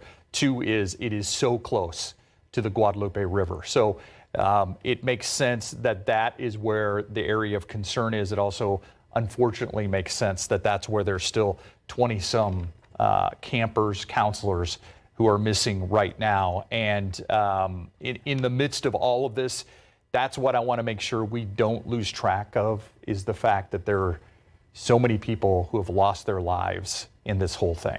And I mean, we're talking about so many families who are right now in this area, who maybe aren't from this area originally, wondering what's happened to their daughter, perhaps what's happened to their son. We were watching some of those reunifications taking place yesterday, and you would watch the parents, when they would go to pick up their daughters, squeezing their little hands and then just making a beeline for their cars. And we gave them, obviously, their distance. It's a very difficult time. We're not going to intrude on that. But my God, I just can't imagine the long day that they had. Because this was, for a lot of them, it was more than 12 hours that they were just waiting and waiting to hear from their little girls. And then a lot of them, obviously, that had a happy ending. But there are so many families right now who are still waiting to hear from their children. So as we speak, I just wanted to make sure that people understood about the rescue efforts. We heard more than 1,000 boots are on the ground right now, and this is local, this is state, this is local, county, state resources and federal resources right now that have been deployed to the area. Now, a lot of the people that they're finding are people who are stuck in trees and who are also in high ground. And as far as the tools that they're using, because you remember it's very muddy up there, the best thing that they could do is use drones and helicopters so they can get a really good accurate view as to what's below so that they can carry out those rescues. That's what they're having to do, because yesterday a lot of those rescuers couldn't use a lot of the boats because it was raining so hard that it was too dangerous for them to even go in and try to rescue people. So I just wanted to let you know about that. In 25 minutes, we're hoping that we're going to get an update from the state. Yeah, the good news, if there can be any good news for Kerrville and Kerr County right now, is that it is not raining heavily there. That is good. They're getting a chance to get to some of these areas that they hadn't been able to get to because of the darkness, because of all the rain. It is shifting north and east of us. We know that New Braunfels got a lot of rain earlier. They evacuated River Road. Like we said, Eric Hernandez was in Seguin earlier talking about the flooding that they're seeing there and the fear of flooding. Our Justin Horn was right along the river in Greene, the New Braunfels area earlier. Usually this is a tuber hotspot. It's been shut down for the day, and actually River Road has been evacuated. And Justin, it looks like you're as close to the river as you can get without getting in right now. Yes, and we're being very safe about it. But yes, this is the Guadalupe River behind me, and it is roaring at this point. You can see just how fast the water is moving. This is a theme we've seen over the last couple of days. But the amount of debris, that's also something that, you know, we've talked a lot about, is pretty incredible. So this big tree you see here, that's usually about 10 feet up the bank, okay, just to give you some perspective. So that's how fast and how far the water has risen. It's still rising a little bit, and I've been keeping my eye on the bank. It has slowed, but we're still way above where it would be. It's in moderate flood stage. And something is interesting here. You've got a tubing outfitter just across the river. There are something I would say like 15, 20 tubes that are just held up against the bridge here, the River Road Bridge, which runs through Greene. So undoubtedly tubes and debris are getting carried up this river. And this has gone over the bridge here, which is why it is closed. And it's still flowing at a really incredible rate. And as you mentioned, Steve, they did evacuate folks along River Road, starting up at Sattler, presumably all the way down to Greene. We haven't got full confirmation of that yet. But anywhere where that road, which River Road is a very low-lying road, anywhere along there where there are houses, they're going to evacuate those folks out of an abundance of caution. And, you know, we're near a house right here. It's well up on the bank, though, and it is safe from flooding. We're going to keep an eye on this. Again, you just see coolers, you see tubes, so you know this water is picking up a lot of stuff upstream and bringing it down into New Braunfels. And by the way, the Comal River also feeds into the Guadalupe, and it has taken on a lot of water, too. So folks in New Braunfels obviously want to keep an eye out as well, guys. Yeah, and just to give you an idea, to talk a little bit with you, Justin, before we let you go, I mean, thankful that Canyon Lake is there with their dam, because that's stopping a lot of the water that was further upriver, like Kerrville and that area, from reaching Greene and reaching the New Braunfels area, correct? Yeah, a valid point, Steve. So Canyon Lake, before all this started, was 46% full. Had it been at a point where, say, it was 100% full, which it was for many, many years, and this would have happened, we would have been in a really bad situation. And here's why. That water would have come into Canyon Lake, which it's doing right now. Right now it can hold it. But if it had been at 100% full, it would not have been able to hold it. They would have had to release water from the dam, and then we would have had rain on top of that, the flooding that we're seeing here, plus water being released. And that could have been a catastrophic situation for those downstream. So in a sense, we're blessed that Canyon Lake was at 46% full and it could take on all that water that was coming out of Kerrville. Otherwise, I can't imagine what I would be seeing here today. Well, we'd have to go back to the 90s, the floods that we saw, middle and late 90s in New Braunfels and other areas. That's what it would be like. You're right across from Rockingham River, right? That's the tubing thing that's behind you. I want to give people, if people have been down there, they know where that is. Absolutely. And just to let you know, if you're, again, Green is pretty much business as normal, but if you're coming to Green, that road that comes down here to the river is completely closed. They're not going to let you get any closer. And then obviously they got the road cut off over there. We got a lot of onlookers, and just like we are, I hope they're being careful. And we talked to some fire department folks, and they urged us to be very careful, which we are. And that goes for everyone who, wants to come see the river, wants to come see what's going on. Just do it with an abundance of caution. Stay back if you can. Yeah, absolutely. Thank you. Justin Horn live along the Green overpass there, or low river crossing, really, that's uncrossable right now. Now, I just got a message from a representative from the South Texas Blood and Tissue Center, and I'm bringing this up because I know that a lot of people are home right now probably watching this and thinking, what can I do? Well, we always talk about blood donations whenever you have a disaster like this, because you don't know what the needs of people are who maybe are hurt. We don't know the extent of the injuries of the people who have been recovered. So I got this message from Roger Ruiz. He's from the South Texas Blood and Tissue Center, and he's saying, we're asking donors if they have an appointment and can safely make it to please keep it. To schedule an appointment, you go on this website, southtexasblood.org. Again, southtexasblood.org. You can also call 210-731-5590, or you can also walk in. There are 9 donor centers where you can go and donate blood. And we're going to put that information up on the screen shortly. But just to let you know that if you're sitting at home and you're safe somewhere, obviously nowhere near a flood zone, and there's something that you can do, it's donate blood. Roll up your sleeves. The donor pavilion along I-10, probably the best place to go. And I also want to mention that the mayor of Kerrville said the best place to figure out how you can help in Kerrville in that area is to go to their Facebook page. Yes. At the City of Kerrville's Facebook page. City of Kerrville. Giving people updates on that. City of Kerrville City Hall. All right, so we're going to take a quick break, and we'll be right back.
They are numbers that set you back when you think about it. 27 people dead, 18 adults, 9 children.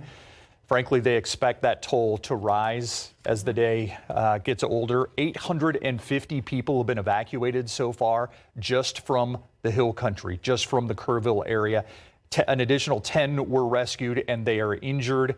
And we know of at least more than 20 that are missing from Camp Mystic right now, which sits along the banks of the Guadalupe River. The unfortunate part is that that's still not the total number of missing, and officials were very clear about that they don't know. We're not telling you that number because they don't have that number yet, just because it's such a popular area during the 4th of July holiday, Hill Country, so we don't exactly know how many people, or they don't exactly know how many people were there, so there's really no way for them to give an accurate count as to how many people are missing. And that's why what they want people to do is if you have a family member that you think was in that area, they want people to call. There's a call center that the City of Kerrville has set up, and I have this number for you right here.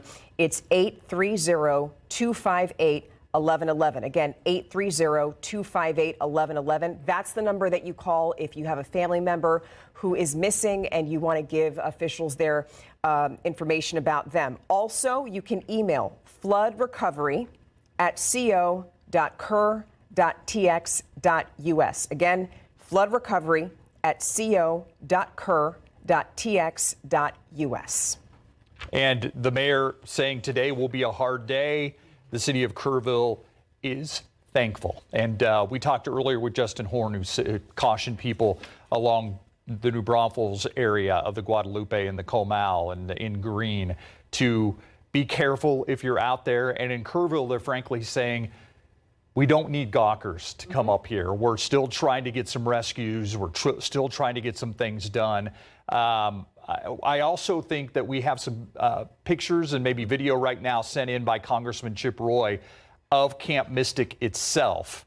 This is what he put out on his Twitter, his X, just moments ago. And that's kind of what I was talking about. You can see just how close the riverbanks are there to exactly the camp itself. You have to actually cross over parts of the river to get to parts of this camp. And you can also see just how badly it was destroyed. I mean, the middle part, you see those stone buildings that are on either side and then just rubble in the middle. That gives you an idea of how much damage has been done to that camp tonight. And you can kind of see the remnants of what was a Camp Mystic road that kind of went up and around behind those buildings there. And there were cabins that were scattered also in the woods there. So this is certainly a picture that's illustrative of just how much damage was done to Camp Mystic. You know, I just have to bring this up because I've been seeing so many people like you, Steve, are familiar with that area. And I was reading April and Sarah. She has a Facebook page and she put out a message because she has been along the camps as well. And she said that she has been to some of those cabins. And she said, in no way would you ever think I'm in danger, that you're because you're far enough away or you're up high, right? Because it's a hilly area, hence the hill country. And so that's just something to think about, that I'm pretty sure that all of the people who survive this, I can't imagine the PTSD and those children and what they're going to think every time. You also get an idea of just how high the water was from that picture that we just showed you. I mean, it was up high enough to destroy those buildings that were there. So that's part of the story. The also part is that we're in a drought.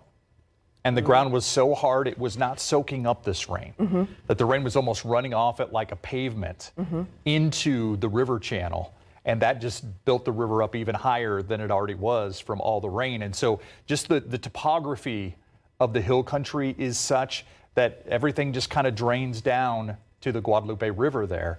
And that is what I've seen a lot of people describe, that it just all ran down into the river. And that just caused the river to swell like it did. Adam Caskey, when he was here yesterday, he was saying, you know, you'd think it'd be a sponge. It was more of a brick where that water was just running off. And that right there, the video that you're looking at, is from Camp Mystic. So you got an overhead look a moment ago. And this is something where you're kind of on the ground, kind of seeing more of the damage. And you see all of that debris. And, you know, I had people, you know, there are a lot of RV parks that you also have around the Kerrville area. And I was speaking to one woman, Sharon Davis. Sharon, if you're watching. Just to give you an idea, this isn't Camp Mystic right here. That's the Hunt store. Oh, that's what's left of the Hunt store. And the gas station that was there, you can see the gas pumps that were already knocked over. This is not far from Camp Mystic.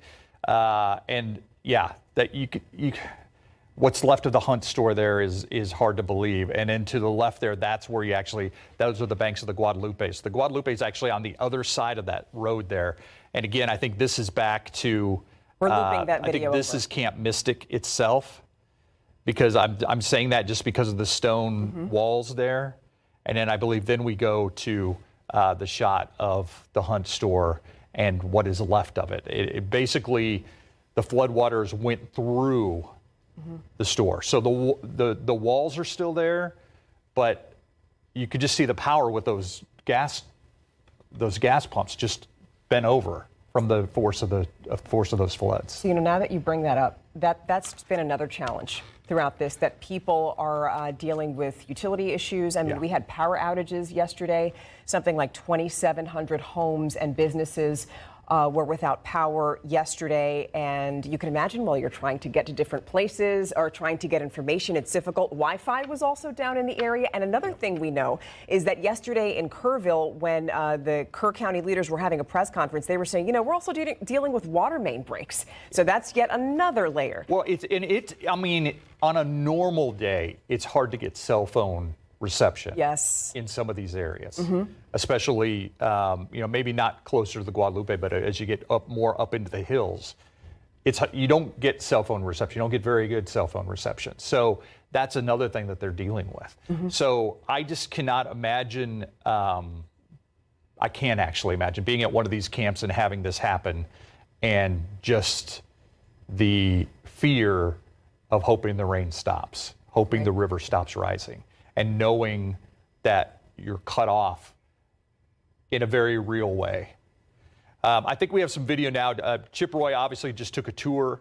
He's expected to be part of this 2:30 news conference that we're going to have with Governor Abbott and we believe other state and local and federal officials. And this is some of the video. That's the Hunt store right there. You see the roadway running along the Guadalupe River, and then up above it is the Hunt store itself. I think to the right is the Hunt store on this video, and to the left is Camp Mystic. They are not far from each other, but it gives you an idea of just how much damage was done out there. And it's hard not to get emotional about this because you know what these camps mean to so many people, and so many people entrust them with their children. And for this horrific event to have happened in the middle of the night, in the middle of a lot of these camp sessions, is just a worst case scenario for so many people. Just terrific. I was saying yesterday, could you imagine what that was like to hear that rushing water just at that moment? And because the other thing that people are going to be asking leaders in Kerr County is, why wasn't there a warning system? Why weren't there better warning systems for people to leave earlier? Because the fact is that this is not without precedent. That area does in fact flood. So you know that in the coming days, weeks, months, we're going to be having a lot of conversations about infrastructure and other flood control protocols, but also just warning systems for people there. The other thing I wanted to mention, because I have been in touch with other people, a big part of this is also that there's a big RV community in Kerrville. There are a lot of people who decide to retire and live in their RVs, and they live in these camps also in Kerrville. And I spoke with a woman, Sharon Davis. She has been speaking with me. She lives in one of those RVs, and she sent me pictures today. And yeah, the water has receded in the part of Kerrville, where she's from. But you see these huge trees down on the ground. You see all of the muddy mess. And this is the thing that she's telling me. She's saying, I am terrified. I'm so afraid of what they're going to find under those trees. Yeah, that's part of what we're going to start hearing about. I think also there's actually, for lack of a better word, an old-time rodeo that was operated in the summer, not far from Camp Mystic, not far from Hunt. Kreider's was the name of it. They had livestock there. A lot of horses, were boarded along this river. I cannot imagine the toll in animals that were also along that. Because if you couldn't get the people out, a lot of those animals did not get out. I think we're going to hear about that in the coming days. But right now, the focus is on the people that are missing, the parents that are hoping that their kid is somewhere clinging onto a tree. Wandering through a field looking for help. And I think that's why you see, we know that rescues are going on as we speak, that people are still being flown in and out. Yesterday it was the school in Ingram, Tom Moore, where a lot of these kids were taken to. A lot of these parents are waiting, and you just were struck by the number of parents that were there on their phones. We also know, in the last update at 4 o'clock, there are still 4 kids who are waiting to be reunified with their parents. That may sound strange, but a lot of the kids that would also go to some of these camps aren't even from the United States. Some of them are from Mexico. Some of them are from are from South America, from other countries that come to these camps in the Hill Country. That's how special some of these camps are to some of these people. So my guess is that's what's happening. They're either from way, far away from Texas in the United States, or they're maybe from Mexico or from some of those other countries. So I know that while you're hearing Steve talk about that, about all that, you just want to get a recap of how many people or what the efforts are like, how many resources are being thrown at this. And the governor has been saying no resource is going to be spared for this search effort. And it's not like when it got dark last night, things slowed down. No, it didn't. You had military helicopters flying. They have that sonar technology so that they can detect any bodies. They detect body heat, infrared. Yeah. And so that was flying overnight. They're not telling us exactly, this many rescues were carried out over this period of time, but we're hoping to get a lot more information in just a few minutes. And I believe our producer just said that we're going to get a sneak peek right now. Yeah, I think we might. Our Myra Arthur is at the news conference, and I'm guessing that the governor is being briefed right now before he has his 2:30 briefing. And I think that's the video you're about to see, is the briefing taking place itself before the press conference. Also want to mention, as I'm going through things here, the Lower Colorado River Authority strongly encouraging everyone to stay off Lakes Travis, LBJ, and Marble Falls for the next few days to avoid flood debris. Fast moving flows, bacteria levels that traditionally increase after a flood event. This is especially important at night. So those are some of those areas that aren't flooding, but it gives you an idea that they also are affected by all this. And we're taking a look in now at this briefing. That is the Secretary of Homeland Security, Kristi Noem. You see the governor sitting on one side. I believe that was Nim Kidd sitting on the other side as she is talking. They're giving us a little sneak peek into this briefing before the press conference that's about roughly 5 minutes away.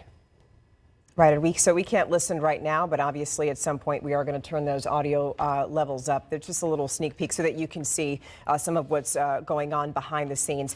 But, I wanted to update you because you're probably wondering, okay, what resources are being used for all this? We know that more than 1,000 boots are on the ground right now.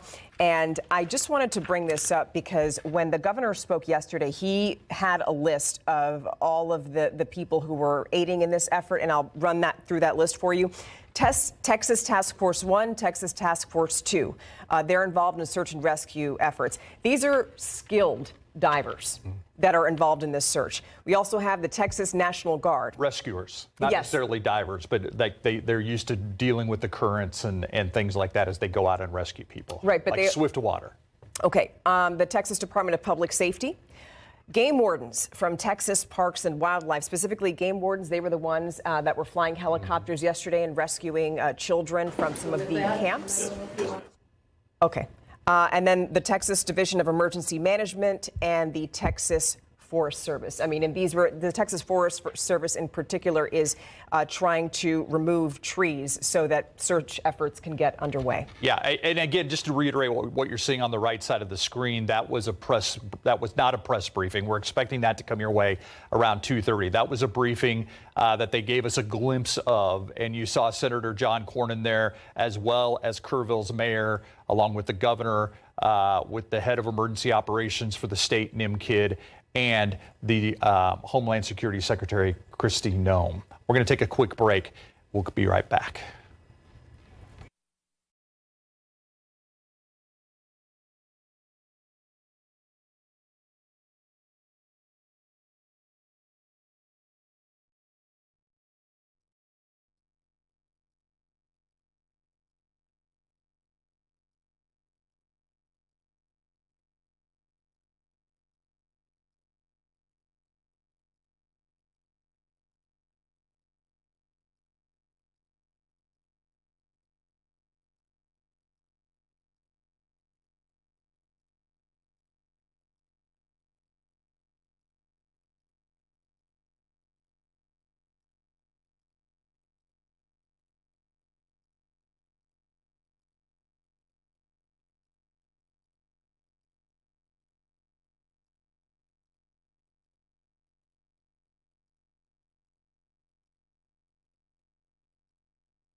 Thank you for joining us now as we continue our coverage of the devastating Hill Country floods. There are so many things that we're keeping track of right now. We have our reporters, our crews throughout the region. We're in Kerrville right now, where any minute now the governor is going to give us an update just on search and rescue efforts. And you know that a lot of families are on pins and needles waiting to hear what the governor is going to say, because there are a lot of people who are still waiting for their loved ones. There are an untold number of missing people. It's very hard for them to gauge exactly how many people have been missing because of the flooding. And so we're hoping to get that information in just a few minutes. As soon as we get to it, we have it, we'll cut to that. Yeah, we were wondering just how many power outages there were in the Kerrville area as well. We get a little bit better idea. Kerrville power outages now at 182 active outages. Again, this is just for Kerrville. 1,248 customers without power. So they're doing a good job of getting the power back to a lot of people in Kerrville. And, you know, we were talking earlier about the reunification there for children that apparently have not been reunified with their parents yet. They are waiting for them to either come out of the state, out of the country, and come back and be reunited. I cannot imagine being on a vacation, you know, dropping your kids off, going on vacation, and getting this kind of notification, this kind of call. So it's got to be scary for a lot of people out there. We have been struck throughout this entire thing by the mayor of Kerrville, Joe Herring Jr. He has been very appreciative for all the love, all the appreciation, all the prayers that his community is getting. He says if you want to help, the best place you can go to help is the city's Facebook page, the City of Kerrville Facebook page. The city manager there also saying that they know there are a lot of people that want to help, and there are ways to help. The sheriff has also been very transparent. He said that's the biggest thing he wants through all this, is being transparent in how many people are missing, where the death toll is right now, and how many people have been rescued. He gave a number and an email for people who are looking for information or have information. The call center is 830-258-1111. Again, this is to get to Kerr County with information, or if you're seeking information, 830-258-1111. And the email, you can also email, is floodrecovery@co.tx.us. And the president also has been tweeting today about his thoughts and prayers and lending all federal resources to this recovery and rescue and searching that's taking place right now in the state of Texas. We expect that Homeland Security Secretary Kristi Noem will be talking about that during this news conference that we are expecting to start any time right now. And it is taking place in Kerrville. Okay, so I've just been watching the City of Kerrville City Hall Facebook page, and there are two things. If you're sitting at home and wondering what you can do, there are two things that you can do.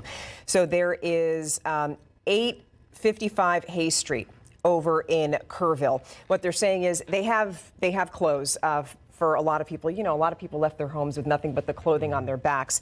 But what they do need is non-perishable food and cleaning items. That they definitely need right now. So they're saying, obviously, if you're able to, if you're in the Kerrville area, you can donate to the social services office at 855 Hayes Street in Kerrville. The other thing that you can do, and this doesn't involve anybody going to Kerrville, but that is to roll up your sleeves and donate blood whenever you have any kind of disaster like this. We don't know the extent of the injuries that first responders there are dealing with when they're treating people as they're rescuing them.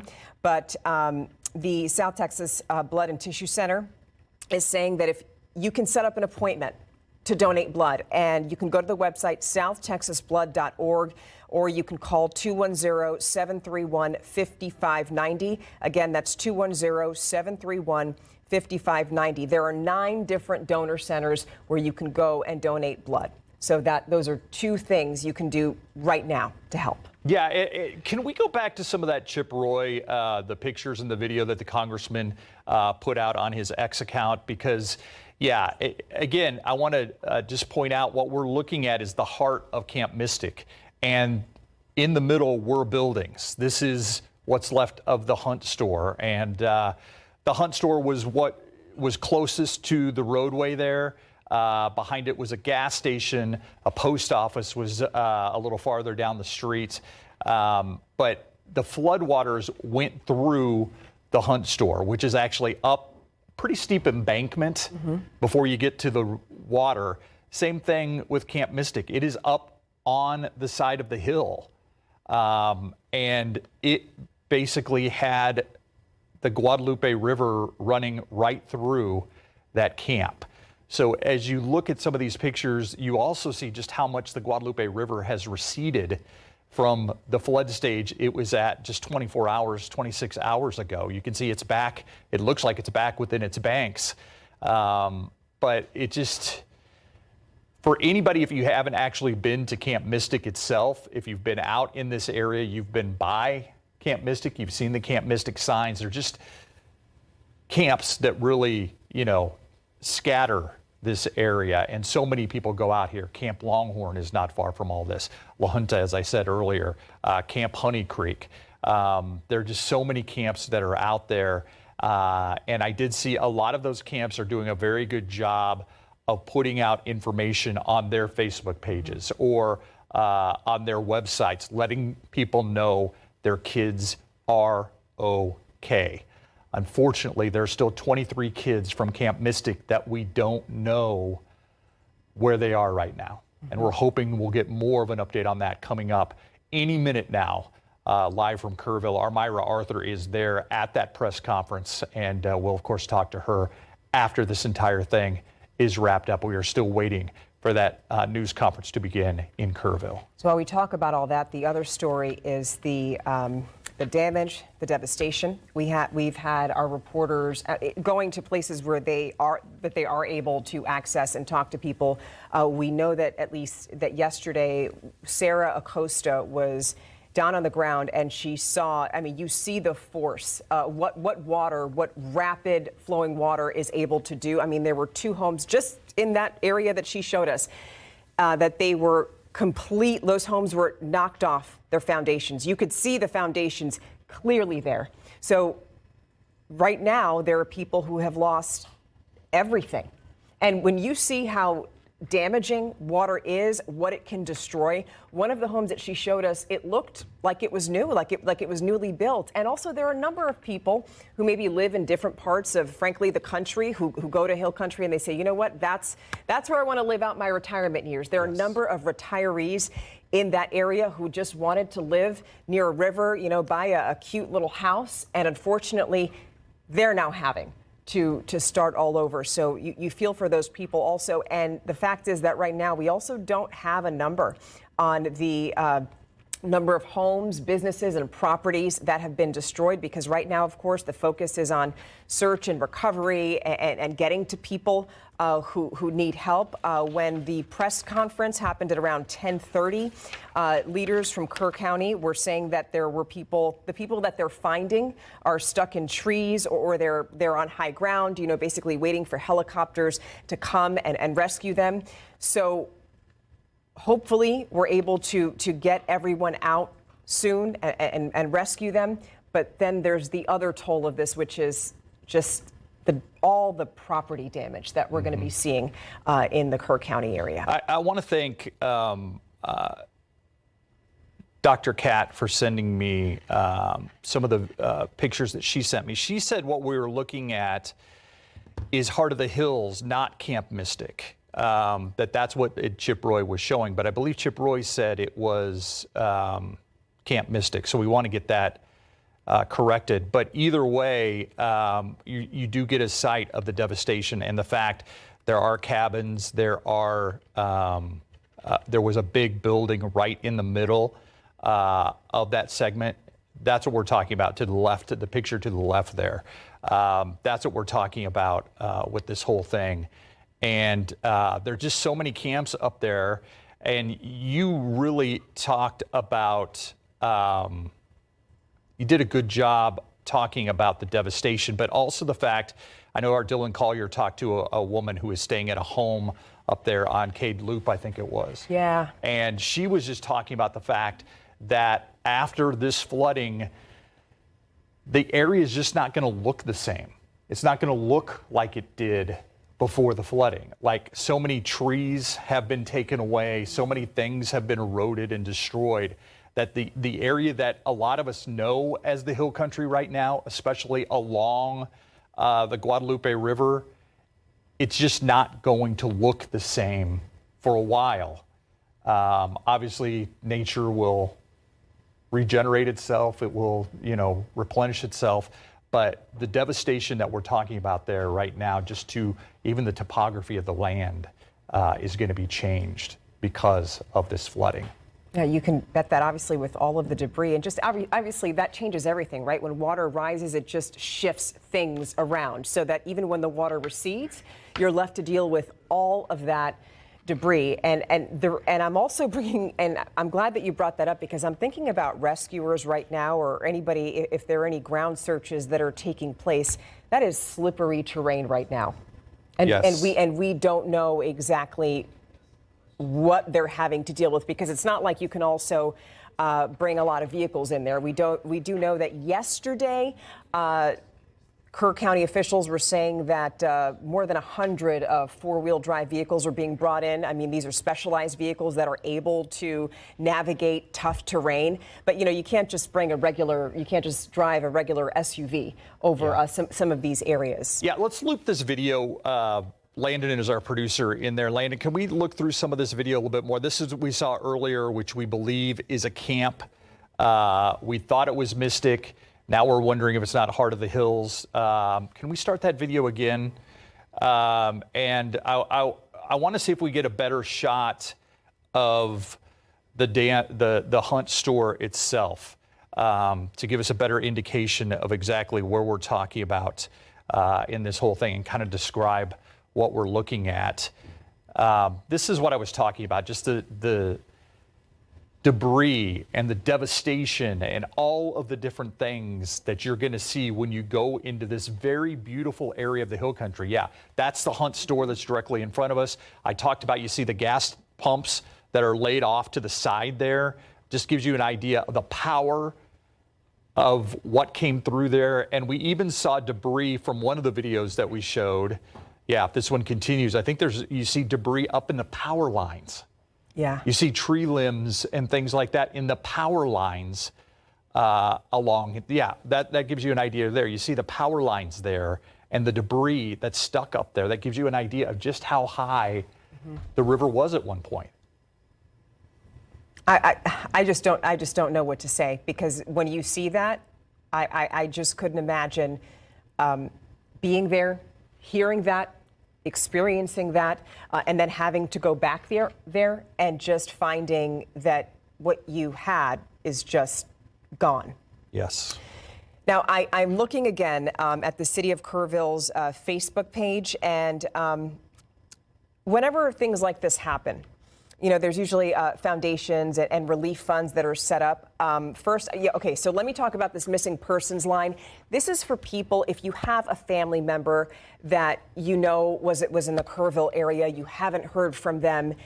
This is the number that you call right now. Don't call 911. This is the number that you call because they have the resources. This is a call center right now that's been set up to connect you with your loved ones, and also where you can report any missing family members. And that number is 830-258-1111. And again, that's 830-258-1111. There's also an email that I'm going to read to you. We don't have it on the screen, but I'm going to read it to you. It's floodrecovery@co.kerr.tx.us. Again, floodrecovery@co.kerr.tx.us.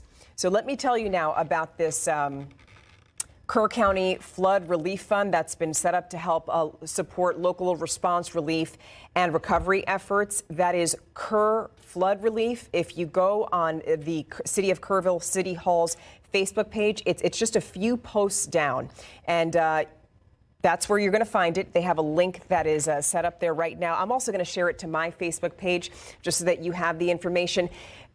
You know, when you donate to different causes, sometimes you're wondering how much of that money actually goes to the cause that you want to support. Well, in this case, they're saying all donations go directly to organizations that are working on the front lines of this emergency, and that is Kerr Flood Relief. So I just wanted to give you that information there. Yeah, I also want to thank our viewers because, you know, I want to thank our viewers and also kind of possible explanation. What we showed earlier was from Chip Roy, Congressman Chip Roy's X account, Twitter account. And he described what he saw down below as Camp Mystic. And Kate and some of our other viewers, Dr. Kat, got in touch with me and let me know they thought that was Heart of the Hills because they say Heart of the Hills has red roofs. Oh, okay. And that Camp Mystic doesn't. And so they think that's Heart of the Hills that he saw and just misidentified it. Mm-hmm. And as I do look at some of the pictures of Camp Mystic that I found online, they don't necessarily have red roofs. One of the things I did notice about Camp Mystic, though, is, and you see this with a lot of these hill country camps, which I pointed out that, you know, my daughters have gone to. I know so many people that have sent their kids there. They're very special places. They're almost sacred places for a lot of these parents and their kids. I've had great times at the ones that I've been to. These are old stone cabins. I mean, these are not, you know, sticks of wood. I mean, these are substantial cabins, a lot of them. And it just gives you an idea of the force that you're talking about of this floodwater that would go through. And again, I believe what we're looking on the left there is Heart of the Hills camp, not Camp Mystic. But that aside, in this picture, there was a huge building that was right in the middle of this camp that is not there anymore. There's, you know, one of those iconic red roofed cabins is gone. There were also smaller cabins that are a little closer, if you look at the bottom of the picture, that were there that aren't right now. So it just gives you an idea of what we're talking about. That is the Hunt store and the complex there. And you see the Guadalupe River there towards the top of the screen. There's a substantial bank there before it even gets to the road, and let alone before it even gets to the Hunt store itself. And the Hunt store is one of those great places where you can buy candy, you can buy beer, you can get barbecue, you can, you know, they have shows there. I mean, it is an iconic place. If you've ever been to Hunt or by Hunt or to any of these camps, chances are you stopped at the Hunt store. Chances are you went to the post office right next door and sent a postcard to your grandparents and things like that if you were kids to let them know that you're at camp and that you're having fun. So a lot of these places are very familiar to me, but frankly, they look unrecognizable today. You know,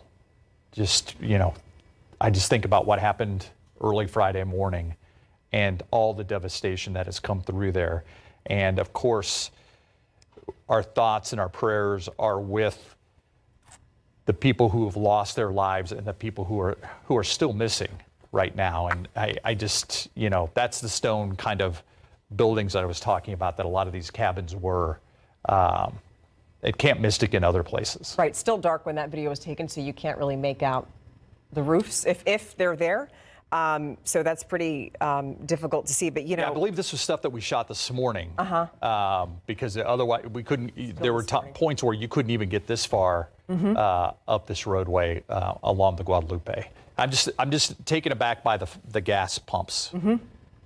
Just basically toppled over there. More proof as to how powerful that water was and how destructive water can be when it's moving, and when so much of it is moving so quickly in a short amount of time. You know, when we show those aerial views of Hunt and Kerrville, what's also striking to me is that you have people across the country right now who are watching this and watching our coverage. And if this was if we were showing you a video of the Hill Country from maybe a week ago, you would be floored by absolutely how stunning it is. It's green. It is. It's just the perfect place to go and take your family to relax and really get out there and enjoy nature. And it's just unfortunate that right now that's not what we're seeing. And we are seeing, tales of heroism. Yeah. Among all this, I'm seeing people that had some campers hold on to mattresses, as things were getting flooded, so they could have some sort of a flotation device to hang on to, as long as it was able to float. And you think of all the rescuers out there. You think of, I think they said 1,000 boots on the ground right now. The people that are out there trying to reunify some of these kids with their parents, and just the power of Mother Nature in all of this, and just trying to answer some of the questions of what happened to some of these people that were swept away. And like you've rightly said throughout this, Stephania, we don't have a good idea because this is 4th of July weekend, and every weekend in the Hill Country is busy because so many people getting out of the city, going to hang out. They're in RVs, they're in cabins. They may have tents set up along the side of the river. So we don't know how many people were in this area to begin with. So that's part of the problem with them trying to figure out how many people are missing right now. So we say 23 people are missing from Camp Mystic as we look at the news conference that's about to begin in Kerrville. And I think I hear Myra Arthur in my ear. And so many people out there, you just don't know how many people are missing, except we do have a good idea that 23 right now are missing from Camp Mystic. Is that the number? Because I'm reading here that the latest number was 27 campers from Camp Mystic who were missing. I think the latest that we heard was 23, but it's more than 20. Right. And I think it's fluctuated as the day has gone along. And that's the thing. You can't really get too attached to any particular numbers throughout this because they're constantly fluctuating. And every single time we get an update from the state, from Kerr County, that's what they're saying, that these numbers we'll have a pretty good idea soon because this news conference, I'm sure that'll be the first thing they give us. Hopefully that's information that they have for us.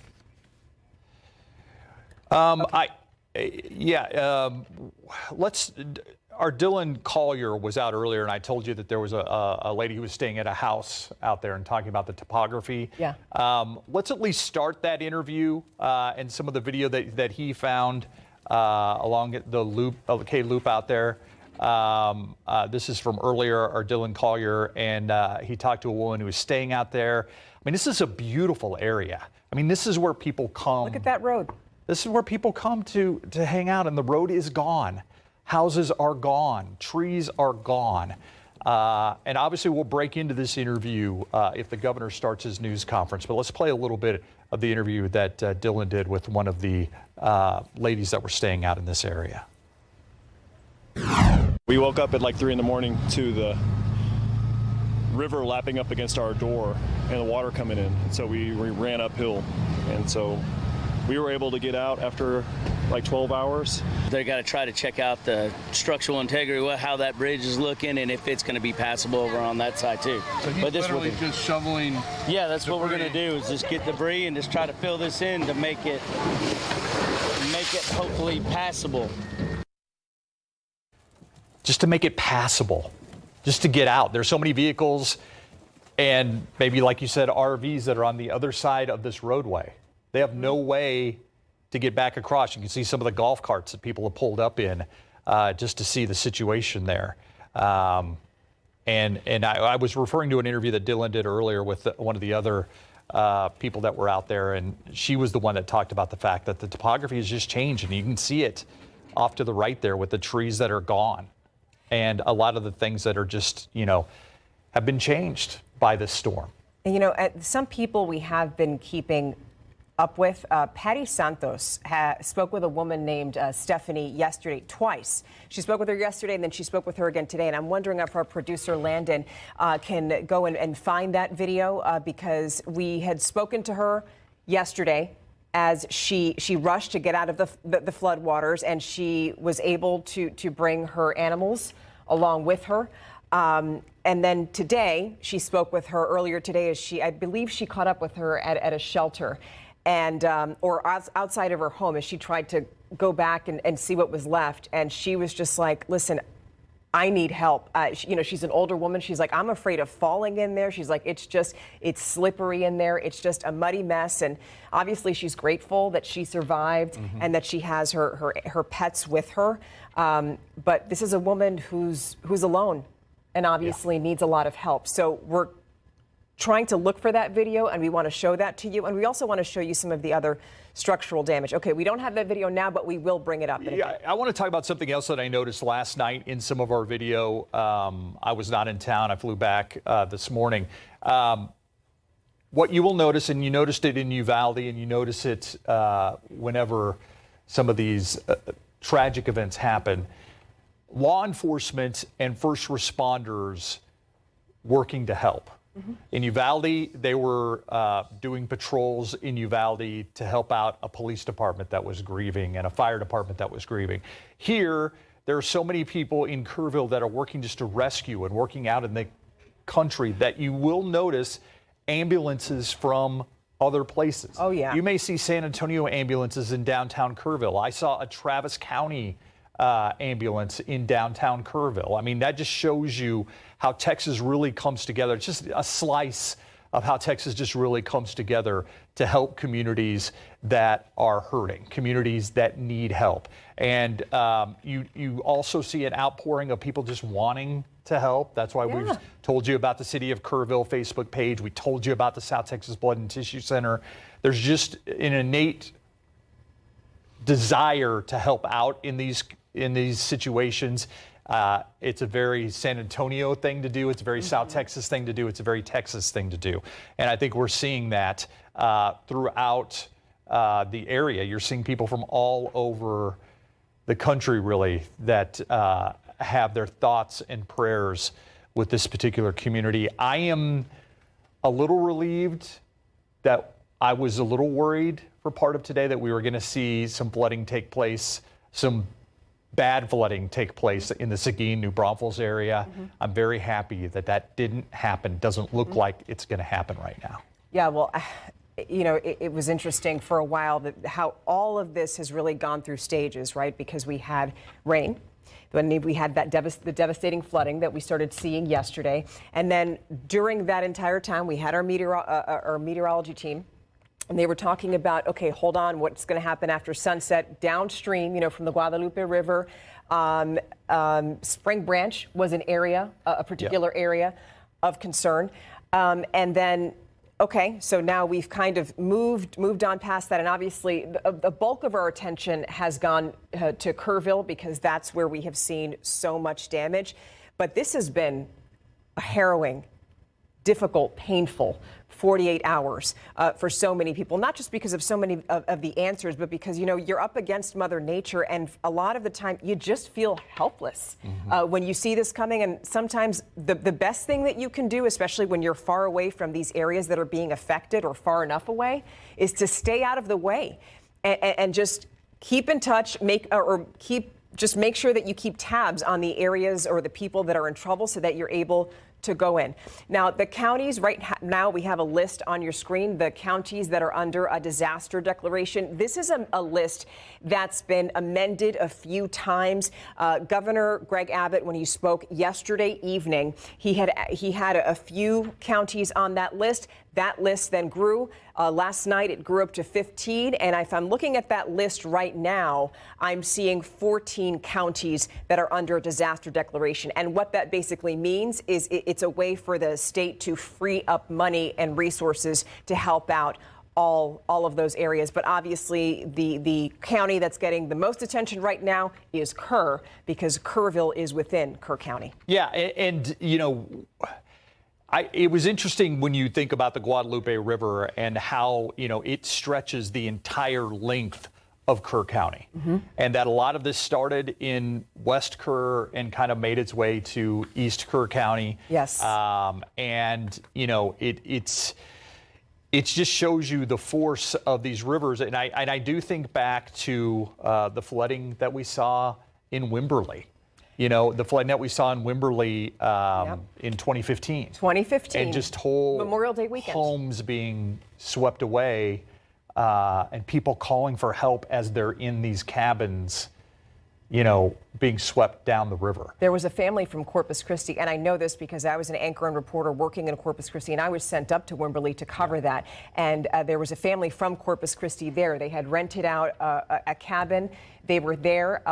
The mother, it was a mother, a father, 2 kids. The father did survive, but the mother and 2 kids didn't.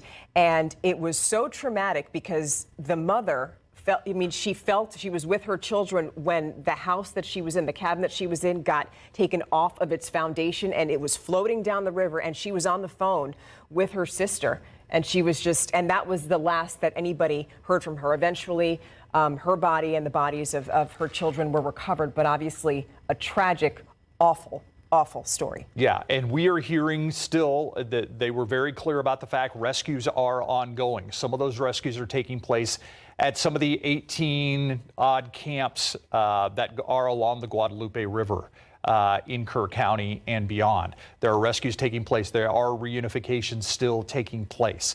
So I'm hanging on to hope at this point. Yeah. Hope is not lost. I'm sure I'm not the only one. I'm sure there are parents out there that are doing the very same thing. And I know you could hear it in the determination of county and state first responders that they wanted to get out there and find as many people as they could. And I also, because we have to get a better idea as to how big the search area is. During the 10:30 press conference, the Kerr County officials were saying that the search right now is from West Kerr County to East Kerr County. I don't know how big that search area is, but I'm sure it is very big, especially when you have mud and debris and all of that, and you have 1,000 people, boots on the ground, people going through, trying to sort through all of that debris and still waiting for some of that water to recede. But I just wanted to bring that up because that's what researchers are dealing with right now. All right, when we come back, we'll see if the governor's press conference is going to start. And also, I want to show you that video that Patty shot earlier with the woman from Kerrville who went back to her home. But for now, we're going to take a break, and we'll see you right back here in a few minutes.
And welcome back as we continue our coverage of the devastating Hill Country floods. We're waiting for a press conference, a news conference with Governor Greg Abbott, as well as Homeland Security Secretary Kristi Noem.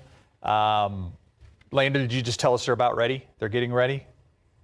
Getting missing persons ready. Okay, yeah. We're going to try and show you some of the photos that have been shared to us by parents who are looking for their kids. And that is, like I said, something I don't want to lose track of in this whole thing, is the number of people who are missing, the number of people who we have lost. These missing family members staying at Casa Bonita in Hunt, Pam and Mike Smith, Brian Carpenter and Blake. This is something as a parent, I think you can identify something as a loved one, you can identify that they are just desperately hoping to find their missing loved ones that were there for the 4th of July weekend. Yeah, just to have fun, and then something unfortunately tragic and horrific like this happens. Do we have another full screen? Because I know that there are a number of people that we want to show you. This person posted, our grandparents have been missing since about 5 a.m. this morning from the Kerrville flood, that they were last seen at the cabin at Blue Oak RV Park right along the river. If anyone's seen them or has any information about their whereabouts, please contact us immediately. And these are the names of the people that are missing. It's Joni and Robert Brake right there. And those are, we want to keep those pictures up for as long as we can, just so that we familiarize ourselves with them. These are people that are missing, and they obviously have people who love them and are hoping for their safe return. And like I said, I was in the Dallas area for the 4th of July last night, and so I watched one of the local newscasts up there. What we are doing right now, they were also doing up there, showing pictures of missing kids, hoping somebody, anybody might come across them. Like I said, many of them hopefully hanging onto a tree, maybe in a field somewhere, maybe hanging onto, a piece of wood as they were floating away. Hopefully we have more reunifications to tell you about. Hopefully. And you were also talking about a number of children, Steve, bless you, people who also sent their kids from different places. Yeah. I do know that some of those children were brought down from Dallas. Yes, absolutely. To a lot of them. So right here you have a picture of beautiful Anna Margaret Bellows. She's also missing from Camp Mystic. And you have another young lady there. She's 19 years old. She was a counselor at Camp Mystic, and I cannot see her name. It was Catherine Ferruzzo, age 19, a counselor at Mystic. Do we have any other people that we can show? Okay, there we have Mary Grace Barker. Mary Grace Barker, 8 years old, right there. You see a picture of that little girl. She is among the missing right now from Camp Mystic. And the Walker family, missing from Hunt, Texas. And a lot of what we have showed you this afternoon is the video that we got from Hunt, Texas, and the store there. And the fact that along with a lot of these camps for kids that were along there were just cabins. There are Airbnbs along there. There are places you can rent out to stay. I mentioned the fact that there's a great old-time rodeo, Crider's, that's just down from the Hunt store and down from Camp Mystic. That is iconic. You can go to the rodeo on a Saturday night, and then they have a dance afterwards. These are just these little, hole-in-the-wall places that make up so many aspects of the Hill Country and what we love and enjoy about the Hill Country, that you have to wonder what's happened to them through all this. Yeah, because there are places that people go to visit and go and enjoy, and then they go back home. But there are people who live there. Yeah. And these are the kindest people that you'll meet. I had a series, Your Voice South Texas, where I traveled to Went different. to Kerrville. Right. And one of the places that I went to was Kerrville. And the one thing that we highlighted was that this is a very divisive time, right? You have so many people arguing on Facebook over politics. And while you have people that have political differences everywhere you go, it's not just a South Texas thing, a Texas thing, it's just an American thing all over the country.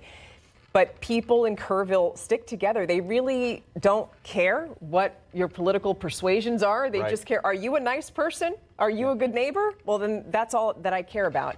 And these are people who come together. In fact, we've seen it happen time and time again. Because the city of Kerrville is so close, there were a number of businesses that stayed alive after the pandemic. When we know so many businesses were shutting down, we have business owners, Jeremy Walther, who owns a bar in Kerrville, and he was telling me, he was like, it's because of the people here that I still have my brewery, because during the pandemic they came here, they bought food, they hung out, they did everything that they could, and so he reciprocates that. So whenever there's some kind of a community need, he's open for business to help out all of these other people, and you see that over and over again in Kerrville. Well, and there's a huge connection between Kerrville and these camps, even though these camps are technically in Hunt or Ingram or something like that. There's a huge connection because when you go up there for Parents Weekend or you go up there to pick up your kids, you usually stay in Kerrville. The hotels are usually booked. The Airbnbs are usually booked. So there's a huge connection between this community of Kerrville and a lot of these camps that are up there. And I did actually just got a text that our Dylan Collier confirmed that the Crider's Rodeo is still standing. So that's great. We don't know about the damage. It's even closer to the riverbank than the Hunt store. So it makes me wonder. And actually, if you get closer to Ingram, there's another store there right next to the spillway, the dam there along Ingram as you get past the high school there, and it's called the Dam Store. I love that title. And it is, it looked like it had stuff washed up into its driveway and its gas pumps as well. So there are just so many iconic places that are there along this stretch that you just hope that they're able to recover or the damage wasn't that bad. But the dam store, the Hunt store looked like the river ran right through it. I mean, the side of it is gone. Now we have an update on power outages now because there are a number of challenges that people in Kerrville are dealing with. One of them is power outages. Although yesterday we had 2,700 homes and businesses that were without power. At this hour, we have 1,248 homes and businesses that don't have power right now. So we just want to tell you that because if you have a loved one who is in the area, you know, maybe they're okay, but it might be hard to get through to them because it's been more than 24 hours, presumably, since a lot of these people don't have cell service, and maybe the ones that do haven't been able to charge their phones for a while. So we just have to keep that in mind. You know, that's just one of the other things that people there, another challenge. And I appreciate people sending me information as always. I'm gonna just be honest here and say we're going to leave the missing numbers, the rescued numbers, the death toll numbers to public officials for the news conferences. We're getting speculation that this person may, be died, those kind of things. So I just want to make sure that people know that we're going to go with what officials are telling us at this point. I also know that we have some video from Dylan Collier earlier today of crews of volunteers. I think we showed that earlier, but it gives you, we were talking about the spirit of South Texas and the Hill Country and San Antonio. This kind of shows, these are crews of volunteers that used heavy machinery along Cade Loop. They actually used heavy machinery in that area to clear debris and actually fill in portions near the easternmost crossing that had washed away. I think we showed that to you a little bit earlier. I don't know if we have that video now. It created a path for people to at least walk out and get to safety. That's what they're doing now. These are volunteers that are doing this. And there you see the people who are lined up that are basically cut off by what the Guadalupe River did. There you see where the road ends. Obviously a massive sense of relief for the people that were out there. We woke up at like 3 in the morning to the river lapping up against our door and the water coming in. And so we ran uphill. And so we were able to get out after like 12 hours. They got to try to check out the structural integrity, how that bridge is looking, and if it's going to be passable over on that side too. So he's literally just shoveling. Yeah, that's what we're going to do is just get debris and just try to fill this in to make it hopefully passable.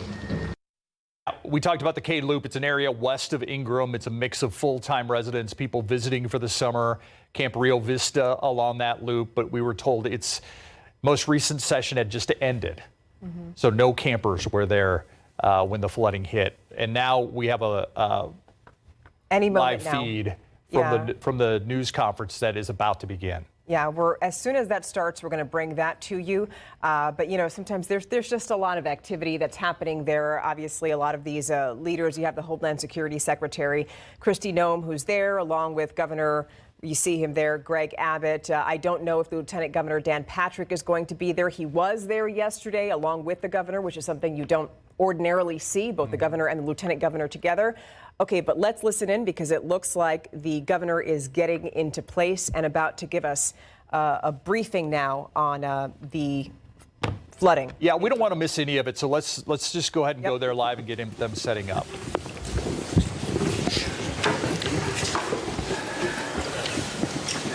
I want to thank everybody for gathering with us here today, and we are especially pleased to have with us today Secretary Kristi Noem from the Department of Homeland Security, who will share with you a lot of information herself. Before I do pass the mic to her, there are several things that I want to announce as well as some things to share. First, what I have observed in this community over the past 24 hours is what I call quintessential Texas. When Texans face a challenge, we come together, we unite. And that's exactly what's happened over the past 24 to 48 hours in this community. Nothing more than extraordinary devastation. And the worst thing that could have happened in this community fell upon it. They could have fallen apart. They could have fought against each other. But instead, they understand the importance of unity. And it's what Texans do. It's what we will continue to do. Along those lines, something else to double down on what I said last night. We will be relentless in going after and ensuring that we locate every single person who's been a victim of this flooding event. We're not going to stop today or tomorrow. We will stop when the job is completed. Between now and whenever that day arrives when the job is completed, this is a 24/7 operation, day and night, because we know that we are looking for Texans and Americans, and we put them as our top priority. We will find every one of them. Additionally, I want to let you know that overnight, there was an increase in storm damage and rainfall and flooding in other regions of the state of Texas that were in addition to the ones that were in the disaster declaration that I made yesterday. What I'm going to sign today is an expanded disaster declaration that adds the following counties to what I signed yesterday. This disaster declaration includes Bexar County, Burnett, Caldwell, Guadalupe, Travis, and Williamson counties.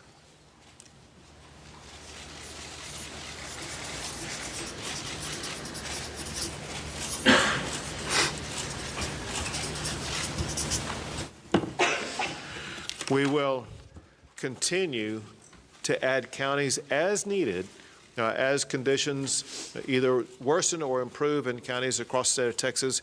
We will ensure that every asset and resource the state has is going to be made available to every county that's the subject of this disaster declaration. Also, I've had the opportunity to visit not just with Secretary Noem, but other officials in the Trump administration. We know that President Trump, he loves Texas for one. He's deeply concerned about all the families who've been affected, but also knows about the magnitude of the devastation that we're suffering. And so what I'm about to sign now is going to be the first step in a process. This document is a request for a federal disaster declaration coming from the governor to seek the immediate and ongoing help of the federal government.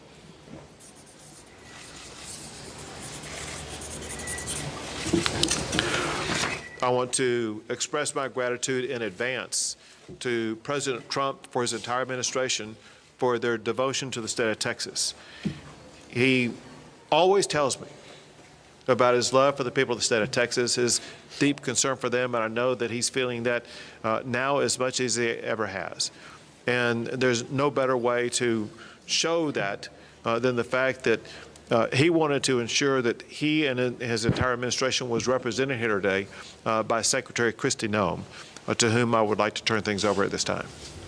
Thank you. Thank you, everyone, for being here today. And I want to thank Governor Abbott for his leadership, and know that President Trump is absolutely heartbroken by what has happened here in Texas, and the loss of life is absolutely devastating to him and Melania. This morning I talked with him several times, and he wanted to make sure that all of you know how much he loves Texas, how much he's grieving for your families that have lost someone, and the beautiful children that we're still looking for and hoping to return to their families, and that he is absolutely committed to using all the resources of the federal government to help unify families, rescue all those that were still missing, and return those who maybe we will recover back to their families as soon as possible, and that we will be here walking alongside each other and helping throughout this entire crisis. And know that I'm extremely grateful as well for the leadership of Nim Kidd, who's a fantastic emergency operations manager and has been well known throughout this country for leading through such a time as this. And this tragic situation is something that is unprecedented. We recognize that at the federal level. We also recognize that when something like this happens to a community, happens to a state, that the best responders are those locally, because it's your family members, it's your community members that are being impacted, and you can respond quickly. And the role of the state is to run and manage that emergency, but the federal government needs to be here for the support and extra resources on the ground as well. And that is what we are doing and what President Trump has dedicated to continue to do.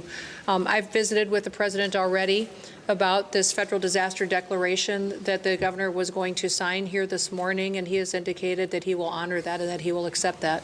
So that response and that relief will be coming. And we also have had assets here on the ground since the beginning of this crisis started, since this weather event did start. And even before it came, we were alerted. We did have Coast Guard assets here that were helping to rescue people. We're thankful for the airframe that showed up and those coasties that were here walking alongside our DPS, and the emergency responders that were here, the Texas assets that were deployed already, and that coordination was seamless, and I appreciate them for putting that request in right away. We also had our BORTAC team from Customs and Border Protection out here helping with rescues. They are a specialized, trained force to come in these types of situations and bring their skill set to bear. That is a resource that's incredibly important to the Department of Homeland Security, but also in these types of situations when we need emergency management response.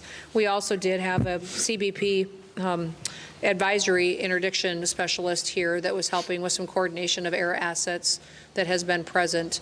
And then we are looking at the other entities that are under the department, what can be utilized. And of course, FEMA is standing at an enhanced level right now, which means that they are plugged in to the State Operations Center. We are engaged, and then as this response goes forward, that their role will continue to be filled as it always is in these situations, and will be timely and responsive as to what the governor requests and what is needed here on the ground. I do know that the state of Texas is amazing in how it responds to disasters. Not every state is like that. Many states do not do what the people of Texas do. And you are an example to the nation of getting through these difficult times, but also know that you're not alone, that you have the entire country's hearts and are with you and are walking alongside you. And at the department, we will continue to bring more resources. We just, at the request of a previous conversation less than an hour ago, in visiting with him and with the governor, requested more fixed-wing aircraft from Coast Guard to come and help us. Making sure that we're going out and locating individuals as fast as possible that we know are still missing. and that we also will send more airframe as far as helicopters that have the ability to come in, and some will be equipped, and the fixed wings with thermals so they can continue to work all night long. Some of the assets that other agencies may offer don't have that kind of equipment, but the Coast Guard does have it, and so that will be deployed so that the search and rescue efforts don't stop even when it does get dark at night. We'll continue to stay engaged, and I'll be here. I'm going to go up to the camp, Mystic, and I'm going to go around town and spend some time here today and make sure that when I am calling and talking to the president throughout the day that he has timely information, that the requests that are coming here from the leadership on the ground are met immediately, and that we can take care of these families and take care of these folks right away. We do know the number one priority now is people, is making sure we're finding people as fast as possible and we're returning them to their families. And then also, throughout the process, we'll get into what damage was done to public infrastructure, what may have been done to, I know we have 1,800 people that are still without power. What I understand is people still have water, but we do have damage to bridges and to roads. Thankfully, dams held. But all of that is an assessment that we'll continue to work with you on to make sure that you recover as quickly as possible. So, again, thank you all for being strong and being an example for people. Someone told me a long time ago, over 30 years ago, that to never get angry on behalf of yourself, get angry on behalf of the other people, to always go out and get up every day and go work for other people and help them. And so I know many of you that are out there responding and helping your neighbors had losses too. You're hurting because you're grieving somebody that may have been lost. We were created to serve people. God created us to serve each other. And now is a wonderful time to go find somebody you can help, somebody that you can take care of and get them through this process. And that will make us stronger and better into the future. So our prayers are with you. President Trump wants you to know that he and Melania are praying for you and love you. And with that, I'll turn it back over to the governor. Sure. Well, thank you very much. Thank you so much for being here. Thank you for the assets and resources you and the Trump administration are providing. One thing that Secretary Noem mentioned was the fact that recoveries and rescues are being made, and what has happened over the past 36 hours is really amazing. When you look at what the local officials have done, working in collaboration with multiple state agencies as well as our federal partners, in 36 hours, they have rescued or recovered more than 850 people, some clinging to trees to save their lives, others in other precarious situations. It's just sheer heroism, the way that we've seen our first responders rescue so many people. And now I would like to turn things over to Senator John Cornyn. My thanks to President Trump and Secretary Noem for responding so quickly to Governor Abbott's request for a federal disaster declaration. And particularly, Madam Secretary, thank you for being here in person. It's really important, and I think sends a very important message. Unfortunately, I've been to a number of disasters over the years across the state of Texas, as has the governor, and none of these get any easier. But I have to tell you, I remain incredibly impressed with Governor Abbott's leadership and the incredible work that the Texas Department of Emergency Management under the leadership of Nim Kidd do. They are literally the best in the nation. And what Secretary Noem said about other states not responding as well is true. It's something we should be very proud of and grateful for, particularly at a time like this. And then there are the men and women who are standing behind us here, who have been doing the work on the ground, not waiting for the federal government to show up. They've been getting the work done, as the governor pointed out. And we are all together, we are praying for those who have lost loved ones and are grieving. We are celebrating with those who have been reacquainted with and rejoined with their family members. And, you know, a few years ago, the governor will remember this, up in West Texas after a terrible disaster, a county commissioner there said something to me that I think is appropriate at a time like this. He said, being from Texas is not just about where you're from. It's who your family is. And so when things like this happen, we come together as a family, as Texans, in a way that I'm very proud of. But it's very important because this is who our family is, and we owe it to them.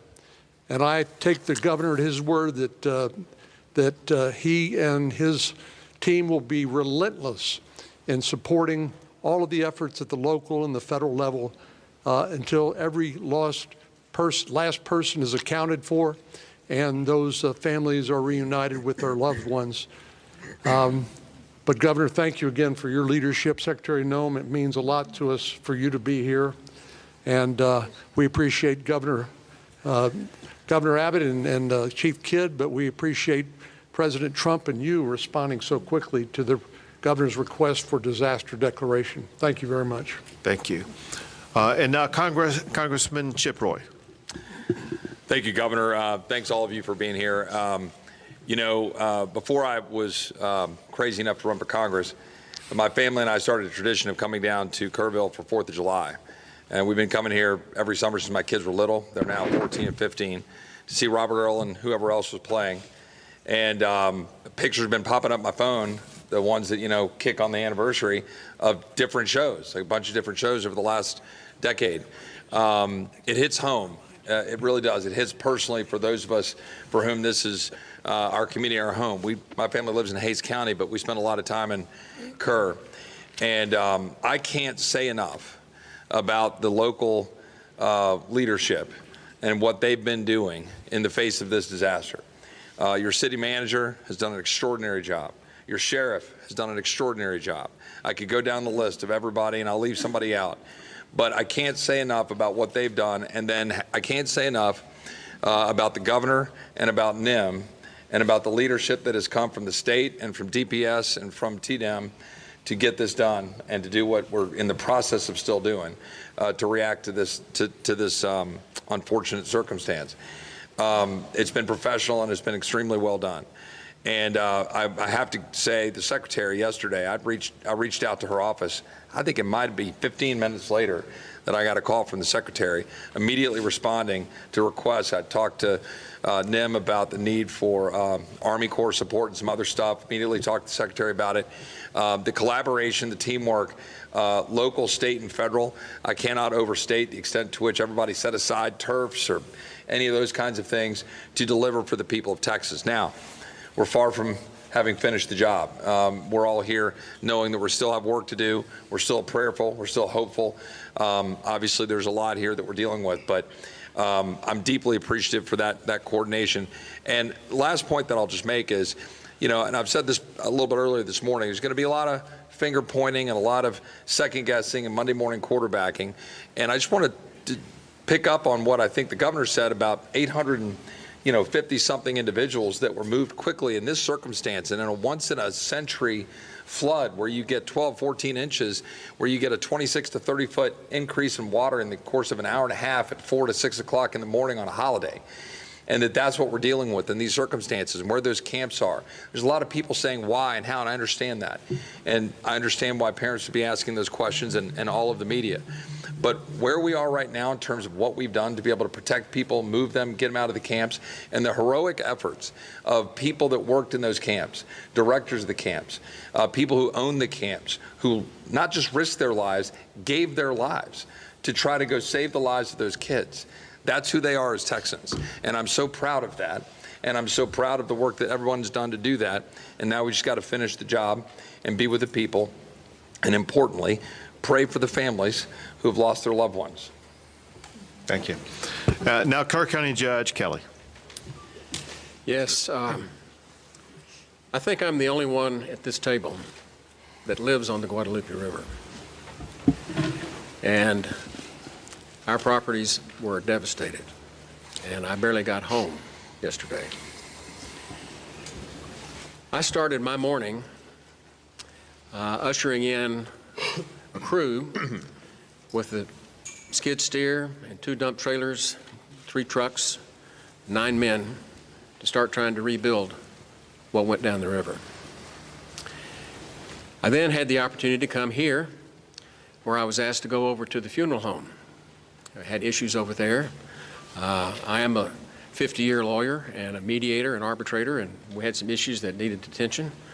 And I got to see firsthand many of the body bags, and it breaks my heart. And coming back from that, we had an opportunity to go on a helicopter ride with the senator and the mayor and inspect the devastation. We flew all the way up the South Fork, all the way to Criders. And you can see what's happened, and it's going to be a long time before we're ever going to be able to clean it up, much less rebuild it.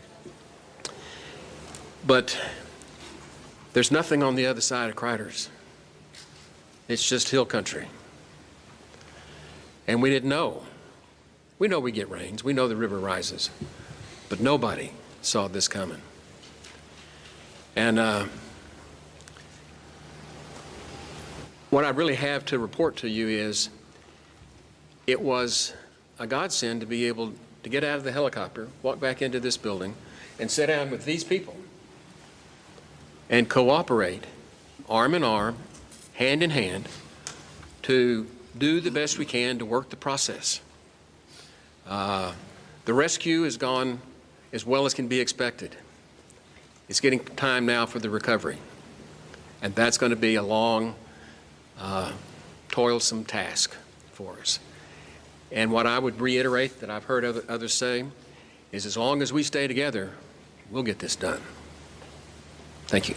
Thank you very much. And now, Mayor Herring. I want to start off by saying thank you on behalf of the city of Kerrville and our 25,000 citizens. I want to say thank you to the federal government, the state government, county government. You know, as I look around the room in the Emergency Operations Center, I don't see different agencies from the state, the federal, the county. I see one team working together. It's important for our community to know it's one team. We will rescue those in peril, and we will find those who are lost. I continue to ask everyone who sees this today to pray for Kerrville and Kerr County. We need your prayers. And thank God we have the help of the federal government and the state government in this horrible, horrible crisis. Thank God for our country, and thank God for all the help we are receiving today. Thank you. Now, TDM Chief Nimkid. Thank you, Governor. My heart breaks. It's broken for those families that have lost their loved ones, and that fuels our drive to continue to search for them, and we will not stop until we find every one of them. I have to start by thanking our local first responders. Those men and women on the streets live here, they work here, their families are here, yet they got on the truck and they got in the car and they got in the ambulance and they went out and they did everything they could to save their neighbors. You also have volunteers all over this county that do the job for free, that were out there working to save lives, many times putting their own lives and their property at risk. Our state partners have been phenomenal, nothing short. Madam Secretary, your federal team has been nothing short of remarkable and impressive. I'm grateful for that. Every time I've reached out to you or your staff or Acting Administrator Richardson or the Acting Regional Administrator, I don't think the phone has rang twice before you've answered. Thank you for doing that. Thank you for being here with us. Life safety continues to be our #1 priority. We will continue the search until all those that are missing are found. We will start cleanup and property damage assessments as soon as possible. Our teams from FEMA have been in the State Emergency Operations Center since before we started operating on this event. They are exactly where we need them to be, doing exactly what we need them to be doing. Our Border Patrol partners have been here, and I'm so grateful for the U.S. Coast Guard. Acting Administrator Richardson and Regional Administrator Stoller have been great partners to us. We continue to work forward. And if I may, I'd just like to run across a few more of the numbers. 1,331 state additional personnel that have been added to this response on top of all your local responders. Over 906 state assets here. That's 125 from our agency, 172 from the Urban Search and Rescue Team at Texas Task Force 1, over 160 from the Department of Public Safety, over 250 from the Texas Department of Transportation, 170 from the Texas Wildlife Department, Military Department 136, and the A&M Forest Service here with 115, and almost 190 people on the health and medical side. Governor, our team stands ready to assist this community. Thank you very much. One last thing, and that is, there is a word that's been the most common word that's been spoken over the past 36 hours, and that is the word prayer. It's been repeated by the people who are watching this as we speak right now. It's repeated often on social media, through phone calls, through texts. And those prayers are answered in so many ways. Answered by that child who was being swept down the river and happened to find a tree to cling on and was able to continue with uncommon strength to be able to remain clinging to that tree until a helicopter was able to descend upon her and lift her out of that harrowing situation. It could have been the reason why water stopped rising into a home or a cabin or something that would have caused an entire building to float away. It could be the reason why there have been so many people who have been located wherever they were down the river basin. It could be something that prevented somebody from getting into the water to begin with. All we know is that prayer does work. Your prayers have made a difference. We ask for continued prayers as we continue our efforts to locate everybody who's been affected by this, and pray so much for the families who have lost a loved one, who are going through challenging times that they never imagined on the 3rd of July that something like this would happen. Prayer matters, and we thank God Almighty. God has blessed Texas and will continue to bless our great state. We'll take a few questions. Have the numbers changed? 27 dead and 27 missing from Camp Mystic. Sure. What I can tell you is there's still 27 missing. We have recovered some additional bodies at this time. We're trying to identify at this time. What I can tell you, an update, there's 32 deceased. 18 of those are adults and 14 are children. 5 of the adults remain unidentified and 3 children remain unidentified. We are still working on that this time. As I said earlier this morning, the numbers are going to continue to change. They're going to continue to change till we're done. It's been a very good day as far as being out there and being able to do some things, and we've got a lot done. Chief, early on there was a lot of conflicting information about the search, about the number of fatalities, the missing, even a lot of families and parents were rightfully concerned and more importantly confused about all this information. We just heard the judge refer to this as a shift from rescue to recovery. Can you clarify what that means? Are we talking about these missing people no longer believed to be alive? You'll need the judge to answer that piece. Our state assets and local partners are continuing to search for live victims. Is there any indication that there are still people out there alive? Any evidence? History would tell us that after a certain time period, those chances diminish, and we can talk about all of the numbers and the metrics on that. Our hope and prayer is that there are still people alive that are out there, and we are still actively searching for them, and we will continue. And listen, that will turn into recovery at some point, and none of us want to put a time period on that right now. But when you talk to the men and women that are up there in those helicopters and out in those boats and walking the ground, they're looking for live people right now and doing everything they can to continue this search as fast as possible. And Judge, just a moment to clarify, because we want to be very clear with especially families and parents that are watching this. What makes you feel like this has gone from rescue to potential recovery? Because there is a difference. We will eventually get to the recovery. 2 more questions. Well, we're going to do more than 2 more questions. I want to say this. My instruction to every state agency involved in this is to assume everybody who is missing is alive, and there's a need for speed. Not just every hour, every minute counts, which is why there's people in the air, people in the water, people on the ground right now, because they're looking to save every last life, and we will not give up that effort. 2 more questions. I live in Kerrville. Why was the National Weather Service not pinging our phones before 7 o'clock day of 4th of July. We need the federal people to answer that maybe for us. I got updates at 7 o'clock. First one I heard. And I've heard updates throughout the week, but not before 7 o'clock in the morning.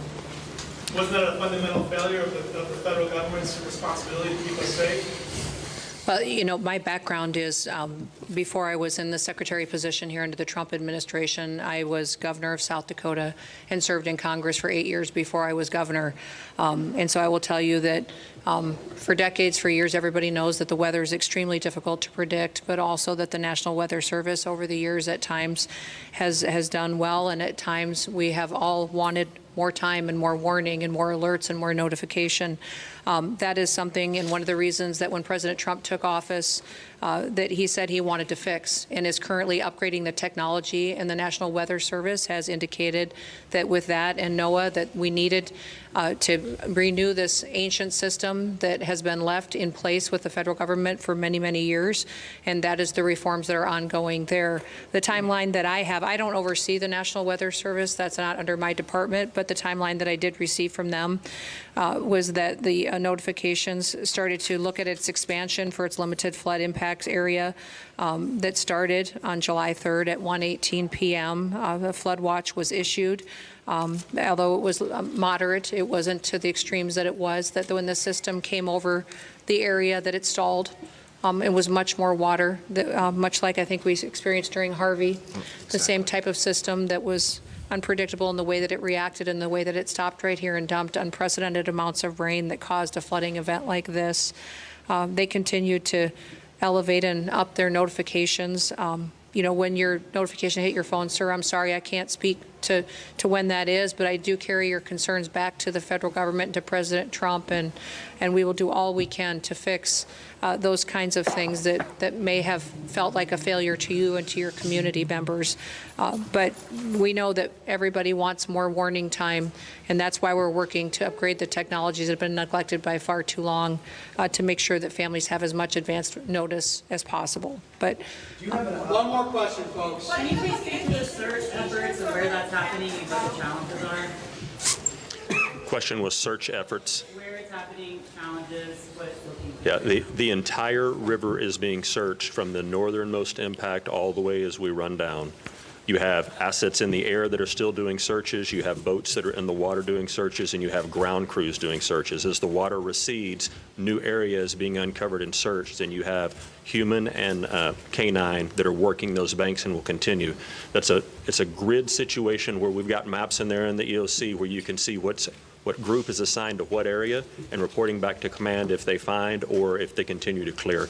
And that process is going to keep going. We are not stopping until we find everyone that's missing. Great, thank you, everyone. That's all we got time for. Go ahead. As far as the resources to people who are trying to recover, we have FEMA, we have the state. What can people depend on from the federal government and the state government in this time of need? There's a lot of that. well, as in every emergency situation, the local emergency responders put together what the request is through the state, and the state coordinates all of the response and what assets may be necessary and makes a request to us. So now that the governor has already requested this federal disaster declaration, he will start to tell us what the needs are, and the federal government will do all that we can to support. And will there be direct assistance? Well, there already has been direct assistance. I mean, when you look at having Coast Guard assets here on the ground, we just requested more assets to be here, Border Patrol here. If there's more individuals and federal law enforcement officers, if we need, any assets that I may have under my purview, I've made available to NIM, and so he knows that if he needs something, it'll be here. Great, thank you, everyone. Appreciate it. Can you clarify the number, Sheriff? Thank you, folks. All right, that's the very latest from Kerrville. Governor Greg Abbott, Homeland Security Secretary Kristi Noem, Congressman, Senator, all giving the very update. But what we were kind of waiting to hear was towards the end, the very latest numbers that we have. Again, they're saying roughly more than 850 people have been evacuated at this point. Mm-hmm. 32 is the death toll right now. That is up from this morning's update. 18 adults, 14 children make up the 32. So the rise in that number comes directly from the number of children who have been killed in this devastation. 3 of them are still unidentified, and 27 people missing. We've been talking about roughly that number missing from just Camp Mystic. So we're not sure if that's, when he said missing, that's what he's talking about at this point. They did not specify. It's really hard to figure out how many people are missing because we don't know how many people were there to begin with, as you've been saying. You and I both were taking notes during that press conference. It started at 3:13 and it just wrapped up right now. So it's about a 35-minute news conference. What I was struck by is that we really didn't get any concrete information until 27 minutes into that news conference, where you had the governor speak, you had Homeland Security Secretary Kristi Noem speak for a while. But, you know, what people are wanting is information and also hope. But I don't know what it is about people who run for federal office that whenever disasters like this happen, they take it upon themselves to first list all of the names of people that they want to thank. Not what we want to hear right now. What we want is actual information. That is what the people of Kerrville and all over the Hill Country are waiting for right now. That was a lot longer than it needed to be. If they don't have the latest information that they can give us, they should have said so. My point is that they spent way too long thanking each other. And this is something that is bipartisan. We see it whenever there's a disaster. Doesn't matter which president is in office. For some reason, federal leaders tend to thank each other for a long time before they tell us what we actually need. And my point is that I'm hoping this is the 5th news conference that we have had since we have had this disaster happen yesterday. And what people want is information, because we know that there has been a lot of questions that continue to be unanswered. They can't even tell us right now exactly how many people are missing. And we understand why the 4th of July holiday weekend, there were a lot of people there that are unaccounted for. We don't know. A lot of people were camping there. So it's not just the people of Kerrville proper who live there. Just a lot of people were visiting that area. So we don't know exactly how many people are missing. But my point is that when we hear from leaders again, and I believe there's supposed to be another news conference taking place later on this evening. Yeah, I think it's 6 o'clock. I hope that they give us more information that we can use, because people are on pins and needles waiting for information about their loved ones. Well, and I was worried that we weren't going to get any information at all. I was worried that they weren't going to tell us the death toll, how many people are missing, how many kids have been lost, how many people are missing. One other piece of information that we did learn that is new: 6 counties have been added to the state disaster declaration, including Bexar County. Bexar, Burnett, Caldwell, Guadalupe, Travis, and Williamson. Also struck listening to the Kerr County judge, Robert Kelly, talking about walking into the funeral home, seeing body bags. He said, quote, "It breaks my heart. Nobody saw this coming, and that recovery is a long and toilsome task." Those are some of the things that I took out of this news conference. We continue to have crews up there. Our Myra Arthur was at that news conference. We have somebody in Center Point. Our Dylan Collier was up in the Hunt area. We're going to take a quick break, and we'll hit some of those areas when we come back.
Of course, Kerrville is where we've been centering a lot of our attention. It's where the news conference just was. It is the biggest community in the hardest hit areas of the Hill Country. But we've also been talking about Hunt, about Ingram, and Center Point, which is also not far from Kerrville. It was also hard hit by this flooding on the Guadalupe River. We know that it's 8 miles southeast of Kerrville. And yesterday, a lot of the first responders were having a difficult time getting to people because their firehouses, all of their infrastructure, that had been flooded out. Now, we do have one of our reporters from our sister station, Gage Goulding. He's joining us now live from Center Point, where he is there to give us the latest. Gage, thank you so much for joining us for this coverage, and tell us what you've been seeing there in Center Point today. Yeah, here in Center Point, a totally different situation than what we've been seeing over the last 24 hours. This is the Guadalupe River, and I'm quite confident that if you wanted to, you could swim straight across. And we saw people kayaking up the current really without any hesitation whatsoever. But I want to really just paint a picture for you here of what this looked like just a little over 24 hours ago. Where I'm standing at right now would have been under roughly 30 feet of water. And I know it's one thing to say that, but I want you to look over here. This is a home here along River Road. You see that deck the whole way up there?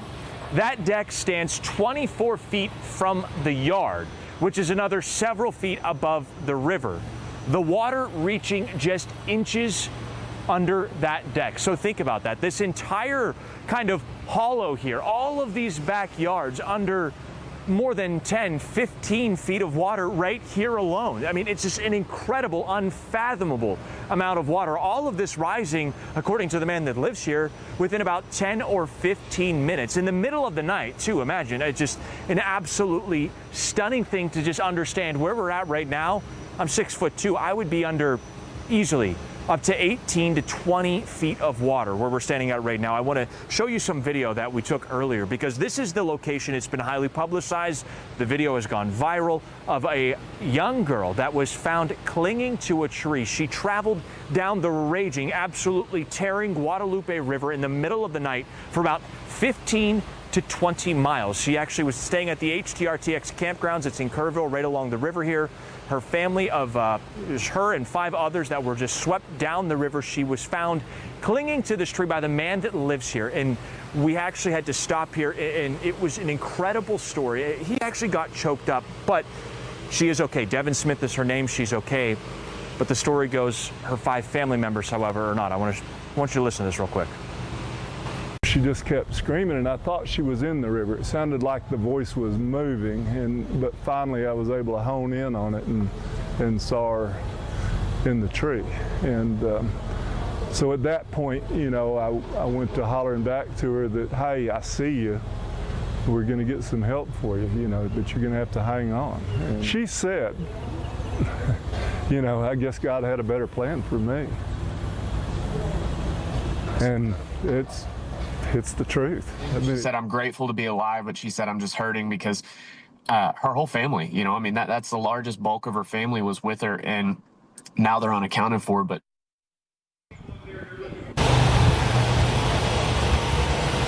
think about that, 5 family members. They have not been seen yet. They have not been accounted for. It's Travis Reynolds, who is his brother is one of those that are missing. So Devin Smith, the one that was clinging to the tree, she's in the hospital. Other than, of course, the traumatic experience that she just went through, she's really okay. She got some bangs and bruises and a gash on the back of her head, but really, that's the worst of it for her, which is an absolute miracle that she was able to survive this.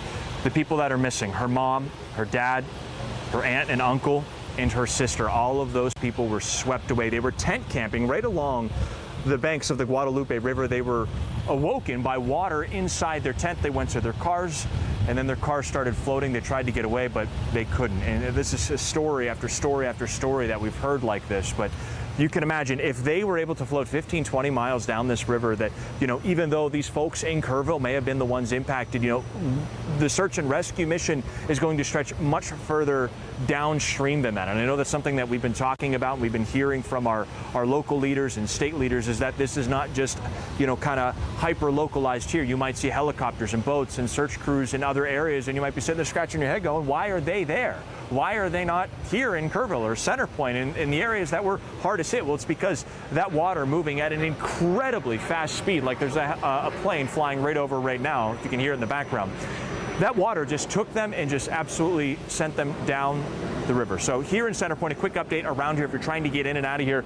The volunteer fire department's actually on the other side of the street here. If we can zoom in, Eddie Diaz working the lens for us here. You can see they are very well staffed, tons of people coming in and out of there. And actually, Eddie, if you pull out, you can see one of these crew members here right along the banks here. We saw horses going up and down, well, people on horses, I should say, and then people walking these banks right here multiple times. You know, it's not just one time. They're going, you know, combing through 3, 4, 5 times, making sure that there's quite literally, I believe it was Governor Abbott said that they're not going to leave any stone unturned. But in this area here, if you're looking to get across here, I know there's a couple crossings of the river here, Camp Arrowhead Road. There's still heavy machinery there. It looks like the county or TxDOT working to open that back up. So even traveling around Center Point at this point, guys, is still quite a mess. Guys?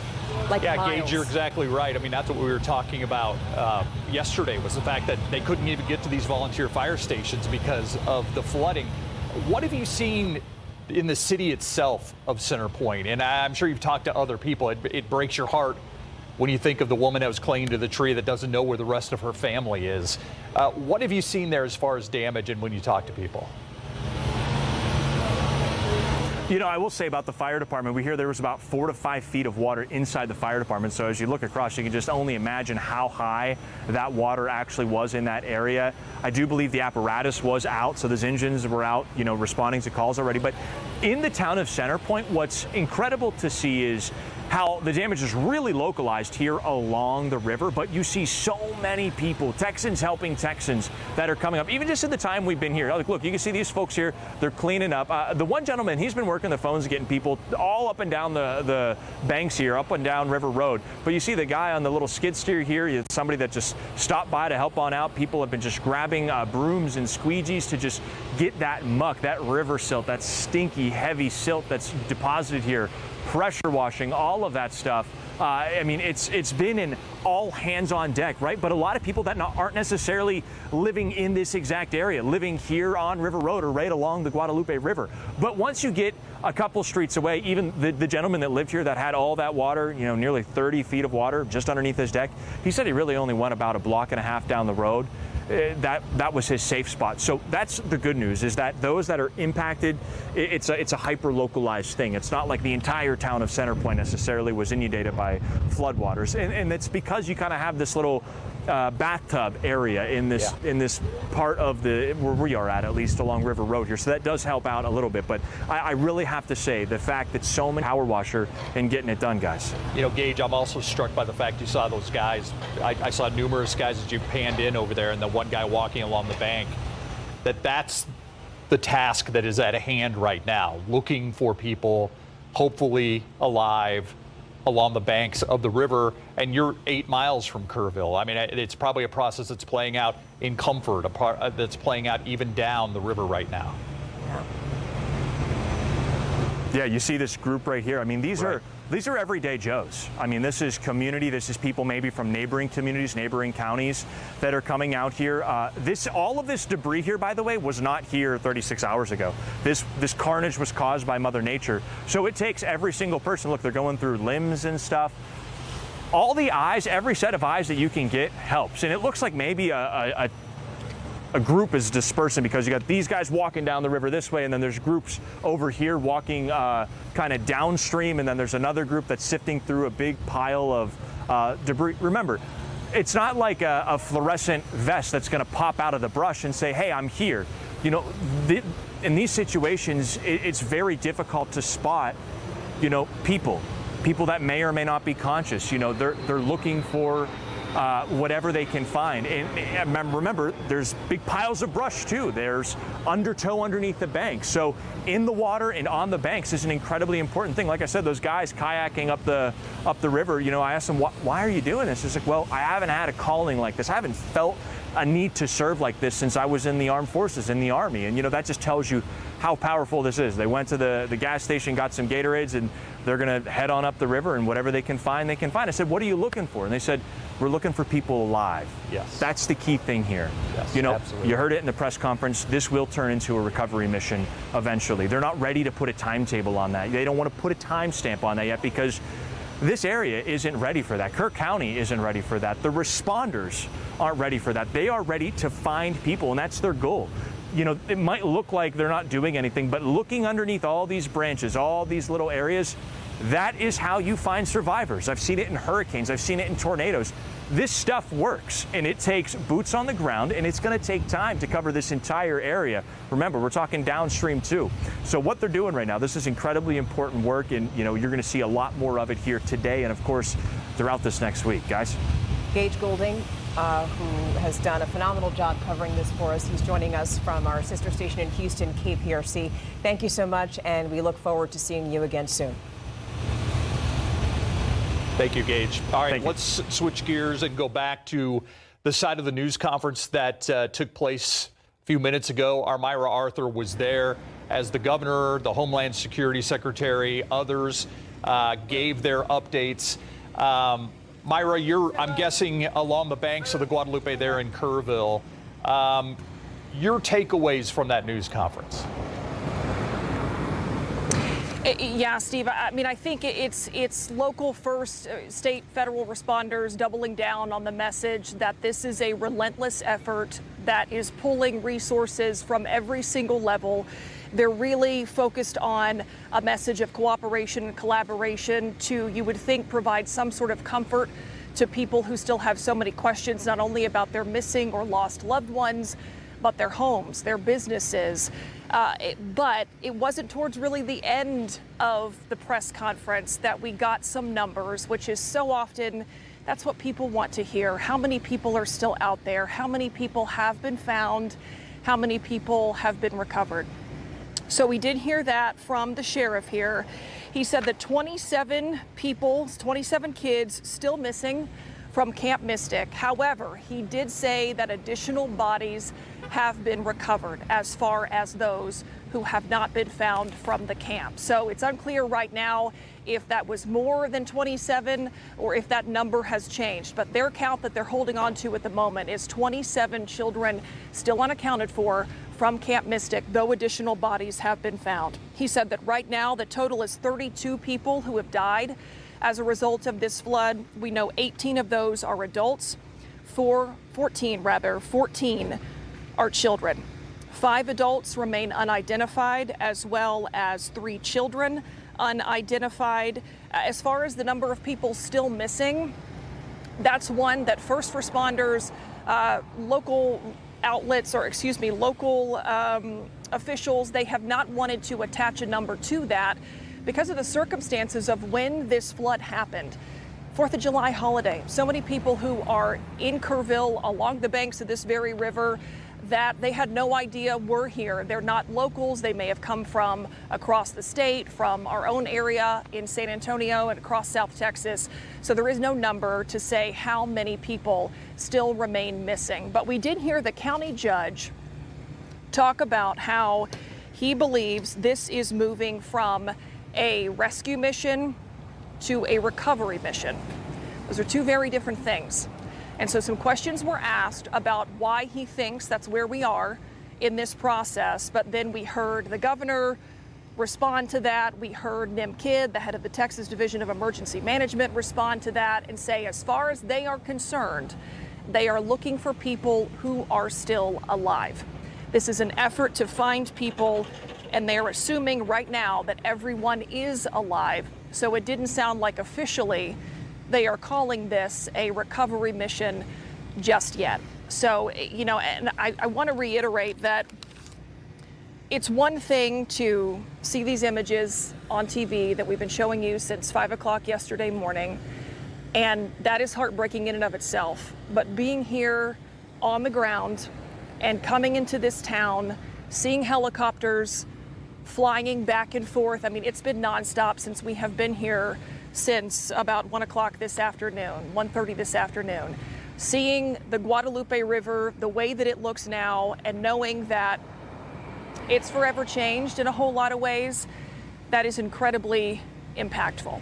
And I want to point out something before I toss it back to you, Steve and Stephania, just a bit of positive news. Adam, if you can pan over here and show right behind the Youth Event Center where that press conference was held, We've got so many first responders who are set up in this area, local businesses. You've got Primo processing prime meats, people coming out to feed these first responders and really make sure that the boots on the ground, the people involved in these rescues, the people involved in these recoveries are being taken care of as well. It's going to take a community, it's going to take a state, it's going to take a nation to get through this, and those were all resources that were talked about in this very press conference. Steve and Stephanie. Yeah, Myra, you know, one of the things that we didn't hear, and I don't know if maybe you heard it when you were in the room, like you said, we really just wanted to hear the numbers. I mean, how many rescues, how many, you know, we didn't actually get any new solid numbers on that. But they talked about reunifications this morning, that there were still 4 children that were waiting for their parents. Did you get any kind of numbers we didn't hear it in our live stream from that. I don't know if you heard any kind of numbers, if there's still children that are waiting to be reunified. I believe in Ingram at the high school there is where a lot of these kids are waiting.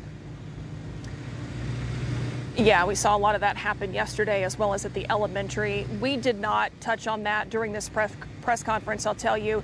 No talk of reunifications at this point. A lot of talk about rescue and recovery, but nothing as far as reunification, Steve. Yeah, so we still wait on those numbers. Myra, I'm just, you know, what you said when you drive into that town, I mean, it was a week ago at this very time, I was at Shriner Park with my wife hanging out at the river. It was a beautiful, unusually not triple-digit day in in South Texas, in Kerrville. And so to think that the very river I was sitting next to could cause all this damage, it is unimaginable. I'm sure being there really brings it home. Yeah, I mean, it absolutely does. And so many people have shared stories like yours, Steve, you know, sharing pictures of what the river looked like even on July 3rd compared to July 4th, or just a few days prior to that, how quickly things could change. And I do want to point out that in this press conference, there were questions about how did this happen with so little warning.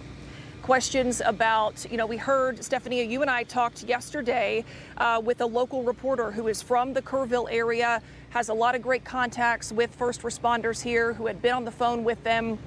And he was asking questions about how come living here, people did not know that this was a threat sooner. That was an issue that was brought up to Homeland Security Secretary Kristi Noem, who was here.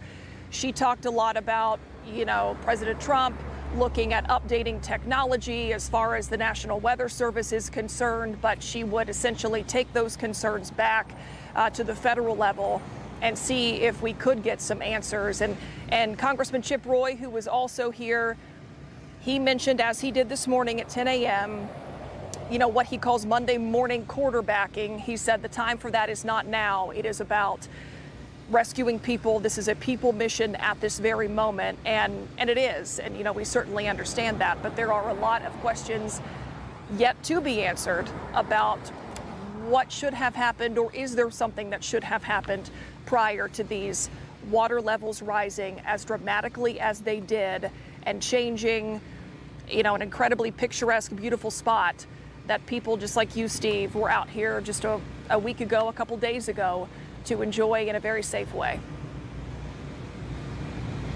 Myra, thank you so much for your update there. I know that there's going to be another news conference a little later on this evening, so we're hoping to get more information from leaders by the time that happens. But for now, thank you so much for joining us there. So yes, as we wait for more information, and one of the big questions that we have is about those reunifications that hopefully will continue. I'm hoping they didn't give us an update because they're all reunified. That's what I'm hoping. The 4 kids that were waiting for their parents, I hope they're no longer waiting. But I'm saying that as we hopefully, if we go by what the governor's saying, that they assume that anybody that they're looking for right now, hopefully they find those people alive, that they're able to reunite those people with their family and with their loved ones. We've been talking a lot about, you know, that sense of helplessness that a lot of people feel as they're sitting home, you know, watching this, wondering, what can I do? Well, one of the easiest things that you can do is roll up your sleeves. And I mentioned this a few times already, but it bears repeating just because blood supplies are usually low during the summertime. And so whenever we have a disaster, keep in mind this is happening right in our backyard. It's happening right in our community. So we don't know the extent of the injuries that people are dealing with, even if they were rescued.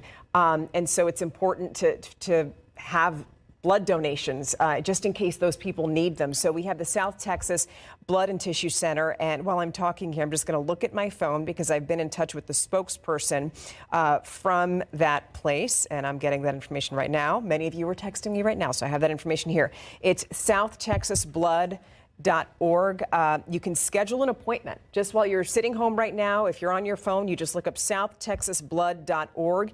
And what that enables you to do is to set up an appointment for you to go and donate blood. And that way, you know when you're going to go in, when you're going to leave. The other thing you could do is call the South Texas Blood and Tissue Center, 210-731-5590. There are 9 different places where you can go and donate blood within the South Texas area. So hopefully there is one place near your home where you can go and do that, but that is something that you can do in the next few days and weeks to help people who are affected by this. Yeah, and I think it was the mayor of Kerrville also said that there's so many people wanting to help out in Kerrville. Here's a little bit more information on the South Texas Blood and Tissue Center, but there's so many people that have asked, how can I help in Kerrville? The city's Facebook page, the city of Kerrville has a Facebook page, and that's where they have been updating on ways they would like to get, ways they think would be most helpful. I know the Salvation Army also taking donations for people in the Kerrville area. So we're going to continue to update that as well, just places that you can go to help with the devastation that has been these hill country floods. We're going to take a break. We'll be right back.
Thank you so much for staying with us as we continue our coverage of the devastating flooding in the Hill Country. We received an update from leaders less than an hour ago, and the only numbers that we have right now are that so far 32 people have been confirmed dead, 18 of them adults, 14 of them children. But we do know that when it comes to the number of missing people, there are 27 people that are still missing. But of course, these numbers are all in flux because we have about 1,000 boots on the ground as the search efforts continue. And so you have people that are going through a lot of debris, trying to find people. Some of the people who are being found are holding onto trees or they're in higher areas. Yeah. And so we expect that number to keep changing. Yeah, and the 27 comes, we believe, from the number of kids who are missing from Camp Mystic. Yes. And I believe we have some video right now from Camp Mystic that our Dylan Collier got. This gives you an idea. That's the camp that's up the hill there. You can see debris swept up against some of these cabins. I have seen pictures of the whole front of some of these cabins just swept away. And that, earlier we showed you a picture from Congressman Chip Roy identifying the Red Roof Camp as Camp Mystic. That is Heart of the Hills. This is Camp Mystic. They have the green tops there, but you can see a lot of people out there just assessing the damage. I'm especially struck by a picture that we got on KSAT Connect that's not that different from this picture right here. Can we go to the KSAT Connect picture that we have up right now on Links 1? It basically shows the river, and it also shows where some of those cabins used to be. There were a number of cabins at Camp Mystic that were swept away.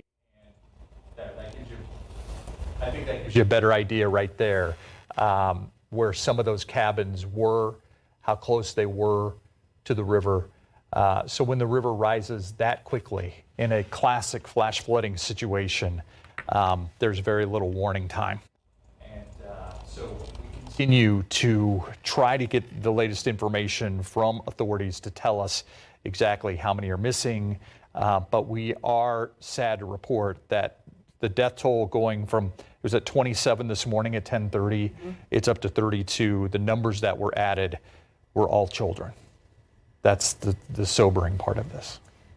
The sheriff from Kerr County spoke during that news conference, and because we're still waiting for information, but this is the latest that we have from the sheriff. And again, it's been the local officials that have really been best at giving us clear numbers. This is Sheriff Larry Latha, and let's listen to what he said during the news conference less than an hour ago. We have recovered some additional bodies at this time. We're trying to identify at this time. What I can tell you, an update, there's 32 deceased. 18 of those are adults and 14 are children.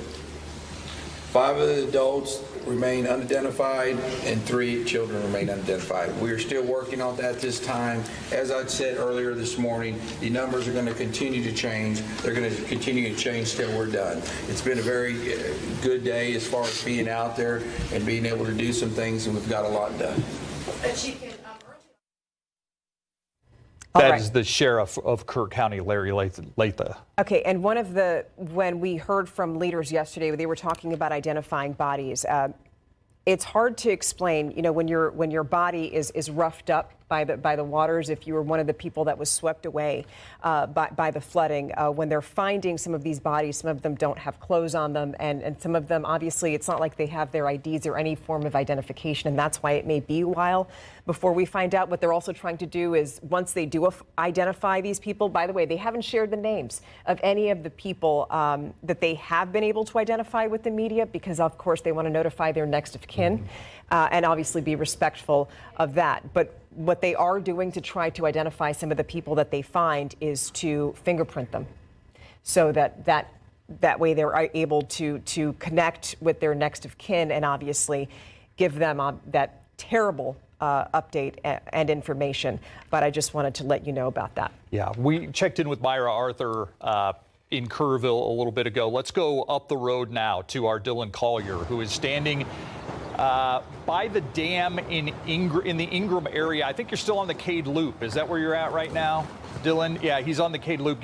What have you seen out there? I mean, it looks like the road has been repaired to a certain degree out there.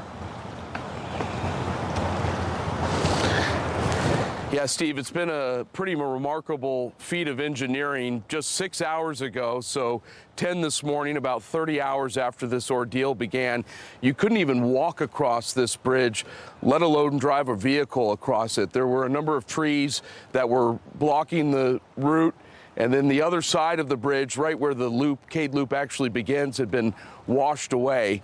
Volunteers got heavy machinery. They were able to push some of the trees to fill that hole in. Then the Kerr County road construction crews came in with actual gravel, and as you can see, they've actually been able to rebuild that road to the point where vehicles and people that had been stranded here as of 10:30 this morning are now able to drive out, take belongings if they want. The reason we came back here is honestly because west of here, as you move through Hunt and then towards the headwaters of the Guadalupe, the cell service is so bad that you can't get any reception out there. You can't send any messages, let alone dial in for a live shot. So this is sort of the easternmost corner of the epicenter of this storm, in a place where, at least for now, we have good enough cell service to connect back with the studio in San Antonio. But I mean, look at that, a large Ford truck, GMC truck, drives across the bridge. 6 hours ago, we couldn't even walk across that bridge. So, you know, this was an area where this morning there were a couple hundred people still stranded over there. We talked to a couple of them yesterday, more this morning. They had no water, no electricity. The food that they had brought, thinking it was going to be a 4th of July celebration, had gone bad in the refrigerators because they had no electricity. So a positive sign, at least, that they were able to repair one of the 2 entrances to Cade Loop. Now, west of here, as you go through Hunt, the devastation is just incredible. We saw cars that were flipped over, still in the river. One SUV, you can only see about the top foot of it, so that tells you that it was submerged in probably 5 feet of water right there. I'm being told you're now seeing the footage of them actually beginning the repairs of this bridge on Cade Loop this morning. Took big chunks of trees, filled in the hole, then came in with actual gravel, and they've been able to build it up enough to create an actual road so people can get out of here. We were told that number was somewhere a little over 200 who had been stranded for 30 hours or so, unable to even walk out to safety if they had wanted to. West of here in Hunt, the devastation, I would argue, is even worse. Houses, if they hadn't been knocked off their foundation and stayed on their foundation, were completely gutted. We saw large trucks, half-ton trucks, thrown on their side, lodged against walls at what was once a garage. Just incredible devastation that you actually have to see to believe, and unlike anything I'd seen before. So South Cade Loop, just outside of Ingram, a pathway to freedom, pathway to safety for people if they're willing to take it. And from my understanding, with talking with a lot of families that had gathered here, there are a few families that live off of Cade Loop full time. A lot of these folks had rented homes or had come to family homes for the holiday weekend. They're getting what they can, and they are getting out of here as fast as they can. Dylan, stay with us if you would. You traveled up to Hunt and that area. I was struck by some of the video that I think you got at the Hunt store, and the fact that the Hunt store and the gas pumps in front of it were basically just mowed down. Wiped away. Just a concrete foundation. The front of the Hunt store is still there, but then behind that, just sheared away, I guess is the best way to put it. Just a wall of water sheared away the top half of the store. We drove by Kreider's, the rodeo and dance hall. They looked like they had some damage inside of Kreider's, but they had some horses on property. They had a number of people that were cleaning out that building, and the structure itself was still there. The River Inn and Conference Center had a little bit of damage to the front of the building. The structure is still there, so it's wild how certain parts of Hunt were completely wiped away and other parts sustained a little bit of superficial damage, but for the most part are still left standing. I was also struck by the fact that a lot of the places that you had been had obviously had rescue crews already there. You could tell by the vehicles, like that they were marked with X's, obviously showing that there was they had already searched that vehicle and they were moving on to the next one. Are you getting, because a lot of they talked earlier about the fact that their main focus for rescue is the Hunt Ingram area. How often are you hearing helicopters and seeing people in the water searching along the banks for people? So we saw several crews coming out from boats. Looked like it was still rescue efforts that were underway. We had a couple of emergency vehicles just probably 3 minutes before you took our live shot that headed west on TX 39 towards Hunt. There was a helicopter that went as well. We have another one that's approaching right now. So I wouldn't say this is the recovery mode. We're not in that stage just quite yet, but the number of first responders that are kind of heading that area, rushing to that area, has dwindled to maybe half a dozen the last half hour. Dylan Collier reporting live from Cade Loop. Glad that they're reconnected out there. Dylan, we'll check in with you a little bit as this evening continues on. It's just amazing. I mean, you have people sometimes going there shovel by shovel, right? Removing dirt, and obviously they were able to pave that way so that that pickup truck was able to get across. But I can't even imagine the amount of debris that needs to be removed in order to, I mean, put off rebuilding for a while, but to actually go and continue the search and rescue operation. That's why you have so many helicopters flying along the area right now, because maybe it just gives them a better view. And frankly, if you have a lot of 4x4s in that area, they might not be able to get through some places. So, okay, now we have. It's before we go to the video that we're going to show here. I don't think they have it quite ready yet, but the a lot of the areas that we have been showing, I'm somewhat familiar with. Unrecognizable.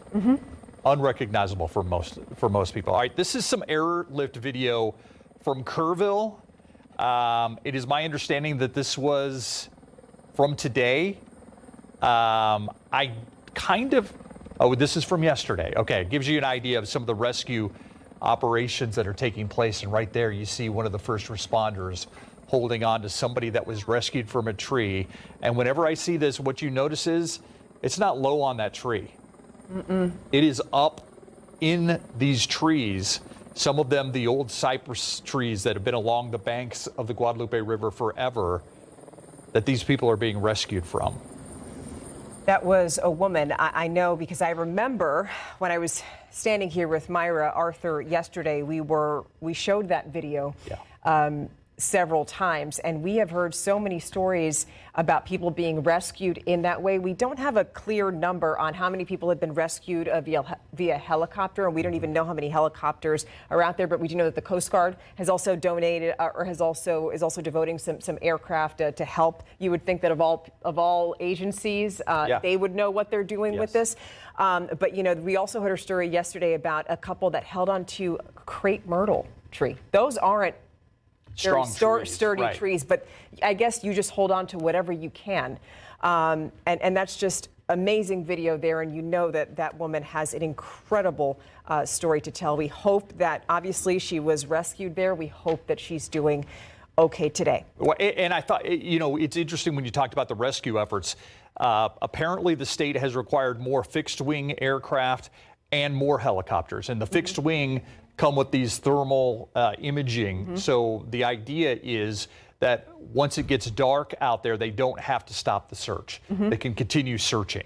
And the federal government is giving them, like you said, some Coast Guard aircraft that'll be coming in and helping out, if they're not already, with the search and rescue operation that is still taking place. Again, there are some diagnostics or some data that shows when a rescue operation turns into a recovery operation, and Nim Kidd, who is the head of the Texas Department of Emergency Management, was very clear that he doesn't think we're there yet. That's not in his mind yet.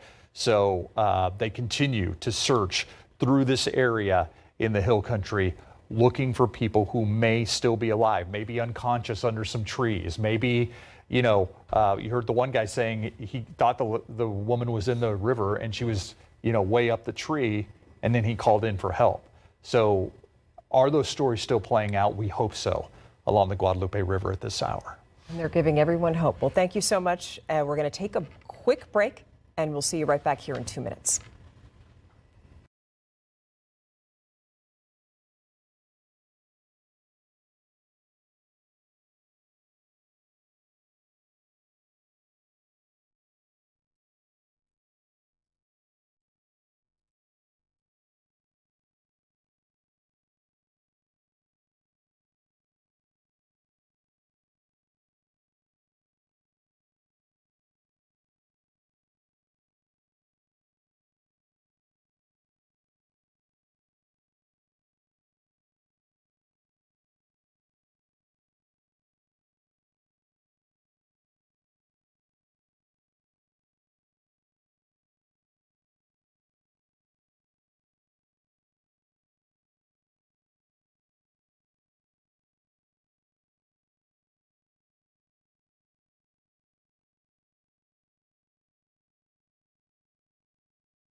To admit, when we got up this morning, there was some concern, at least on my part, that what we saw play out in Kerrville was now going to spread north and east of San Antonio, in the New Braunfels, in the Seguin area, in some of those areas that saw heavy rainfall this morning. Yeah, they did. Well, I mean, inches. I mean, some areas got torrential rain, so it's understandable when you're looking at what's happening in Kerrville for the people who were downstream. And there is some flooding there. Yes. Just not what we saw in the Kerrville area. Correct. So now we're going to send things on over to Adam Caskey, who has been watching all of this very closely. And Adam, could you tell us what's happening downstream, just things that people need to be concerned about right now? Okay, so first of all, the flooding today along River Road, the Guadalupe, just between Canyon Lake and New Braunfels, was separate from what happened yesterday. That was caused by today's rainfall, and I just want to separate the two situations. And the floodwaters are receding along the Guadalupe River here. We still have the flood warning you see from Canyon Lake to Sattler. I'm going to stop this so you can just look at the river here, and it's very faintly colored, but I'm going to outline it here. So you have Canyon Lake, and then you have the Guadalupe River flowing all the way down past Green, down into New Braunfels, and it meets up with the canal and then flows down towards Seguin. So that all flows from Canyon Lake southward down toward New Braunfels. And we've already seen that river crest, and now it's starting to recede. So any issues with the flooding and even flash flooding along that river and the closed roadways are subsiding, and that situation is improving. Now, I do want to point out something else. We've been watching the radar. Farther north, where basically the storms have been coming from, we have more development up here right along 290. This is near Austin and west of Austin, and a lot of this is starting to drift southward, and I have increased rain chances again. We have a little bit of a break right now from the heavy rain. This is just light action, but I have increased rain chances a bit over the next couple of hours. And that's because of all this activity, this heavy rainfall that's slowly working its way south and southwestward. So let's put this into motion, and you'll see over the past hour there's been a lot of rain along the Colorado River, and that's where they've had some issues as that flows through several series of dams. And the dams are opened up. I checked with the LCRA. They're doing their flood mitigation as best they can, but still there was some damage. I got video from Lake LBJ. Because the water level comes up so much, then they release the water and it can cause some issues and damage, and some boats washed up. Steve? Yeah, they're actually asking people not to be on LBJ, Marble Falls, some of that, because of the flood debris that are in those lakes. I was just going to say the lake's basically closed. Yeah. And whenever you get heavy rain along the Colorado River, along those series of lakes, Buchanan, LBJ, and so on and so forth, all the way into Austin, basically, a ton of debris washes in. It's sticks and logs, and I've been on that lake after heavy rainfall, when you can still navigate it. But let me tell you, a lot of people were using the towboats because their props got banged up and then they were stuck out at water. Anyway, that's beside the point. I want to talk about this shower activity. Our whole pattern is this circulating upper level low. Let's get to it. I want to talk about it before I dive into the actual rain chances. Okay, here we go. Here's our setup. So I have the upper level winds on here in white, and you see this upper level circulation. This counterclockwise circulation is what it is. It's this trough axis that's been set up right along Texas and basically wedged right over central Texas. So when I say a trough axis, basically it's a little area of low pressure that helps lift the air, and that lift, with how saturated the air is, this deep, deep tropical Gulf moisture, it just wrings out that moisture like a wet towel. And the other thing is we don't have a strong steering flow to move this trough axis and this upper level circulation, this rain-making axis, this rain-making upper level circulation. We don't have a good steering flow. Now, as we get through into tonight and tomorrow, this rain-making trough axis is going to drift to the west and southwest, and I do think that's going to carry some of the rainfall and precipitation. It's going to come and go. It's going to develop and weaken, but the generalized zone of precipitation, I think, is going to be drifting back towards San Antonio and the Hill Country, basically between now through sunset, and then tomorrow, generally San Antonio west to the Rio Grande and on into parts of the Hill Country as well, but especially the western Hill Country. We'll get to the future cast in one moment, but this is the setup, and this is basically the why. Deep tropical moisture. I mean, we are saturated from the ground all the way up to about 20, 30,000 feet above us.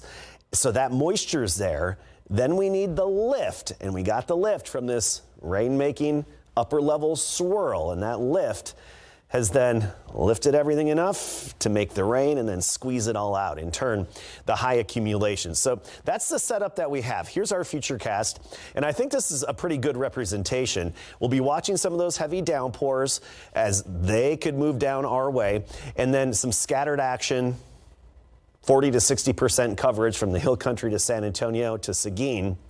That will be through sunset.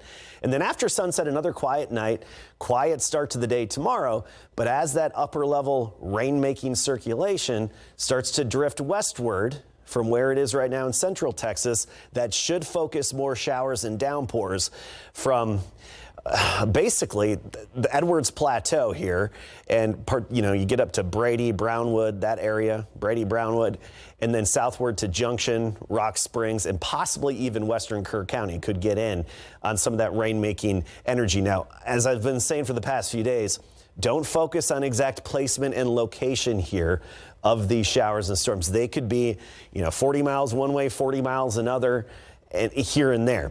The point is we're likely to have some scattered coverage again tomorrow, but in areas, especially where we haven't had as much rainfall, doesn't matter. You could still have some flash flooding or at least some street flooding with some of that action tomorrow afternoon and on into tomorrow evening as the rain-making energy starts to slowly work westward. But we're still going to have more support in the atmosphere to set up some periods of rain over the next several days. So let's just look at our rain chances here.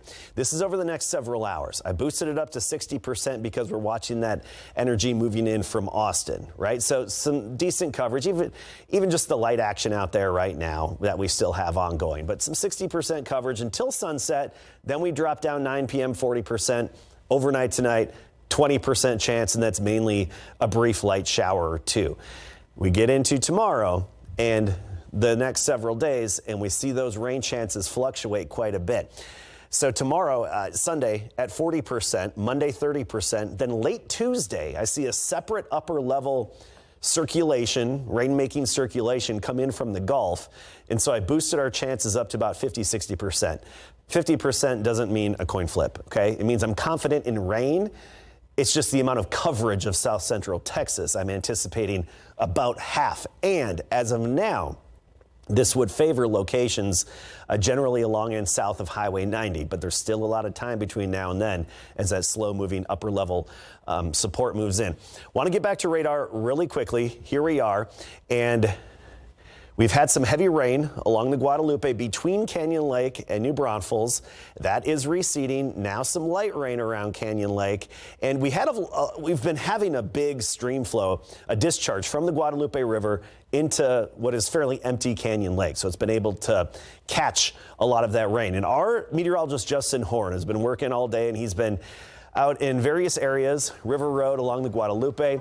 So Justin, I'm actually going to zoom in on the map to exactly where you are now so people know where you're standing. Here's Canyon Lake, and right where the Guadalupe feeds into it, Park Road and this boat ramp, right?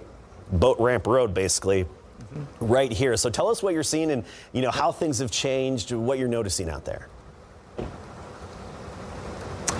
Yeah, so the water level undoubtedly has come down, Adam. We talked to some people who came out here last night, and that ramp, by the way, is right behind me. The river kind of bends right here as it feeds into Canyon Lake. But I talked to some people who were here last night at 8:30, and they said this was almost a dry bed, okay? All that rise happened a little bit earlier today. We can see a ton of debris, including, everything you can imagine, but a lot of wood, a lot of trees, a lot of branches that have fed almost all the way up this boat ramp. Where you see those barriers, there is branches and wood almost all the way up to that point. The water has since receded. So we know that wall, I don't want to say wall of water, but that amount swell of water, that large amount of water that came down, the swell, there you go, that came down Guadalupe River has now fed into Canyon Lake. And I just checked the numbers here on Canyon Lake. It is up 6 feet.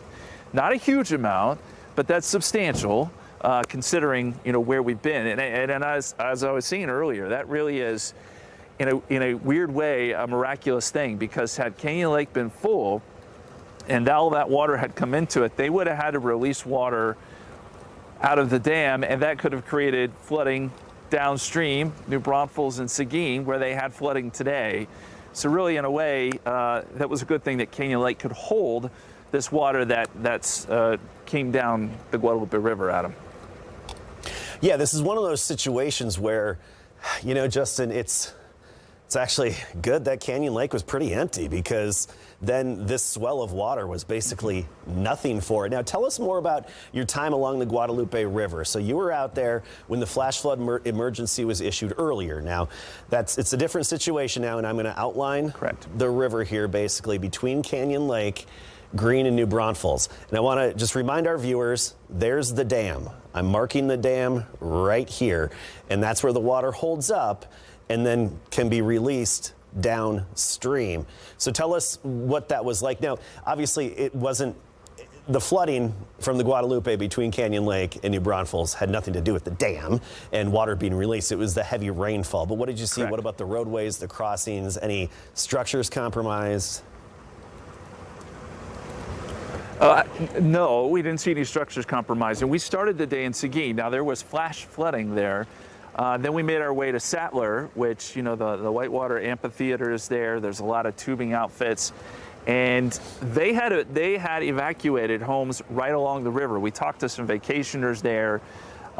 They got out of harm's way, but I will tell you, the water never really, they were never really in peril. That water never came high enough to make those homes where they were in the way of danger, so to speak. The water stayed low enough. Now, don't get me wrong, the Guadalupe River was swollen, and I think that they were taking precautionary measures here, as they should.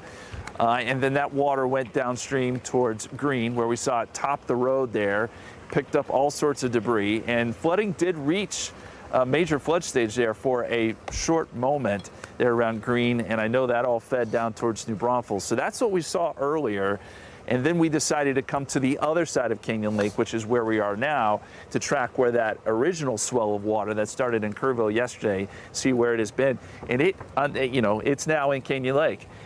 And one thing I think may be interesting, and we may stop by the dam of Canyon Lake here a little bit later, I would imagine there is debris that is up against that dam and beating up against that dam, because there is so much debris that was picked up by that wall of water yesterday, Adam. And you know, Justin, I was going to add, that was going to be my next question to you.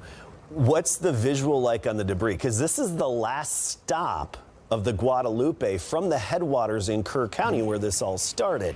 And, you know, picking up the debris, dispatching it, you know, on the shores, but also just sending a bunch of it downstream. And I know it gets stuck in the curves and turns and the little horseshoes of the river, but what, in your limited view of Canyon Lake, so I know it's difficult to get a great view, what was it like in terms of just debris floating? It's mostly just been logs. I mean, that's what you really see, these giant tree branches and the logs that come down the river. And I think that's part of, in a flash flood, why it's so dangerous. You forget, the water can pick things up at a great rate, but you've also got debris coming at you, which can do a lot of damage. I know what I saw behind me here was mainly logs. We did see a sandal. I mean, you see stuff like that, really anything, trash. But what was interesting when we were in Green is that there were probably 20 or 30 inner tubes that were up against the road, kind of like a dam. And you don't know where these inner tubes came from, likely tubing outfits further up the river, but just anything you can imagine has been washed down this river and likely is now in Canyon Lake. Yeah, Canyon Lake, the last stop for it all. And, another piece of good news last night when we were tracking the Guadalupe River near Spring Branch. So it goes from, Spring Branch, and then it feeds right into Canyon Lake. And that's the last sensor we have on the river is near Spring Branch. Is luckily it crested about 10 feet lower than the forecast. That's a situation where it's good to not be 100% accurate, and I think that helped the situation a lot there as well. And Justin, thank you so much for joining us and being out there and showing us the situation. If you don't mind, could you have your photographer just look up off into the distance a little bit so we can see what's fully behind you, if possible? There we go. Okay, so that's where I'll move out of the way here. Yeah, that's where it flows. so it's flowing toward you. Is that correct? That's correct, and Okay. it takes a hard right That's right, into, right behind here. Yeah, and then that eventually gets right into the lake. It's not flowing, I'll tell you that, it's not flowing at a great rate, and I'm sure earlier today it was, but it started to come down. Yeah, okay, thank you. So, yeah, so you're looking upstream, it takes that hard right, and then it's right there in Canyon Lake. Really quickly, thank you, Justin, so much, and really quickly on KSAT Connect, we do have another, you know what, I'm going to do it this way. We do have another course. I'll show you the other video that we have coming up in a little bit, Steve and Stephanie. You know, we've got a 5 o'clock newscast, you know, in about 13 minutes. So here we whatever you wanted to show us, did you get it?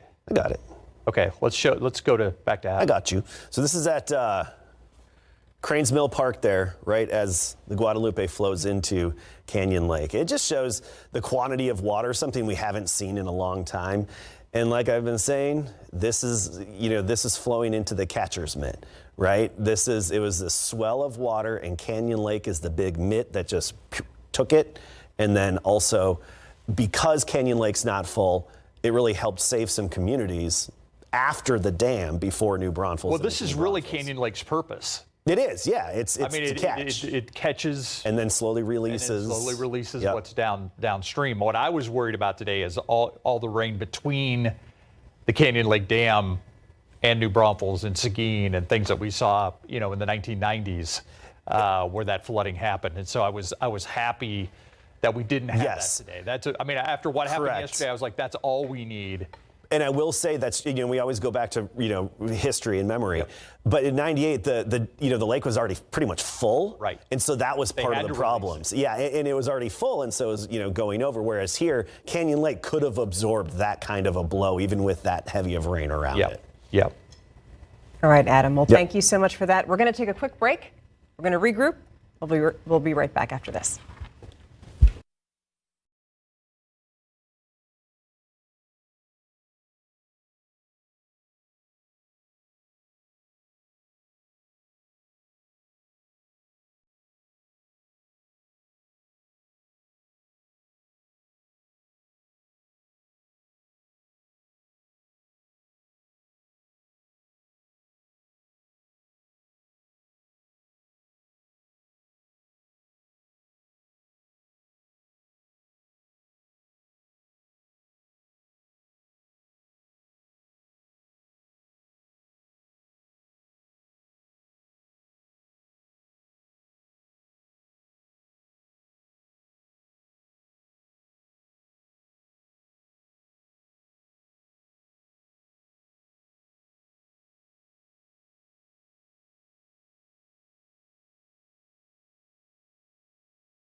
If you're just joining us right now, you know, we're going on, I believe, 36 hours of coverage here on KSAT of the devastating flooding in the Hill Country. And we heard from leaders in Kerr County a little more than an hour ago, and these are the updated numbers. 32 people have been confirmed dead. Of those, 18 are adults, 14 of them are children. 27 people, though, are still missing. These are the people that we think could be from Camp Mystic, although even within that group of 27, we don't know how many of them are adults, how many of them are children. You're looking at the screen right now. This is all after Kerr County got 10 to 12 inches of rain yesterday. 850 people, we heard, were evacuated, a lot of them airlifted. You see that number with 18 summer camps? Those are when leaders explained that number yesterday, because there are a lot of summer camps along the Guadalupe River. These are the 18 that local and county leaders have been in touch with, because there are so many, and a lot of people send their kids to summer camps, and so but a lot of the information or a lot of the focus has been on Camp Mystic, simply because that's just, we know it's a large camp, and you were talking about this too earlier, why so many people focus on it, but it's a large camp, can hold up to 750 campers. I'm not saying that there were that many there when this happened, but it is a pretty large camp that a lot of people go to. And it's close to the Guadalupe River. Yes. I mean, it's very close to the Guadalupe River, but it's not a camp that was just put up yesterday either. I mean, it's a camp that's been there 90 plus years. I'm sure they've seen their share of flooding there, but it's something that rescue authorities have pointed out that they have more than 27, like you said, missing kids, counselors from that area. And we have seen the pictures that parents have put up asking for people to help identify their kids. And that is really taking place across the state right now. It's not just here, though, either. This is Travis County, and these are some pictures from Travis County of some of the flooding that they're experiencing up there today. Just when you look at all of those images, that water moving so quickly, and you know these are pictures, but I always say that sound must be terrifying when you're hearing all of that water flowing so quickly, and you're seeing that debris floating right down. I mean, and that's the other big thing today, that when leaders talk about a lot of the rescue crews that are out there, there are a lot of aerial rescues or also helicopters that are flying around to kind of look down and see what's there, because when in the parts where water has receded because of some of the flooding, you know, they have to look down. There are a lot of tree limbs down, a lot of trees, debris, and all of that. And so you can imagine that once rescuers are able to comb through that area, they're going to have to move a lot of debris in order to see what's under it. But we saw a rescue that took place yesterday where a woman was airlifted out from a helicopter. She had been stuck on a tree. I don't know for how long, but luckily she was alive, and we had rescue crews who pulled her out of there. And I believe that's the image. Right, that's the image that was taken. This is video that was taken yesterday, and we're showing it to you right now. Obviously, you could tell that it was yesterday because it was still pouring when that video was taken. But it doesn't matter how many times you watch this video, you just feel that sense of relief that there was just another person that was rescued. That was a woman. That's all we know. That a woman was rescued from a tree. We don't know how she got there, if she was in a car, or how far she traveled when she was stuck in that tree. And we also don't know We've heard how she's doing. Weird tales, though, just a little bit ago of a woman that floated some 15, 20 miles downstream before she was able to grab onto a tree and get help. Unfortunately, there are 4 other members of her family that are unaccounted for tonight. Also, we showed you that video, that latest video. The rescue was along the Guadalupe River near Kerrville. We showed you video from Travis County, and the governor actually has expanded the disaster declaration. He added 6 more counties about 2:30 this afternoon.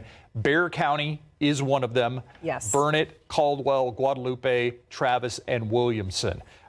So the Austin area, as you can tell, today, with a lot of flooding concerns, and they have actually asked people in the Austin area to stay off all the waterways in the Austin area because of the flooding and the debris. The debris is such a concern. That's why they asked boaters to stay off Lake LBJ and Marble Falls and some of those areas because the debris that's floating downstream is getting into some of those lakes, and that's a big concern for a lot of people there. And with the dams, with the discharge from the dams. Could we put up Adam's mic? Okay, there we go. Also, too, with they're discharging a lot of water. So if you're to lose power nearby or something, on a boat, that's not a good situation to be in. Not at all. Here are all the counties that are under. Okay, these are the counties that were added before the latest 6. Right. So that right there, I believe that just has 14 counties. Yep. Right now, there are 21 counties that are listed under the disaster declaration because Governor Abbott had